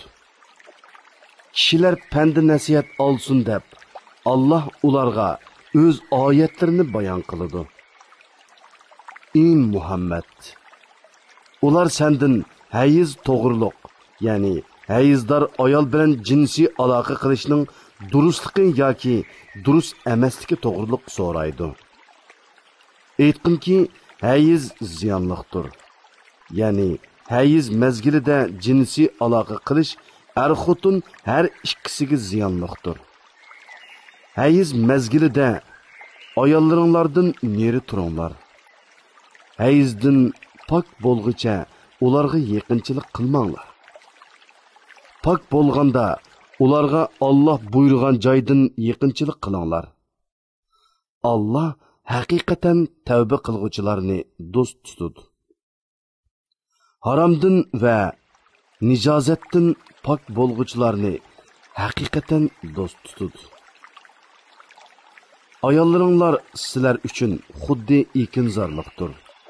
Ya'ni nasl teriydigan joydir. Ekinzorliqinglarga xohlagan ravishda kelinglar. O'zinglar uchun oldin ola yaxshi amal tayyorlanglar. Gunohdan cheklanish bilan Allohdan qo'rqinglar. Bilinglarki, sizlar Allohga muloqot bo'lasizlar. Müminlerge cennet bilen xush xabar bergin. Yaxşılık qilmaslikqa, taqvodor bo'lmaslikqa va kishilarni apleştirmaslikka qasam qilish shakli bilan ularni qilishqa Allohni to'salg'i qilmanglar. Ya'ni Allah bilan qasam qilishni, yaxshi ishlarni qilmaslikning sababi qilmanglar. Allah so'zlaringlarni anglab turg'uchidir. Ahvolinglarni bilib turg'uchidir. Maqsadsiz ishgan qasaminglar uchun Allah sizlarni jazoga tortmaydi.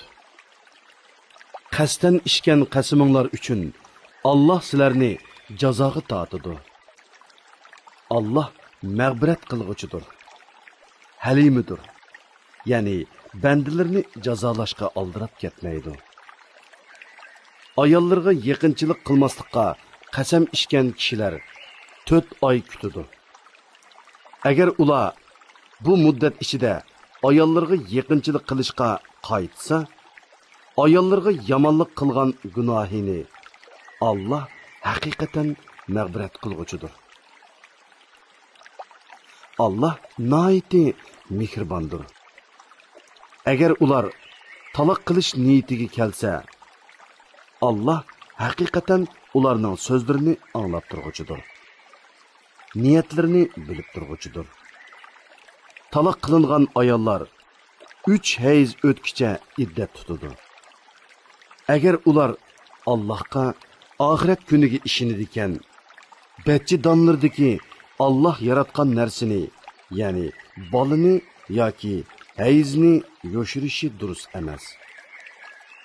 Ularning erlari agar aplishib qilishni xolisa, shu muddat ichida ularni qaytirib kelishga boshqalarga qaraganda eng haqliqdir. Ayollar ustida erlarning haqlari bo'lganidek, erlari ustida ayollarning mu haqlari bor. Ya'ni ayollar muvofiq darajada huquqdan bahramand bo'lish kerak. Muvofiq darajada majburiyatni o'tish kerak. Ayollarga mehr berish va ularning turmushini qamdash majburiyatlari erlarga yuklanganlikdan, erlar ayollardan bir daraja ortiqlikka ega. Allah g'olibdir. Hikmat bilan ish qilg'uchidir. Qayta yarishishga bo'ladigan taloq 2 qitimdir. Uningdan keyin xotinini chiroyliqcha tutish yoki yaxshilik bilan, ya'ni zulm qilmay, yomon gapini qilmay, kishilarni uningdan jiroqlashtirmay qo'yib etish lozim. Allohning belgilamalariga rioya qila olmaslik xavfi, ya'ni yaxshi o'talmaslik, Allah belgilagan er-xotinlik huquqlariga rioya qila olmaslik xavfi bo'lmasla, o'zinglarning ayollaringlarga mehri uchun bergan mol-mulkdan hech qanday narsani qaytarib olish durust bo'lmaydi.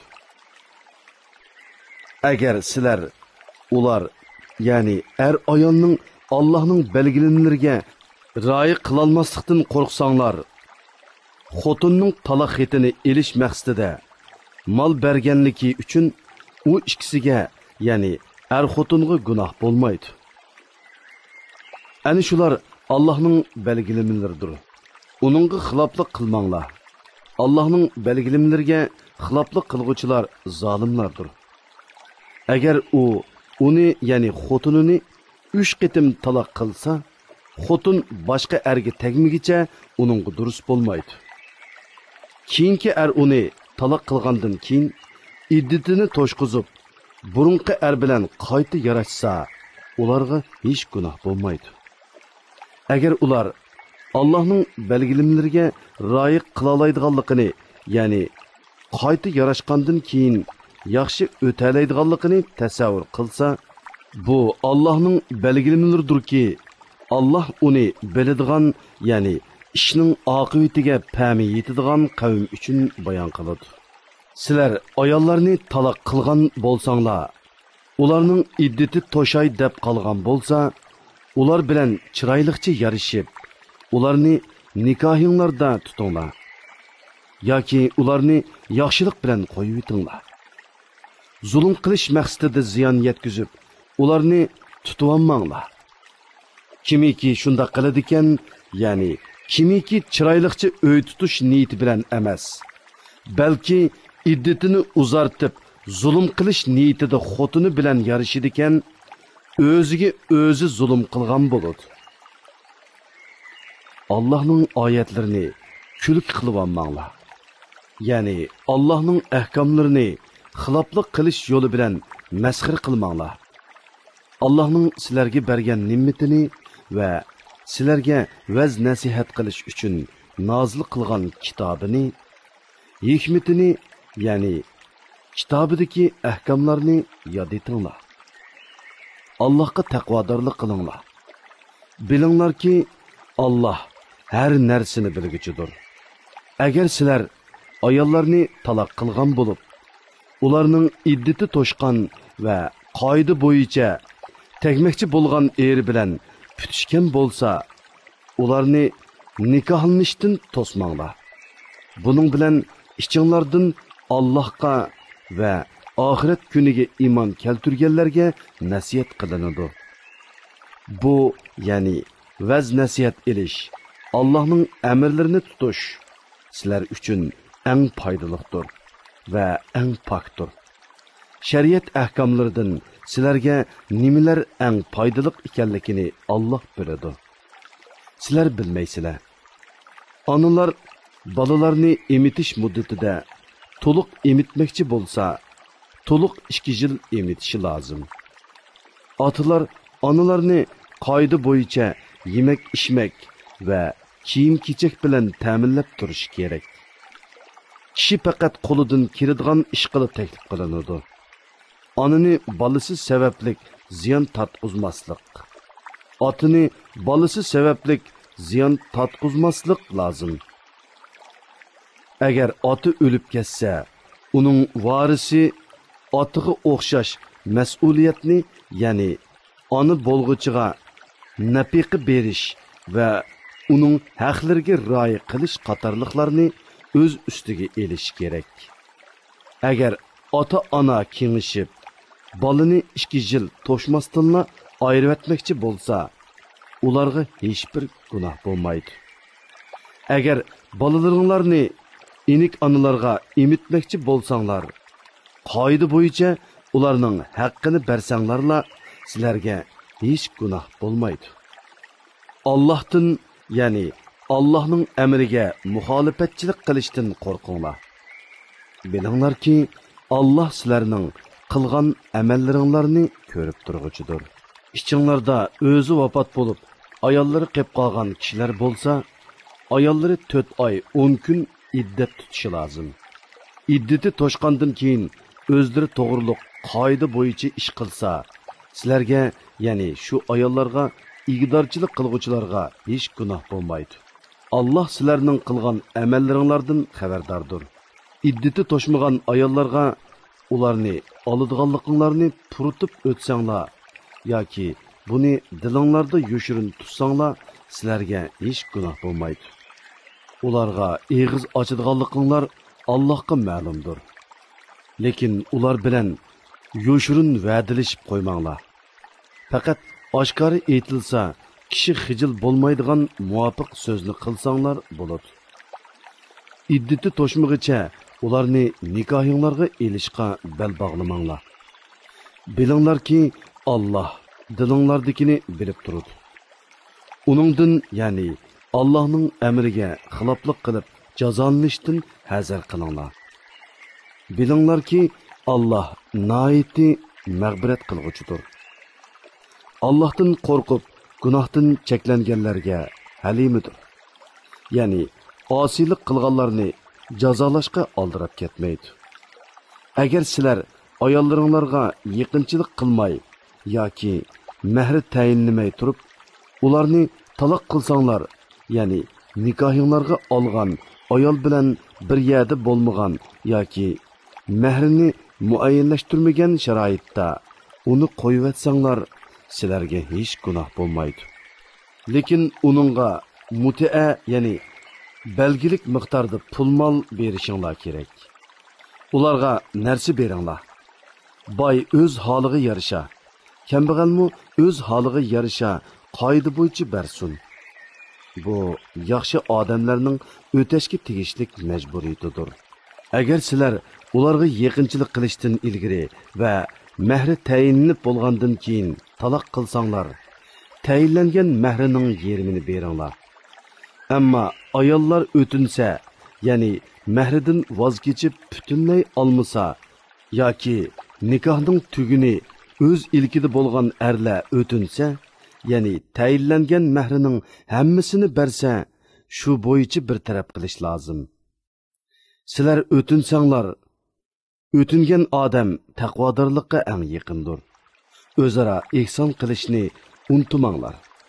Alloh haqiqatan qilgan amallaringlarni ko'rib turg'uchidir. 5 namozni bo'libmi namoz degarni davomlashtiringlar. Ya'ni bütün shartlar bilan vaqtida to'liq ado qilinglar. Allohning huzurida, ya'ni namozda itoatmanlik bilan turinglar. Qo'rqinishda qolganinglarda piyoda yoki uloqliq ketib berib namoz o'qinglar. Amonlik topqininglarda Allohning sizlarga o'rgatgani bo'yicha Allohni yod etinglar. Ya'ni qo'rqinish tugaganda Allah namozni qandoq o'tashga amr qilgan bo'lsa, to'liq arkonlari bilan shundoq o'tanglar.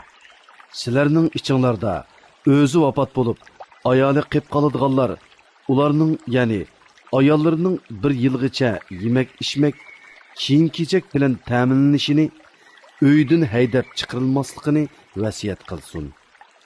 Agar ayollari o'zlari chiqib ketsa, ularning o'zlari to'g'risida qilgan qoidalik ishlari uchun sizlarga, ya'ni meyitning egillarga hech gunoh bo'lmaydi. Allah g'olibdir. Hikmat bilan ish qilguchidir. Talaq qilingan ayollarga qoida bo'yicha nafiqa berish lozim. U taqvodorlarning o'tashga tegishlik majburiyatidir. Sizlarning tushunishinglar uchun Allah o'z ahkomlarini ko'rsatib beradigan oyatlarni sizlarga mushundoq bayon qiladi. O'zlari minglarcha turuqliq, o'limdan qo'rqib, yurtlardan qochib chiqqan kishilardan xabaring yo'qmi? Allah ularni o'linglar dedi. Ular o'ldi. Ondan keyin Allah ularni tirildirdi. Allah insonlarga haqiqatan marhamatlikdir. Va lekin insonlarning ko'pchiligi Allohning ne'matiga shukr qilmaydi. Allohning yo'lida jihad qilinglar. Bilinglarki, Allah haqiqatan so'zinglarni anglab turguchidir. Niyatinglarni, ahvolinglarni bilib turguchidir. Kimiki Allohga qarzi hasana berdikan, ya'ni Allohning yo'lida pul melini xushallik bilan sarf qiladigan, Allah uningga necha hassa, ya'ni 10 hassidan 700 hassigacha ko'p qaytaradi. Allah sınash uchun ba'zi kishilarning rizqini tar qiladi. Ba'zi kishilarning rizqini kam qiladi. Qiyomat kuni Allohning dargohiga qaytarilisizlar. Sana Musa vafotidan keyin İsrail avlodidan bo'lgan bir jamoaning xabar yetmadimi? Ular o'z vaqtida o'zlarining payg'ambariga bizga podshoh tiklab bergin, uning bilan dushmanlarga qarshi Allohning yo'lida jihad qilayli deyishdi. Payg'ambar, sizlarga jihad farz qilinsa, jihad qilmay qolarsizlarmi? dedi. Ular yurtlarimizdan haydab chiqarilgan va o'g'illarimizdan juda qilingan tursak, qandoqmi Allohning yo'lida jihad qilmayli dedi. Ularga jihad farz qilingan chaqda ozg'inisidan boshqa hammasi jihaddan bosh tortdi. Allah zolimlarni obdan bilguchidir. Payg'ambari ularga Allah haqiqatan sizlarga Talutni podshoh qilib avatdi dedi. Ular payg'ambariga e'tiroz bildirib, u qandoqmi bizga podshoh bo'ladi? Aramizda podshoh avlodlari bo'lganlikdan podshohlikqa biz uningdan haqliqmiz. Uning ustiga uning mol mulki ko'p bo'lmagan tursa dedi.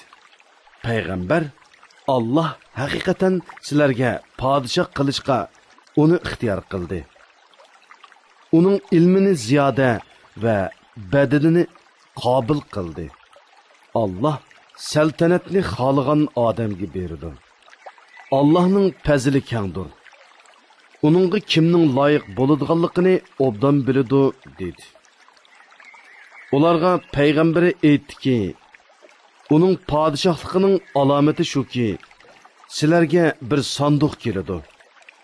Uningda Rabbinglar tarafidan sizlarni taskin topqizdigan narsa va Musoning, Harunning tavalari qoldirib ketgan narsalar, ya'ni Musoning hossisi, kiyimi va Tavrat yozilgan ba'zi taxtalar qochilangan bo'ladi.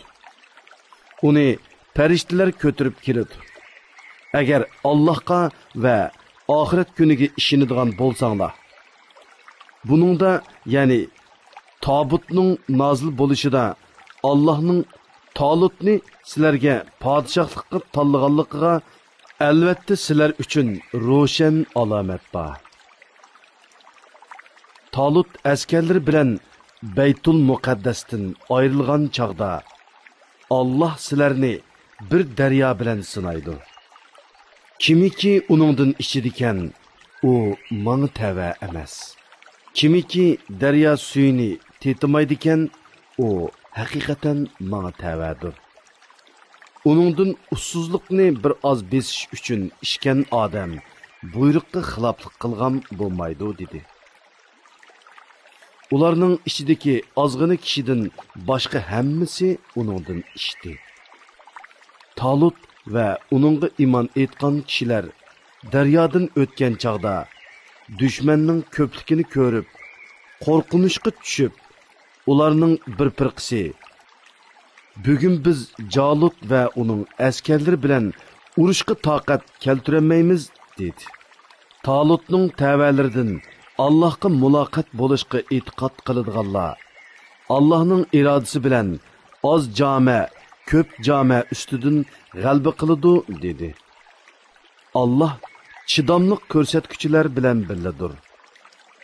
Ular Jalut va uning askarlari bilan uchrashgan chaqda Parvardigorimiz, qalbimizni chidamliqlik bilan to'ldirgin. Qadamlarimizni urush maydonida sabotlik qilgin. Kafir qavmga qarshi bizga yordam bergin dedi. Müminlar Allohning irodasi bilan kafirlarni mag'lub qildi. Davud Jalutni o'ldirdi. Allah Davudga saltanatni, hikmatni, ya'ni payg'ambarlikni berdi. Uningga xohlagan narsalarini, ya'ni foydali ilmlarni bildirdi. Allah insonlarning ba'zisi bilan mudofaa qilib turmasa, ya'ni kuchlik tajovuzchiga uningdan kuchlik bo'lgan birisini opridi qilmasa edi, yer yuzi albatta fasodga aylanadi. Ya'ni xaroblikka yuzinadi. Lekin Allah yomonlikni ustunlikka ega qilmaslik bilan butun jahon ahliga marhamat qilg'uchidir. Bu Allohning oyatlaridirki, uni biz sana to'g'ri ravishda o'qib beramiz. Ey Muhammad, sen albatta Allohning da'vatini yetkazish uchun avatilgan payg'ambarlarning birisan. Avlod ovozliq asarlari. أعوذ بالله من الشيطان الرجيم بسم الله الرحمن الرحيم Bazı ahmaq kishilar ularni, ya'ni payg'ambar alayhissalom bilan mu'minlarni qarab kelayotgan qiblasidan, ya'ni Baytul Muqaddasdan nima yuz o'rgizgandu deydi. Ey Muhammad, aytqinki, mashriq va mag'rib, ya'ni hamma taraf Allohningdir. Allah xohlagan kishini to'g'ri yo'lga boshlaydi. Shuningdek, ya'ni sizlarni islomga hidoyat qilgandek, kishilarga, ya'ni o'tganki ummatlarga shohid bo'lishinglar uchun va payg'ambarning sizlarga shohid bo'lishi uchun biz sizlarni yaxshi ummat qildik. Sen yüz keltirib kelayotgan tarafni, ya'ni Baytul Muqaddasni qibla qilganligimiz payg'ambarga ergashganlarni osiylik qilganlardan, ya'ni murtad bo'lib ketganlardan ayirib olishimiz uchun edi. Allah hidoyat qilganlardan boshqalarga bu, ya'ni qiblaning o'zgartirishi haqiqatan ig'irdir. Allah sizlarning iymoninglarni, ya'ni ilgari Baytul Muqaddasga qarab o'qigan namozinglarni bekor qilib etmaydi. Allah kishilarga haqiqatan mehribondir, nihoyat kuyimchandir. Biz sening Ka'ba qiblang bo'lishini tilab, qayta osmonga qarag'anligingni ko'rib turyapmiz. Seni cho'qim sen yoqtirdigan qiblaga yuzlandiramiz. Namozda yuzingni Masjidi Haram tarafga qilgin. Ey mo'minlar, qayerda bo'lmanglar, namozda yuzinglarni Masjidi Haram tarafga qilinglar. Haqiqatan kitob berilganlar, ya'ni Yahudilar va Nasaralar buning, ya'ni qiblaning Ka'baga o'zgartirishining Parvardigori tarafidan kelgan haqiqat ekanligini cho'qim biladi. Allah ularning qilmishidan g'ofil emas. Kitob berilganlarga barcha dalilni keltirsangmi, ular sening qiblangga bo'ysunmaydi. Senmi ularning qiblasiga bo'ysunmaysan. Ular, ya'ni Yahudilar va Nasaralar ham o'zaro bir-birining qiblasiga bo'ysunmaydi. Sana ilm, ya'ni vahiy kelgandan keyin mubodo ularning nafsi xohishlariga bo'ysunsang, u chaqda sen cho'qim zulm qilganlardan bo'lasan. Biz kitob berganlar, ya'ni Yahudilar bilan Nasaralar uni, ya'ni payg'ambarni o'z o'g'illarini to'nigandek to'niydi. Ularning bir qisi shubhisizki haqiqatni bilib turib yoshirdi. Haqiqat Allah tarafidan kelgandir. Hergiz shak keltirguchilardan bo'lmag'in. Her ummatning yüz keltirdigan tarafi, ya'ni qiblasi bor. Ey mo'minlar, yaxshi amallarni qilishga oldiranglar. Qayerda bo'lmanglar, qiyomat kuni Allah hammanglarni hisob berish uchun yig'idi. Allah haqiqatan hamma narsaga qodirdir. Qayerdan safarga chiqmag'in, namozingda yuzingni Masjidi Haram, ya'ni Ka'ba tarafga qilgin. Bu haqiqatan Parvardigoring tarafidan kelgan haqiqatdir. Allah sizlarning qilmishinglardan g'ofil emasdir. Kishilar, ya'ni Yahudilar va mushriklarga sizlarga qarshi dalil isbot bo'lmasligi uchun, ey Muhammad, safar qilishga qayerdan chiqmag'in, namozingda yuzingni Masjidi Haram tarafga qilgin. Ey mo'minlar, sizlarmi qayerda bo'lmanglar, namozinglarda yuzinglarni Masjidi Haram tarafga qilinglar. Faqat ularning ichidagi zulm qilguvchilarla qibladan o'zgarganligini sizlarga qarshi dalil qilib oladi. Ular, ya'ni zolimlardan qo'rqmanglar. Mening amrimni tutish bilan mendan qo'rqinglar. Qiblani o'zgartirishga amr qilishim sizlarga bergan ne'matimni kamolatga yetkazishim uchun va to'g'ri yo'lda bo'lishinglar uchundir.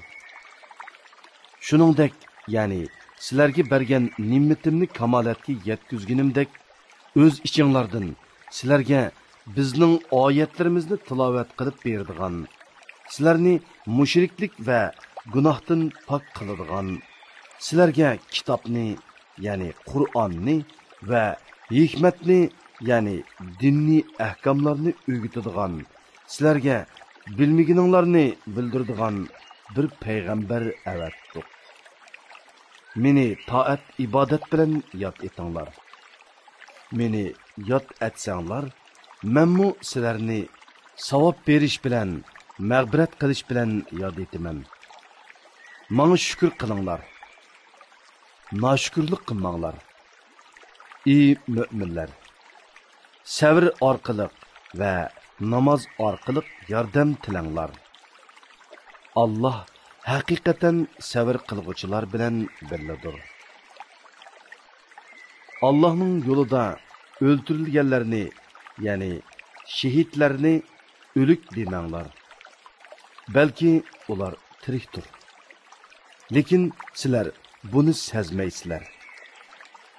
Bizning sizlarni bir az qo'rqinch bilan, bir az qahatchilik bilan va mollaringlarga, jonlaringlarga, bolalaringlarga, ziroatlaringlarga yetirgan ziyon bilan cho'qim sinaymiz.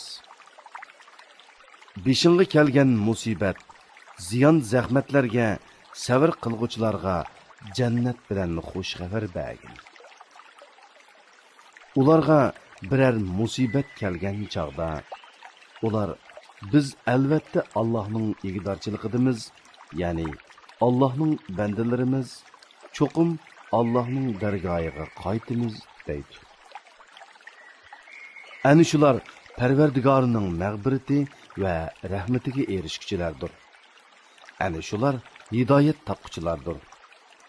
Safa bilan Marva haqiqatan Allohning dinining alomatlaridir. Haj qilgan yoki umr qilgan odam ularning orasida sa'i qilsa hech bok yo'q. Kimiki o'z ixtiyori bilan biror yaxshilik qiladigan, Allah uning mukofotini beradi. Allah albatta shukrning mukofotini berguchidir. Allah hammani bilguchidir. Bu kitobda, ya'ni Tavratda kishilarga to'g'ri yo'lni aniq bayon qilganimizdan keyin biz nozil qilgan Muhammad alayhissalomning rost payg'ambar ekanligini isbotlaydigan ro'shan dalillarni va to'g'ri yo'lni yo'shirdiganlarga Allah la'nat qiladi. Ya'ni rahmatidan yiroq qiladi. La'nat qilguvchilar, ya'ni farishtalar va mu'minlarmu ularga la'nat qiladi. Faqat tavba qilganlar, amalini tuzatganlar, Yahudilarning Tavrat ahkomlaridan yo'shirganlarini bayon qilganlarla buningdan mustasno. Ani shularning tavbasini qabul qilaman. Men tavbani bakmi qabul qilguchidirman. Nihoyatda mehribondurman. Shubhisizki kafir bo'lib kafir peti o'lganlar bor. Ani shular cho'qim Allohning farishlarining va insonlarning hammasining la'natiga uchraydi. Ular do'zaxda mangu qoladi. Ulardan azob yengiltilmaydi. Ularga beriladigan azob kechiktirilmaydi. Sizlarning ilohinglar bir ilohdir. Uningdan boshqa hech ma'bud barhaq yo'qdir. O nihoyatda shafqatlidir. Nihoyatda mehribondir. Osmonlarning va zaminning yaratilishida, kecha bilan kunduzning navbatlashida kishilarga foydali narsalarni elib dengizda uzib yurgan kemilarda Allah bulutdan yog'dirib bergan, o'lgan zaminni tirildiradigan yomg'irda, yer yuziga tarqitib etgan hayvonotlarda, shamol yo'nalishlarining o'zgarib turishida, osmon zamin orasida bo'ysundirilgan bulutlarda tushunadigan kishilar uchun albatta Allohning birligini ko'rsatadigan dalillar bordir. Ba'zi odamlar Allohdan g'ayrilarni, ya'ni bulutlarni Allohga sherik qilib oladi. Ularni mu'minlarning Allohni do'st tutganidek do'st tutadi. Ya'ni ulug'laydi va ularga bo'ysunadi. Mu'minlar Allohni hammadan bek do'st tutquchilardir. Zolimlar qiyomat kuni o'zlariga tayyorlangan azobni ko'rgan chaqda bütün kuch quvvatining Allohga mansub ekanligini va Allohning azobining qattiq ekanligini koshki bilsa edi, dunyoda Allohga sherik keltirganliklarga haddidan ziyoda pushaymon qiladi. Ayni vaqtda agashkuchilar azobni ko'rib, agashkuchilardan ada juda bo'ladi. Ularning o'zaro munosabati, ya'ni dunyodagi do'stligi uziladi. Agashkuchilar koshki bizlarga dunyoga qaytishga bo'lsa edi, ular bizdan ada juda bo'lgandek, bizmi ulardan ada juda bo'latdik deydi. Allah ularga yomon ishlarining hasrat bo'lganligini mushundoq ko'rsatdi. Ular do'zaxdan chiqmaydi. Ey insonlar, yer yuzidagi halol pokiz narsalardan yanglar. Shaytonning yo'llariga ergashmanglar. Chunki shayton sizlarga ochiq dushmandir. Shayton sizlarni haqiqatan yomonliklarga, qabih gunohlarga va Alloh nomidan yolg'ondan Alloh sizlarga halol qilgan narsalarni harom deb, harom qilgan narsalarni halol deb, sizlar bilmaydigan narsalarni aytishga buyuradi. Har qachon ularga, ya'ni mushriklarga Allah nazil qilgan narsaga, ya'ni Allah payg'ambariga nazil qilgan vahiyga, Qur'onga ergishinglar deyilsa, ular yo'q, ota bovullarimizdan qolgan dinga ergishimiz deyishadi. Ota bovulları hech narsani tushunmagan va to'g'ri yo'lda bo'lmagan tursa, ya'ni ularga ergishamdi. Kafirlarni hidoyatga da'vat qilguvchi xuddi ma'nisini tushunmay, tavushini va nidonini anglaydigan chahar paylarni chaqirgan odamga o'xshaydi. Kafirlar haqni anglashdan rostdir. Haqni so'zlashdan gachidir. Haqni ko'rishdan ko'rdir. Ular vaz nasihatni tushunmaydi. Ey mo'minlar, biz sizlarni rizqlantirilgan halol narsalardan yanglar. Agar Allohga ibodat qiladigan bo'lsanglar, Allohga, ya'ni Allohning haddi hisobsiz ne'matlarga shukr qilinglar. Allah sizlarga o'zi o'lib qolgan hayvonni, qonni, cho'shqi go'shini Allohdan g'ayrining, ya'ni bulutlarning nomi aytilib bo'g'izlangan hayvonni yeyishni harom qildi. Kimiki o'z ixtiyoricha emas, ilojsizlikdan yuqorqi harom qilingan narsalardan hayotini saqlab qolgudek yesa, uningga hech gunoh bo'lmaydi. Haqiqatan Allah nihoyatda mag'firat qilg'uchidir, nihoyatda mehribondir. Allah kitobda, ya'ni Tavratda nozil qilgan narsalarni yoshirdigan va uni ozg'ini pulga sotadiganlarning qorniga yegini faqat o'tdir. Chunki ularning yegan shu harom meli ularni do'zaxga elib boradi. Qiyomat kuni Allah ularni xushal qiladigan so'z qilmaydi. Ularni gunohlardan poklamaydi. Ular qattiq azobga duchor bo'ladi. Ana shular hidoyatni gumrohlikqa, mag'firatni azobga, ya'ni jannatni do'zaxga tegishdi. Ular do'zax azobiga nima degan chidamliq? Bu qattiq azob. Shuning uchunki Allah haqiqatan haq kitobini, Tavratni nozil qildi. Ular Tavratdagi narsalarni yoshirdi va o'zgartib etdi. Kitob to'g'risida ixtilof qilguvchilar cho'nqur nizodadir. Sizlarning kun chiqqan va kun patgan tarafga yuz keltirishinglarning o'zila yaxshi amalga yetmaydi.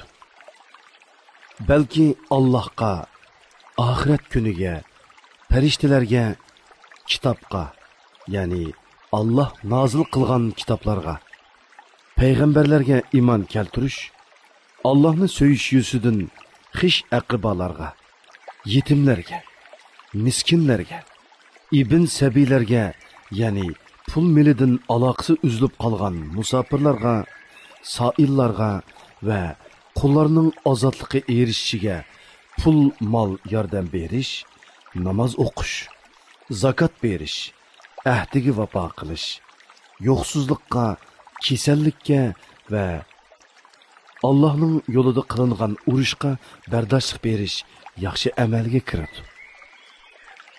Ani shular, ya'ni yuqorqi sifatlarga ega kishilar iymonida rostchil odamlardir. Ani shular taqvodor odamlardir. Ey mo'minlar, o'ltirilganlar uchun qisos elish sizlarga farz qilindi. Hur odam uchun hur odamdan, qul uchun quldan, ayol uchun ayoldan qisos elinadi. Qotil uchun dinni qarindishi tarafidan bir narsa kechirim qilinsa, ya'ni o'ltirilguchining egisi qotildan diyat elishga rozi bo'lib qisos elishdan voz kechsa, u jinoyatchidan diyatni chiroyliqcha talab qilishi lozim. Jinoyatchimu diyatni yaxshilikcha, ya'ni kechiktirmasdan, kemaytivatmasdan to'liq berishi lozim. Bu hukm Parvardigoringlar tarafidan sizlarga berilgan yeniklatishdir va rahmatdir. Shuningdan keyin, ya'ni diyatni qabul qilgandan keyin chekidan eshib ketgan, ya'ni qotilni o'ltirgan odam qattiq azobga duchor bo'ladi. Ey aql egilari, sizlarga qisosda hayotlik bor. Ya'ni kishi birovni o'ltirgan taqdirda o'zining o'ltirilganligini bilsa, u odam o'ltirishdan yanadi. Shuning bilan uning o'zimi, u o'ltirmoqchi bo'lgan odammi o'lishdan saqlanib qoladi. Nahaq qon to'kishdan saqlanishinglar uchun qisos yo'lga qo'yildi. Agar sizlardan biraylan o'lish oldida ko'p mol qoldirsa, uning ota-onasiga va xish aqribolarga odillik bilan vasiyat qilishi taqvodorlarning o'tashga tegishlik burchi sifatida farz qilindi. Vasiyatni anglagandan keyin kimiki uni o'zgartirdi ekan, uning gunohi o'zgartganlarga yuklanadi. Allah haqiqatan hammani anglab turg'uchidir, hammani bilib turg'uchidir. Kimiki vasiyat qilg'uchining savanligi yoki qasdan noto'g'ri qilganligini bilib, ularning, ya'ni vasiyat qilg'uchilar bilan vasiyat qiling'uchilarning orasini tuzab qo'ysa, uningga hech gunoh bo'lmaydi. Allah haqiqatan mag'firat qilg'uchidir, nihoyatda mehribondir. Ey mo'minlar, gunohlardan saqlanishinglar uchun sizlardan ilgirkilarga, ya'ni ilgirki ummatlarga ro'za farz qilingandek, sizlarga mu Ramazon ro'zasi farz qilindi. Bu farz qilingan ro'za sanoqli kunlardir. Sizlardan kimiki kasal yoki safar ustida bo'lib ro'za tutmagan bo'lsa, tutmagan kunlarni, ya'ni qazosini boshqa kunlarda tutsin. Ro'zini qiyirliq yoki ojizlik tufaylidan mushaqqat bilan oron tutadigan kishilar tutmasa, kunligi uchun bir miskin to'yg'idek tamoq fidya berishi lozim. Kimiki fidyani belgilangan miqdordan ortiq bersa, bu o'zi uchun yaxshidir. Agar bilsanglar, ro'za tutish sizlar uchun eg'iz ochiq yurishdan va fidya berishdan yaxshidir. Ramazon oyida Qur'on nozil bo'lishga boshladi. Qur'on insonlarga yetakchidir. Hidoyat qilg'uchi va haq bilan nohaqni ayirg'uchi ro'shan oyatlardir. Sizlardan kimiki Ramazan oyida hozir bo'lsa Ramazan ro'zasini tutsin. Kimiki kasal yoki safar ustida, ya'ni musofir bo'lib tutmagan bo'lsa, tutmagan kunlar uchun boshqa kunlarda tutsin. Allah sizlarga osonlikni xohlaydi, taslikni xohlamaydi. Ağzınlar ochiq yurgan kunlarning qazosini qilish bilan Ramazan ro'zasining sonini to'ldirishinglarni, sizlarni hidoyat qilganligiga, Allohni ulug'lashinglarni, uning in'omlariga shukr qilishinglarni xohlaydi. Mening bandalarim sendan men to'g'rilik so'rasa, ularga aytqinki, men haqiqatan ularga yaqinman. Ya'ni ularning ahvolini, so'zlarini bilib turman. Menga duo qilsa, men duo qilguvchining duosini ijobat qilaman. Ular to'g'ri yo'l tepish uchun mening da'vatimni qabul qilsin va menga iymon etsin. Ya'ni hamisha iymon bilan bo'lsin.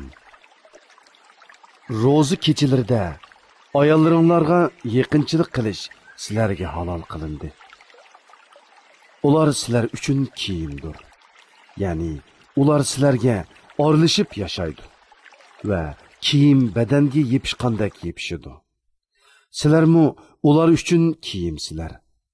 Ya'ni sizlarmi ularga orlashib yashaysizlar va kiyim badanga yepishqandek yepishsizlar. Allah o'zinglarni oldiganliklarini, ya'ni ro'za ketisi yaqinchilik qilganinglarni bildi. Allah tavbanglarni qabul qildi. Sizlarni afv qildi. Endi ularga, ya'ni ayollaringlarga yaqinchilik qilinglar. Allah sizlarga taqdir qilgan narsani, ya'ni farzandni talab qilinglar. Toki tongning oq ipi qora ipidan ayrilganga, ya'ni tong yo'rganga qadar yenglar. İçinglar. Andın kesh kirgicha ro'za tutinglar. Sizlar masjidda itikofda o'ltirgan chig'inglarda kunduz bo'lsin, kecha bo'lsin, ularga yaqinchilik qilmanglar. Ani shular Alloh belgilangan chegaralardir. Ya'ni ma'ni qilgan ishlardir. Uningga yaqinlashmanglar. Kishilarning harom qilingan ishlardan saqlanishlari uchun Allah oyatlarini ularga mushundoq bayon qiladi. Bir-biringlarning mollarini nahaq yavanmanglar. Bilib turib kishilarning bir qism mollarini zulm bilan yevilish uchun hokimlarga pora bermanglar. Ey Muhammad, sendan yangi chiqqan oy, ya'ni oyning kichik chiqib cho'ngiydiganligi, ondan kichiklaydiganligi to'g'riliq so'rashidir. Ularga aytqinki, u kishilarning tirikchilik, savdo setiq, muomala, ro'za tutish, eg'iz ichish qatorliq ishlarning va hajning vaqtlarini hisoblashi uchundir. Jahiliyat davrida qilganinglardek ihromdagi chig'inglarda uylarning orqasidan to'shik ichib kirish yaxshilikqa yotmaydi. Allohning amriga muxolif ish qilishdan qo'rqqan odam yaxshi amal egasidir. İhromdagi chig'inglarda odatdagidek uylarning darvozalaridan kiringlar. Baxtga erishishinglar uchun Allohga taqvodorlik qilinglar. Sizlarga urush ochgan odamlarga qarshi Alloh yo'lida jihad qilinglar. Tajovuz qilmanglar. Tajovuz qilguvchilarni Alloh haqiqatan do'st tutmaydi. Ularni, ya'ni mushriklarni, ular haramda bo'lsin, boshqa yerda bo'lsin, urush harom qilingan oylarda bo'lsin, uchratgan yerda o'ltiringlar. Sizlarni yurtinglardan, ya'ni Makkadan chiqarayotgandek, sizlarmi ularni yurtidan chiqarib etinglar. Ziyonkashlik qilish urushdanmi yomondir. Toki ular o'zlari urush ochmag'icha Masjidi Haram atrofida ular bilan urush qilmanglar. Agar ular Masjidi Haram atrofida o'zlari urush ochsa, ularni o'ltiraveringlar. Kafirlarning jazosi shundoq bo'ladi. Agar ular urushni to'xtatsa, sizlarmi urushdan qo'l yig'inglar. Allah tavba qilguvchilarga haqiqatan mag'firat qilguvchidir. Nihoyatda mehribondir. Taki ziyonkashlik tugagan va Allohning dini yo'lga qo'yilganiga qadar ular bilan urushinglar. Agar ular urushni to'xtatsa, zulm qilguvchilardan boshqalarga dushmanlik qilishga bo'lmaydi. Urush harom qilingan oy, urush harom qilingan oyga tengdir. Ya'ni urush harom qilingan oylarda dushmaninglar sizlarga cheqilsa, shu oylarda sizlarmi ularga cheqilsanglar bo'ladi. Hurmati saqlanishga tegishlik narsalar teng barobardir. Ya'ni hurmati saqlanishga tegishlik narsalarni boshqalar dafsanda qilsa, intiqom elish yuzidan sizlarmi ularni dafsanda qilsanglar hech yomoni yo'q. Birov sizlarga qanchalik cheqilgan bo'lsa, sizlarmi uningga shunchalik cheqilinglar. Allohga taqvodorlik qilinglar. Bilinglarki, Allah taqvodorlar bilan birlidir. Allohning yo'lida pul mol sarf qilinglar. O'zinglarni halokatga tashlamanglar. Ihson qilinglar. Ihson qilguvchilarni Allah haqiqatan do'st tutadi. Haj bilan umrani Allah uchun to'liq o'rinlanglar. Agar dushman yoki kasallik sababidan hajni yoki umrani ado qilishda to'sqinlikqa uchursanglar, u holda nima o'ng'ay bo'lsa, ya'ni to'yga kala qo'ydan nimani topa olsanglar, shuni qurbonlik qilinglar. Qurbonlik qilinadigan mol joyiga, ya'ni belgilangan joyiga yetmagicha beshinglarni tushirmanglar. Sizlardan kimiki kasal, ya'ni chechini tushirsa ziyon qiladigan kasal yoki beshida illat, ya'ni bosh og'riqi, pitqa o'xshashlar bo'lib, beshini tushirmasa, fidya qilish yuzidan 3 kun roza tutsin. Yoki 6 miskinga 3 sa sadiqa bersin. Yoki birer mal qurbonlik qilsin. Aminlikda bo'lgan chig'inlarda oranglardan ömür qilgandan keyin haj qilishdan bahramon bo'lgan odam, ya'ni hajdan burun ömür qilib tamomlagan odam nima o'ng'ay bo'lsa, shuni qurbonlik qilsin. Puli yo'qlikdan yoki qurbonlik mol yo'qligidan qurbonlik mol topolmagan odam haj jarayonida 3 kun roza tutsin. Hajdan qaytgandan keyin 7 kun roza tutsin. Onun hammasi 10 kun bo'ladi. Mana bu, ya'ni ömür qilgan odamga qurbonlik qilish lozimligi yoki roza tutish haqidagi hukm Masjidi Haram doirasida, ya'ni haramda o'ltirishlik bo'lmagan kishilar uchundir. Allohga taqvodorlik qilinglar. Bilinglarki, Allohning azobi qattiqdir. Haj vaqti ma'lum bir qancha oydir. Ya'ni Shavvol, Zulqayda oylari va Zulhajja oyining 10 kunidir. Bu oylarda haj qilishni niyat qilgan, ya'ni ihrom bog'ilgan odamning jinsiy aloqa qilishi, gunoh qilishi va janjal qilishi ma'ni qilinadi. Sizlar qandoqliki yaxshi amalni qilsanglar, Allah uni bilib turadi. Oxiratliklar uchun zot rohila ilbilinglar. Eng yaxshi zot rohila taqvodorlikdir. Ey aql egilleri, mana taqvodorlik qilinglar. Parvardigoringlardan haj mavsumida tijorat va boshqa ovqat orqali rizq talab qilsanglar, sizlarga hech gunoh bo'lmaydi.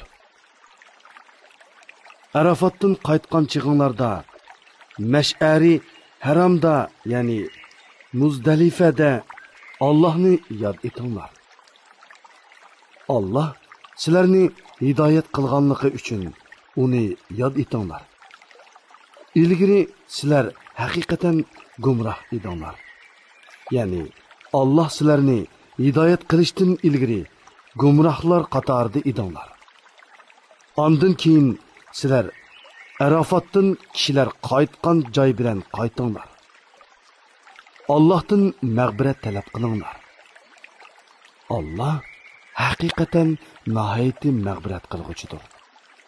Nihoyatda mehribondir. Sizlar hajga oid ibodatlarni ado qilgandan keyin Allohni bo'lsa ota-buvanglarni faxrlanib yod etgandek yoki uningdanmi ziyoda yod etinglar. Ba'zi kishilar ey Parvardigorimiz, bizga nasibimizni bu dunyoda bergin deydi. Halbuki uningga oxiratda yaxshilikdan hech nasibi yo'qdir. Ba'zi kishilar Parvardigorimiz, bizga dunyoda yaxshilik ato qilgin, oxiratdami yaxshilik ato qilgin, bizni do'zax azobidan saqlag'in deydi. Ani shular o'zlari qilgan amallarining mo'l mevasini ko'rdi. Allohning hisob elishi tezdir. Ya'ni shuncha ko'p xaloyiqdan qisqa vaqt ichida hisob elib bo'ladi. Sanoqliq kunlarda, ya'ni tashriq kunlarida Allohni yod etinglar. Ya'ni namozinglarning oxirida takbir aytinglar. Minodan oldirab 2 kunda qaytgan odamga hech gunoh bo'lmaydi. Ta'xir qilib qaytgan odamga hech gunoh bo'lmaydi. Yuqorqi ahkomlar taqvodorlik qilib hajni to'liq ado qilmoqchi bo'lgan odam uchundir. Allohdan qo'rqinglar. Bilinglarki, sizlar hisob uchun Allohning dargohiga yig'ilisizlar. Ey Muhammad, kishilar orasida shundoq odam borki, uning dunyo tirikchiligi to'g'risidagi so'zi seni qiziqtiradi. Lekin u yolg'onchi munofiqdir. U dilidagi narsaga, ya'ni dili boshqa, tili boshqa emasligiga Allohni guvoh qiladi. Halbuki u sana va sana ergashuvchilarga ashaddiy dushmandir. Ko'rinishda u shirin so'zi orqali dindor qiyofatga kirib oladi. U huzuringdan qaytgandan keyin zaminda buzuqchilik qilish uchun va ziroatlarni, hayvonotlarni halok qilish uchun tirishadi. Uning buzg'unchiligi amalda insonlarni halok qilish uchundir. Chunki ziroatlarsiz va hayvonotlarsiz insonlarning yashayolishi mumkin emas. Allah buzuqchilikni yoqtirmaydi. Uningga vaz nasihat qilinib, yomon so'z harakatlaringdan qaytib, Allohdan qo'rqqin deyilsa, g'ururi uningga gunoh yuklaydi. Ya'ni haqdan takabburlik bilan bosh tortib, fitna fasodda texmu azvaylaydi. Uningga jahannam yetarlikdir. Jahannam nihoyatda yomon joydir. Ba'zi kishilar borki, ular Allohning rizosi uchun jinini fido qiladi. Qilgan amali bilan faqat Allohning roziligini tilaydi.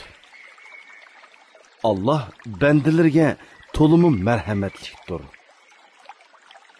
Ey mu'minlar, islom diniga butunlay kiringlar. Ya'ni islom dinining bütün ahkomlariga bo'ysuninglar. Ba'zi ahkomlarga amal qilib, ba'zi ahkomlarni tark etmanglar. Shaytonning yo'llariga va ig'vosiga ergashmanglar.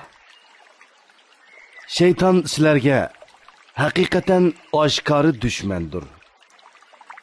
Sizlarga islom dinining haqligini ko'rsatadigan ro'shan dalillar kelgandan keyin to'g'ri yo'ldan teyib ketsanglar, bilinglarki, sizlar jazoni sizlar. Chunki Allah g'olibdir. Ya'ni sizlardan intiqom ilishdan ojiz emasdir. Hikmat bilan ish qilg'ichidir.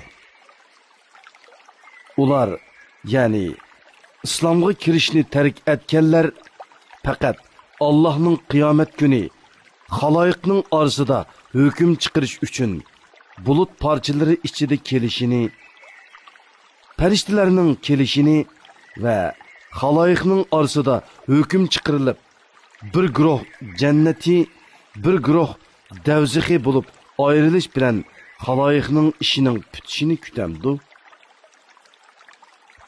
Bandalarning hamma ishi Allohga qaytariladi.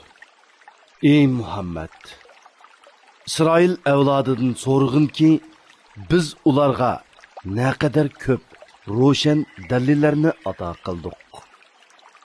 Kimiki Allohning ne'matiga erishgandan keyin uni kufrlik qilib o'zgartirsa, Allah uningga azob qiladi. Allohning azobi haqiqatan qattiqdir. Kafirlarga dunyo tirikchiligi chiroyli ko'rsatildi. Ya'ni ular dunyoning shahvatlariga, ne'matlariga maftun bo'ladi. Mu'minlarni masxir qiladi. Halbuki qiyomat kuni taqvodorlar ulardan daraja jihatda ustun turadi. Allah xohlagan kishiga hisobsiz rizq beradi. İnsanlar dastlabda bir ummat, ya'ni haq din deydi. Keyin ularning ba'zisi iymon etib, ba'zisi iymon etmay ixtilof qilishdi. Allah mu'minlarga jannat bilan xush xabar berguchi, kuffarlarni do'zaxdan ogohlantirguchi payg'ambarlarni avatdi. Allah kishilarning ixtilof qilishgan narsalari ustida hukm chiqarish uchun ularga haq kitobni nozil qildi. Faqat kitob berilgan kishilarla o'zlariga ro'shan dalillar kelgandan keyin o'zaro hasad qilishib, ya'ni kofirlar mu'minlarga hasad qilib, kitob to'g'risida ixtilof qilishdi. Allah o'z irodasi bo'yicha mu'minlarni ular, ya'ni gumrohlar ixtilof qilishgan haqiqatga hidoyat qildi. Allah xohlagan kishini to'g'ri yo'lga boshlaydi. Sizlar texi ilgirkilar uchirgan kulpatlarga uchirmay turib, jannatga kirishni o'ylamsizlar? Sizlardan ilgiri o'tgan mu'minlar eg'irchiliklarga, kulpatlarga uchirgan va cho'chitib o'tilgan edi. Hatto payg'ambar va mu'minlar Allohning bizga va'da qilgan yordami qachon keladi degan edi. Bilinglarki, Allohning yordami haqiqatan yaqindir. Ey Muhammad, sendan mollarini qandoq sarf qilsa bo'ladiganligini so'raydi. Aytqinki, mol mulkinglardan nimani sarf qilmanglar, uni ota-onanglarga, xish aqrabolaringlarga, miskinlarga va ibn sabiylarga sarf qilsanglar bo'ladi. Yaxshilikdan nimani qilmanglar, Allah uni bilib turadi. Sizlarga jihad farz qilindi. Halbuki sizlar uni yoqtirmaysizlar. Sizlar biror narsani yoqtirmasliginlar mumkin, ammo u sizlar uchun foydalidir. Sizlar biror narsani yoqtirishinglar mumkin, ammo u sizlar uchun ziyonlidir. Sizlarga nimaning foydali ekanligini Allah biladi. Sizlar bilmaysizlar. Shuning uchun Allah buyurganga aldiranglar. Ey Muhammad, ular sendan haram qilingan oyda urush qilishga bo'lamdi deb so'raydi. Aytqinki, bu oyda urush qilish cho'ng gunohdir. Allohning yo'lidan to'sish, Allohga kufrlik qilish, Masjidi Haramda ibodat qilishdan to'sish va Masjidi Haramdan aholini haydab chiqarish Allohning dargohida texmi cho'ng gunohdir. Fitna, ya'ni müminlarga ziyondoshlik qilish odam o'ldirishdanmi qattiq gunohdir. Ular, ya'ni kuffarlar qo'lidan kasla sizlarni dininglardan qaytirayotganga qadar sizlar bilan davomli urushudi. Sizlardan kimiki o'z dinidan qaytib kafir peti o'lsa, uning amallari dunyo va oxiratda bekor bo'lib ketadi. Bundoq odamlar ahli do'zaxdir. Ular do'zaxda mangu qolg'uchilardir. Shubhisizki, iymon etganlar, hijrat qilganlar va Allohning yo'lida jihad qilganlar ana shundoq kishilar Allohning rahmatini umid qiladi. Allah nihoyatda mag'firat qilg'uchidir. Nihoyatda mehribondir. Ey Muhammad, sendan haroq va qimor to'g'risida so'rashidi. Sen ularga buning har ikkisida cho'ng gunoh va kishilarga ozg'ini moddiy foydami bor. Lekin ulardagi gunoh foydaga qaraganda texmi cho'ng degin. Ular sendan nimani sadiqa qilish to'g'riliq so'raydi. Ehtiyojdan ortiqini sadiqa qilinglar degin. Dunyo va oxiratning ishlarini tafakkur qilishinglar uchun Allah o'z oyatlarini sizlarga shundoq bayon qiladi. Ey Muhammad, ular sendan yetimlar to'g'riliq so'rashadi. Aytqinki, tarbiyalash, mollarini o'stirib, ularni tuzash yaxshidir. Ular bilan ularga foydali bo'lgan ravishda orlashib yashasanglar, u chaqda, ya'ni ularga qarindoshlarcha muomala qilinglar. Ular sizlarning dinni qarindoshlaringlardir. Allah yetimlarning ishlarini buzg'uchi va tuzigichini bilib turdi. Agar Allah xolisa, sizlarni qiyin ishga taklif qilish bilan cho'qim jafoga salatdi. Allah haqiqatan g'olibdir. Hikmat bilan ish qilg'uchidir. Ey musulmonlar, mushrik ayollar iymon etmag'icha